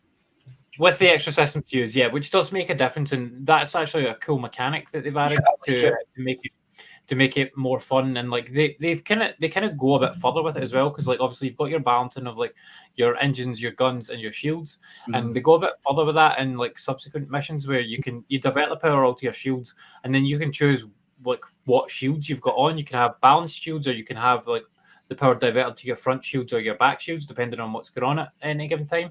So like I was approaching like a Star Destroyer, and it's like, oh, you need to now like divert the power forward so that the Star Destroyer doesn't blow you up like through your forward shields. Well, okay, that's pretty cool. So I enjoyed doing that, and obviously that's just, it tells you when to do that, and later on it's not going to tell you, and you're just going to need to manage that yourself. Same way with your like guns and stuff and your boosts and whatnot as well. You can manage those even further than what you can do in the early part. What I will say, like graphically, it looks shocking. Like it looks terrible.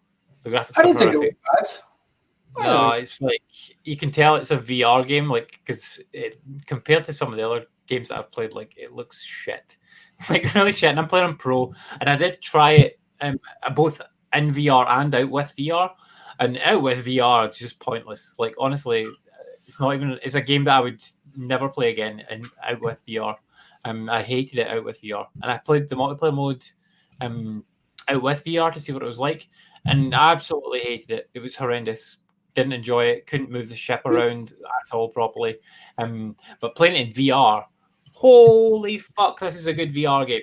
So if you have a VR, like this is a fucking banger. Like get this game if you're into VR stuff, like 100%. This is probably. I would say buy it both, because I'm quite enjoying this playing it normal, and like I said, the Xbox One version gets the Series X upgrade free, and it does look pretty good for me on the One X. I've got to say. It does get the upgrade, fair enough, but I hate. I mean, in the PS4, it doesn't seem to have any upgrades. It's just the VR compatible is all you're getting for that. Yeah, like VR is the fucking dog's bollocks in this game, though. Like it feels like you're in an X-wing or a TIE fighter. In the TIE fighter, it feels super claustrophobic because like it's all closed in, and you've got a very small window of what you can see. So you're having to like look around this tiny little window. In the X-wing is cool as fuck though, because you're like, you know, you can lock onto like you can lock onto like your target. So you're locked onto a TIE fighter, and it gives you the indication of where it is. Yeah, but it's really hard to find it. But I found that what I've tended to do, and like what I'll do now is I'll slow my speed right down and then move around to it, and like I'm literally looking around the cockpit to try and find where the fuck this thing is, and like see, because of the way the X-wing is built, you can see out the cockpit and like up windows and stuff. Yeah, so you're like looking about, and then you catch it out of the corner of your eye, and like right, it's there, and you just keep an eye on it while you're bringing your ship around, bear on it, and then at it. You don't have that ability outside of VR, so no, you don't. And like honestly, mate, like it's probably one of the best VR games I've played. Like it's unbelievably cool. And I tried like different configurations on the VR to like see what was the best way to do it. And like there's no move controller support for it. It's just the controller, right? Which is fine because like because they use the joysticks and throttle up and down and whatnot, and move around and roll and everything using the analog sticks anyway. And the buttons are like essentially like your buttons on your joysticks that you would have. The only other way to play it is using a flight stick, because you can use like a hold. Like somebody, there was a gaming company, I don't know if it was Razer or one of those that was advertising their flight sticks, and there was a guy playing it with like thrust and stuff, and I was like, that looks, imagine playing it like that with VR. That would be amazing. Yeah, and like, see if I had any other use case for that, I would probably buy it to play this because I think it would be awesome in it. But the controller's just fine for doing it, like totally fine. No issues whatsoever with that. But I tried it. I even like, and I never normally do it with VR. I never normally bother to put a headset or anything on. But so I tried it with the internal earphones that you get with the VR, and the sound on them is not great, so I didn't enjoy that very much. But I tried it with like my PlayStation headset, and the sound on it's solid, and it's much better because then you get full immersion. So I literally feel like I'm wearing like a pilot helmet as well because I've got the thing over my face, like the visor, and then I've got my headphones, my headset like over my ears as well, and like I feel like I'm in a fucking Star Wars like movie, and it's just so cool chasing around the TIE fighters and then like doing plink damage essentially to these Star Destroyers because you're just trying to like blow small holes in them so people can get access to them and whatnot. But yeah, I had a lot of fun with it, and like the story's kind of basic, honestly. Like, it's just like you're part of the rebellion or you're part of the what's it called, the New Republic or whatever they're calling it. That's what I mean Like, by it's kind of throwaway. Like you've just said what I said. Yeah, no, but it's like the story's fine. Like it sets it up, and it's like In the larger canon of Star Wars, it's kind of 100%. throwaway. It is. I agree with that. But in terms of the game, like it gets you from point A to point B, and it sets up an interesting scenario for you to go and tackle the mission. And like going and attacking Star Destroyers, cool as fuck.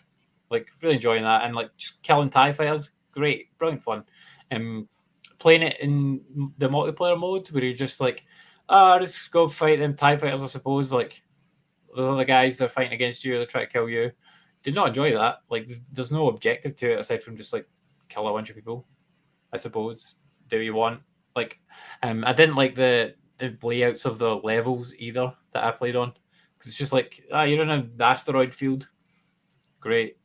It's not thought out like, oh, there's a Star Destroyer over there, and then there's other ships over here that you need to take out first to take down shields to then get to this. Like that sort of stuff was cool, and I liked that. It reminded me of Battlefront 2, the original one, if you remember. Yeah. When you were flying around, you had to take out different parts of the ship first before you could go inside it. And obviously, in this game, you don't go inside the ship at all because like there's no like on the ground component. It's all just you're an X-wing. Also, we've got to point out the time period of this. It's after the destruction of Alderaan, like during the first movie. Well, no, it skips forward. That's when it starts, and then it goes forward. It goes forward 8 years, and then you're after the destruction of the second Death Star, like just up there. But yeah, so I don't know if that's the first or second. I guess it's the second. No, it must be the first because Luke wasn't there during the destruction of the second. Remember? No, that's true. Yeah, it was Lando that blew the second.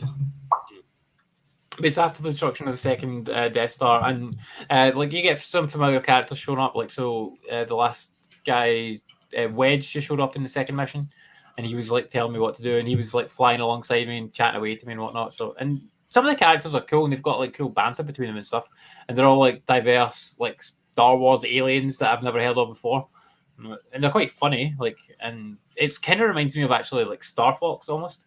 Because you've got these like weird characters that have all got their own distinct personalities that are just flying along with you, and sometimes they'll go like, "Oh, I've got like someone on my tail. Can you come and get them off me?"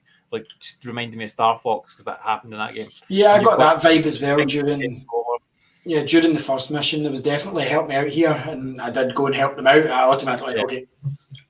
And I really liked that, and like, but yeah, 100% VR game. This was like. I don't know, like squeezed down into a normal game somehow, in which I would say the normal game is not anyone near as good as what the VR is. The VR is the way to play. Like the VR is fucking banging. The one issue that I have with the VR, right? Like everything works perfectly in it, and like you have to mess around with like where it detects your head to be. And I found that if I ducked down a little bit, like so I went like this a wee bit. And then got it to recalibrate. and then sat back up as normal, then I had much better scope and vision, so I could see over. Otherwise, I found out myself I was sunk down too far in the chair, so like the front of the ship was like up here. But that's probably just the position of my camera and stuff. So, but I got it to work like spot on for where I wanted to sit. And the one issue that I have with the VR version is the cutscenes. So when you're in the VR cockpit, perfect, it's brilliant. You're flying around, looking around, you can see everything, great. As soon as it goes into a cutscene, like that you've seen a VR before, right? And used it. And like when you go into VR and like say if you're playing a game that is not compatible with VR, or if you're watching a movie, then it's basically got a big screen in front of you. Yeah. So every time there's a cutscene, that's what happens. It's a big screen in front of you. That's it. And it pisses me off because at the beginning of the game, and this was cool as fuck. Like the first thing I seen in VR was this. When the game boots up, it shows you the menus and stuff in a curved screen. And I was like, oh, this is cool as shit. But then when the cutscenes come on, they're on a flat screen. See if they you want the Samsung curve? Yeah, if they did it as a curved screen, like I'd be like, that's cool, fine with that. But it was just really strange because it takes you out and it's like, just there's a box and then it's all black around it. And you're just watching the cutscene like you're watching a movie, which is annoying. But yeah, in VR, fucking amazing. Like absolutely fantastic. And not in VR, horrible. Very strange. I'm enjoying it normal. It's like playing two different games to me. Like yeah, I can imagine. But see, for me, I'm finding it okay, normal. I'm just needing to work out the systems and the balancing of them a bit better. I haven't tried the next mission though right enough because after you finish the prologue, you go to the hangar and I've just been kind of trying to customize my guy. Although even with the bonus stuff, it's very limited as to what you get. Coolest thing we need to mention about this game though, Andy, is even though it's EA, not one microtransaction, like not DLC, not like paid cosmetics, anything. Everything in the game is earnable in game. Everything. Yeah, that is cool. I don't really care about any of the like cosmetic shit that's in the game though, to be fair. I do because I know you can get bobbleheads and stuff like that for your like. Yeah, that was cool. You can get like a symbol of Darth Vader, the Fallen Lord. You know, pay your respects. Some of that was quite cool. There was also like a chopper, a hologram for the X-wing, which is cool. We not the Rebels there, but and Rogue One because he was in Rogue One, but. Yeah, I mean, I like that all that stuff in there. That's fine, but like, I just want to play through the campaign as like a VR game, and then I'll be done with it. Like, yeah, I'm not going to bother. I don't think this is going to be a long. I think maybe 15 hours maximum. Campaign. I think I looked up, and it's 7 or 8, so it's quite short. I think it's like maybe 10 missions, something like that, and that's spot on for VR because like the missions are maybe like 20 minutes, maybe half an hour long. So I'm doing like when I go into it, I'll do one mission and then like I'll come out. And I think the first night I did the prologue in mission 1, and then today I did mission 2. The pre-orders, the price of this game was pretty spot on though for what it was. At least they knew what they had because EA could have pumped this out 40 quid, 50 quid, and added microtransactions. No bother, they could have done that. And I think there would have been a massive backlash if they did that though, because it is like a shorter game and whatnot. Yeah. And they've gone along for this game. They've actually gone along the VR model of like Iron Man VR. So like Iron Man VR came out at £35, and this one's come out at 30, and this is a better game, 100%. Yeah, because this is like I know you don't like it as much, but this is a full game that, whereas you say it was optimized for VR, you could still buy this and happily play it like without VR. Even though I said don't, I'm saying I don't have an option for VR, and I'm not pissed off with my purchase at all. I'm just saying that I would highly recommend it on VR. Yeah, I'm not giving you that, but what I'm saying is the option is there, and it's not like a case of this game's made in VR, made to work in VR. This is a game that, like you said, designed for VR, and it was made to work elsewhere, which is cool for VR owners. But for me, it works fine either way, because sometimes you'll find a game like that doesn't work as well. And I know you're saying this doesn't, but I just think that's because you're biased towards how cool it is in VR at the moment. But like for me, it's unbelievable, man. It plays absolutely fine. Plays absolutely fine for me. Don't have any other option. Because you've not played the VR version. Like if you played the VR version, you'd be like, "Oh my god, this is so slow." No, I disagree. I think it's still very playable without VR. I definitely do. It probably is, but like I think it's like comparing, like, say if you were to drink like a malt whiskey, like a good malt whiskey, and then go and drink like a disagree completely. I just It's maybe like getting a McFlurry with your McDonald's instead of not getting one. It's a nice VR still sucks. Do you know what I mean? Like, this game doesn't redeem VR for this generation whatsoever. I cannot see anything redeeming about the PS4 VR from its entire life cycle. VR is good, and this is the best VR. It's not good yet. PSVR is not good. Apart from maybe Beat Saber. Beat Saber's probably a better game overall, but like, the PS4 does not like the move controls for me. So this game performs better in VR for me. Isn't that Vader game also out in VR on PS4 now? Yeah, I should get that, but you should own that. Like, this is a game that I will probably never get to play, and I don't understand. Just bring it out. See, now that it's not exclusive to Oculus, just let me play it. I will happily play this without a VR. You can do it because, see that Grover Saves the Universe? Remember I played it on the Switch? Worked perfect. Perfect. And it was fun, and I fucking loved that game, and it was one of my favourite games. This game, like, although it's probably not as good in not VR, like maybe, but it's still there and it still does work. Yeah, so I want to play that Vader game, but I don't want to spend £300 on a headset. I'll play very minimally, even when I get the chance to, with 2 kids and 2 cats and a wife in the house. Like, I can't play VR. I'm even lucky to play the PlayStation on remote play. Like, I'm crossing my fingers that remote play for the Xbox happens on Apple. It happens on Apple very soon, so that I can play my Series X. So yes, I'm buying a next gen console for the looks, but I'm playing it on a fucking iPad. The interesting thing is like I played more VR probably this week than we've ever played it, apart from maybe the first week we got it. Because Bethany was wanting to play some Beat Saber and it's Virtual Boy for the PlayStation. It's a lot better than Virtual Boy. Like, minusculely better. Like, there's barely even 5 games that's decent for it. No, there's more than 5. Barely. We've had a lot of fun with it. For the price of it at launch, it has not been worth that much. Oh yeah, for the price that I paid for it, 100% worth it. Obviously, yeah, you have. But see, if you bought this at launch, I'd be raging.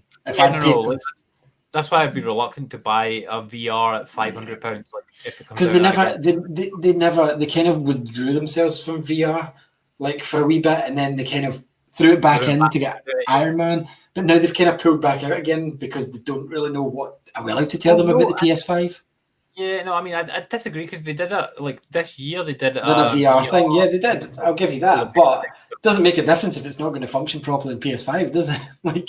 Oh no! Like, they need to tell me about that. But anyway, for Squadrons, I'm loving it in VR. It's fantastic. It's a cool game. It's actually like it's exactly what I hoped it would be, and it's exactly what I didn't expect it to be, because I expected it to suck. Like, honestly, like, and I just had a feeling that it might be like the Battlefront 2 VR mission or Battlefront 1 VR mission, which was fantastic. Yeah, like I say, as like I'm sure I said before, like, it was probably the best of any of the space VR games that I've played, and there's hundreds of them, and I've played at least 10 different ones, and all of them were not as good as that one mission in Star Wars Battlefront 1. Yeah, like, I downloaded that game. This one's better. Yeah, this one's better, and I downloaded that game, which was 80 gigabytes, just to play that one VR mission in it. So, like, this game's been getting good reviews though, Andy, like, across the board, like, regardless of VR version or normal version. So that's good for this game for being a budget title. I think it's picking up speed, which is great because it means that they'll be able to add content to it, potentially more story missions. Who knows? I mean, it's got more story to it than Battlefront did. Not Battlefront 2, because Battlefront 2 did have a legit. Yeah. But Battlefront 1 had nothing. It was just go shoot.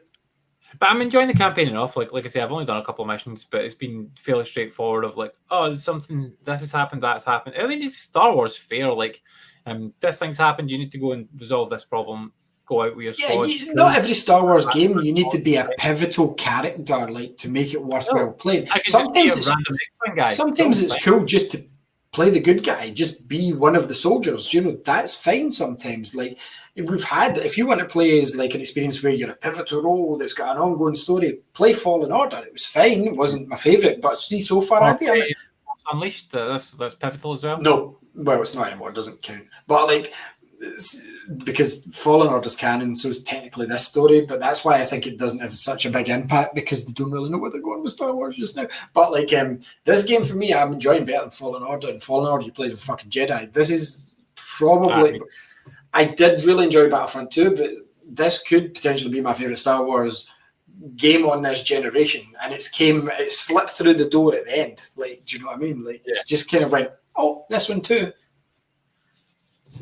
But yeah, definitely like a top VR game for me. Great. Loving it. It's so fun. And I'll probably do that like every night for the next however long it takes me to beat it. Like jump in, play a mission or maybe two. Because it is quite intense, I would say, in VR because you get there's a lot going on. Like, try like you're managing the systems, juggling them and whatnot, and then trying to find like where the ships are, like looking all around. Yeah. And, like it gets you going, definitely. Like it's intense. And what I would say is that it didn't make me sick, which is surprising because I had much going on. Like so you're and that's because it's really well. Have you not done? Let's try spinning. Right. That's a good trick. Yeah. I mean, like you have to spin around now and again because, like, if you hold left or right on the throttle, so like the left stick, then that spins you like this. And it's fine in VR. I don't know if it does that in the normal one. I can't remember. It does. Yeah, but it doesn't feel the same. It feels slower because you can't look around. The one I did try the multiplayer, right? And like you said, you didn't try it yet, the multiplayer. No, I didn't jump into it yet. I know they are adding to that because it's only got like 2 modes just now, I think. Yeah. So I only tried one of the modes, just like whatever the basic one was that jumped into the quick match.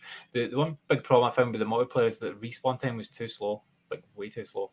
It was like 15 seconds or more, and it's got a timer that counts down.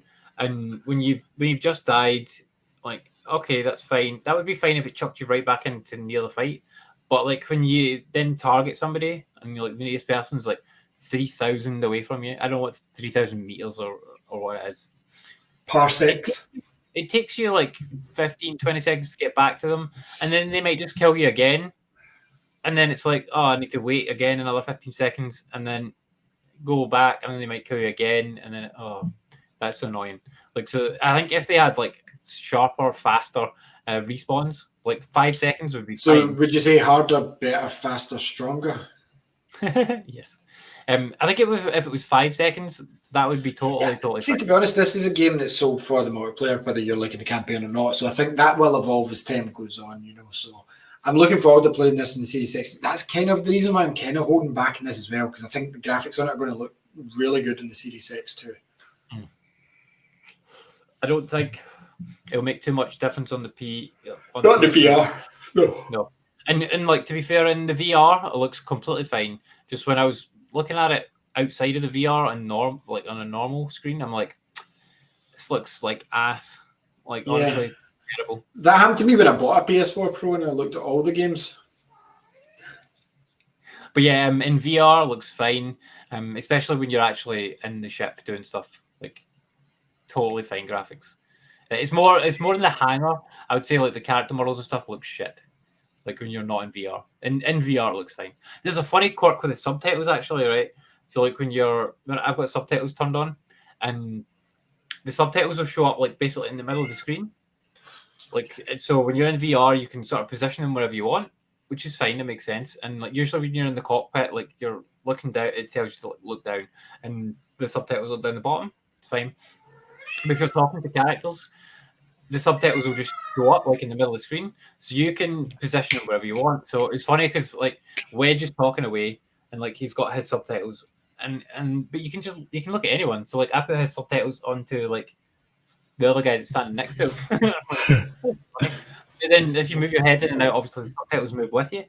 Yeah. But they don't go through them; they just stay on top of them. But it's very strange because they should, like, you would hit the point where you would his body, but they still just stay on top of him and they don't bend or anything. So it looks really weird. It kind of messes with your mind a little bit.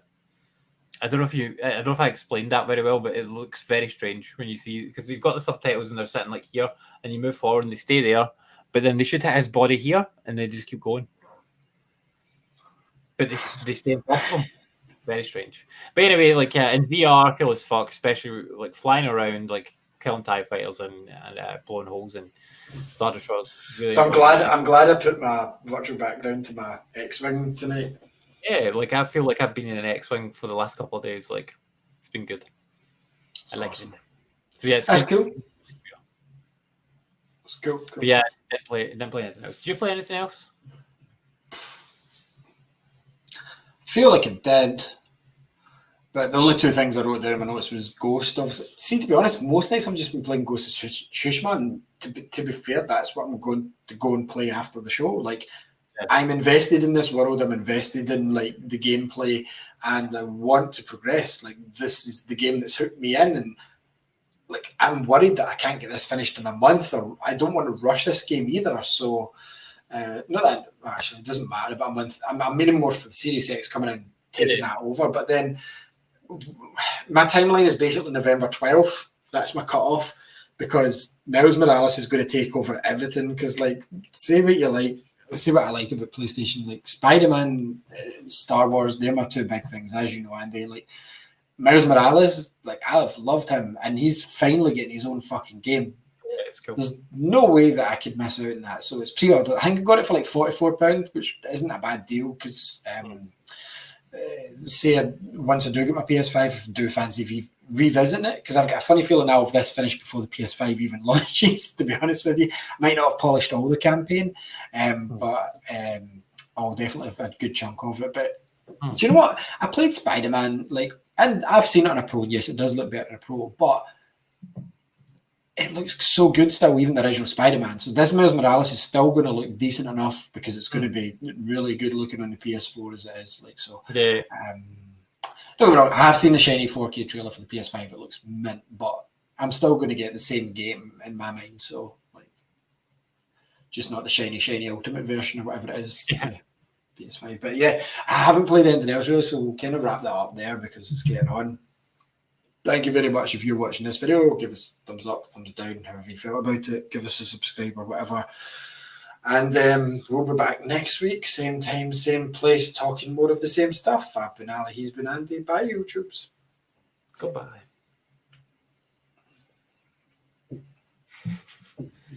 Swimming in VR. Swimming.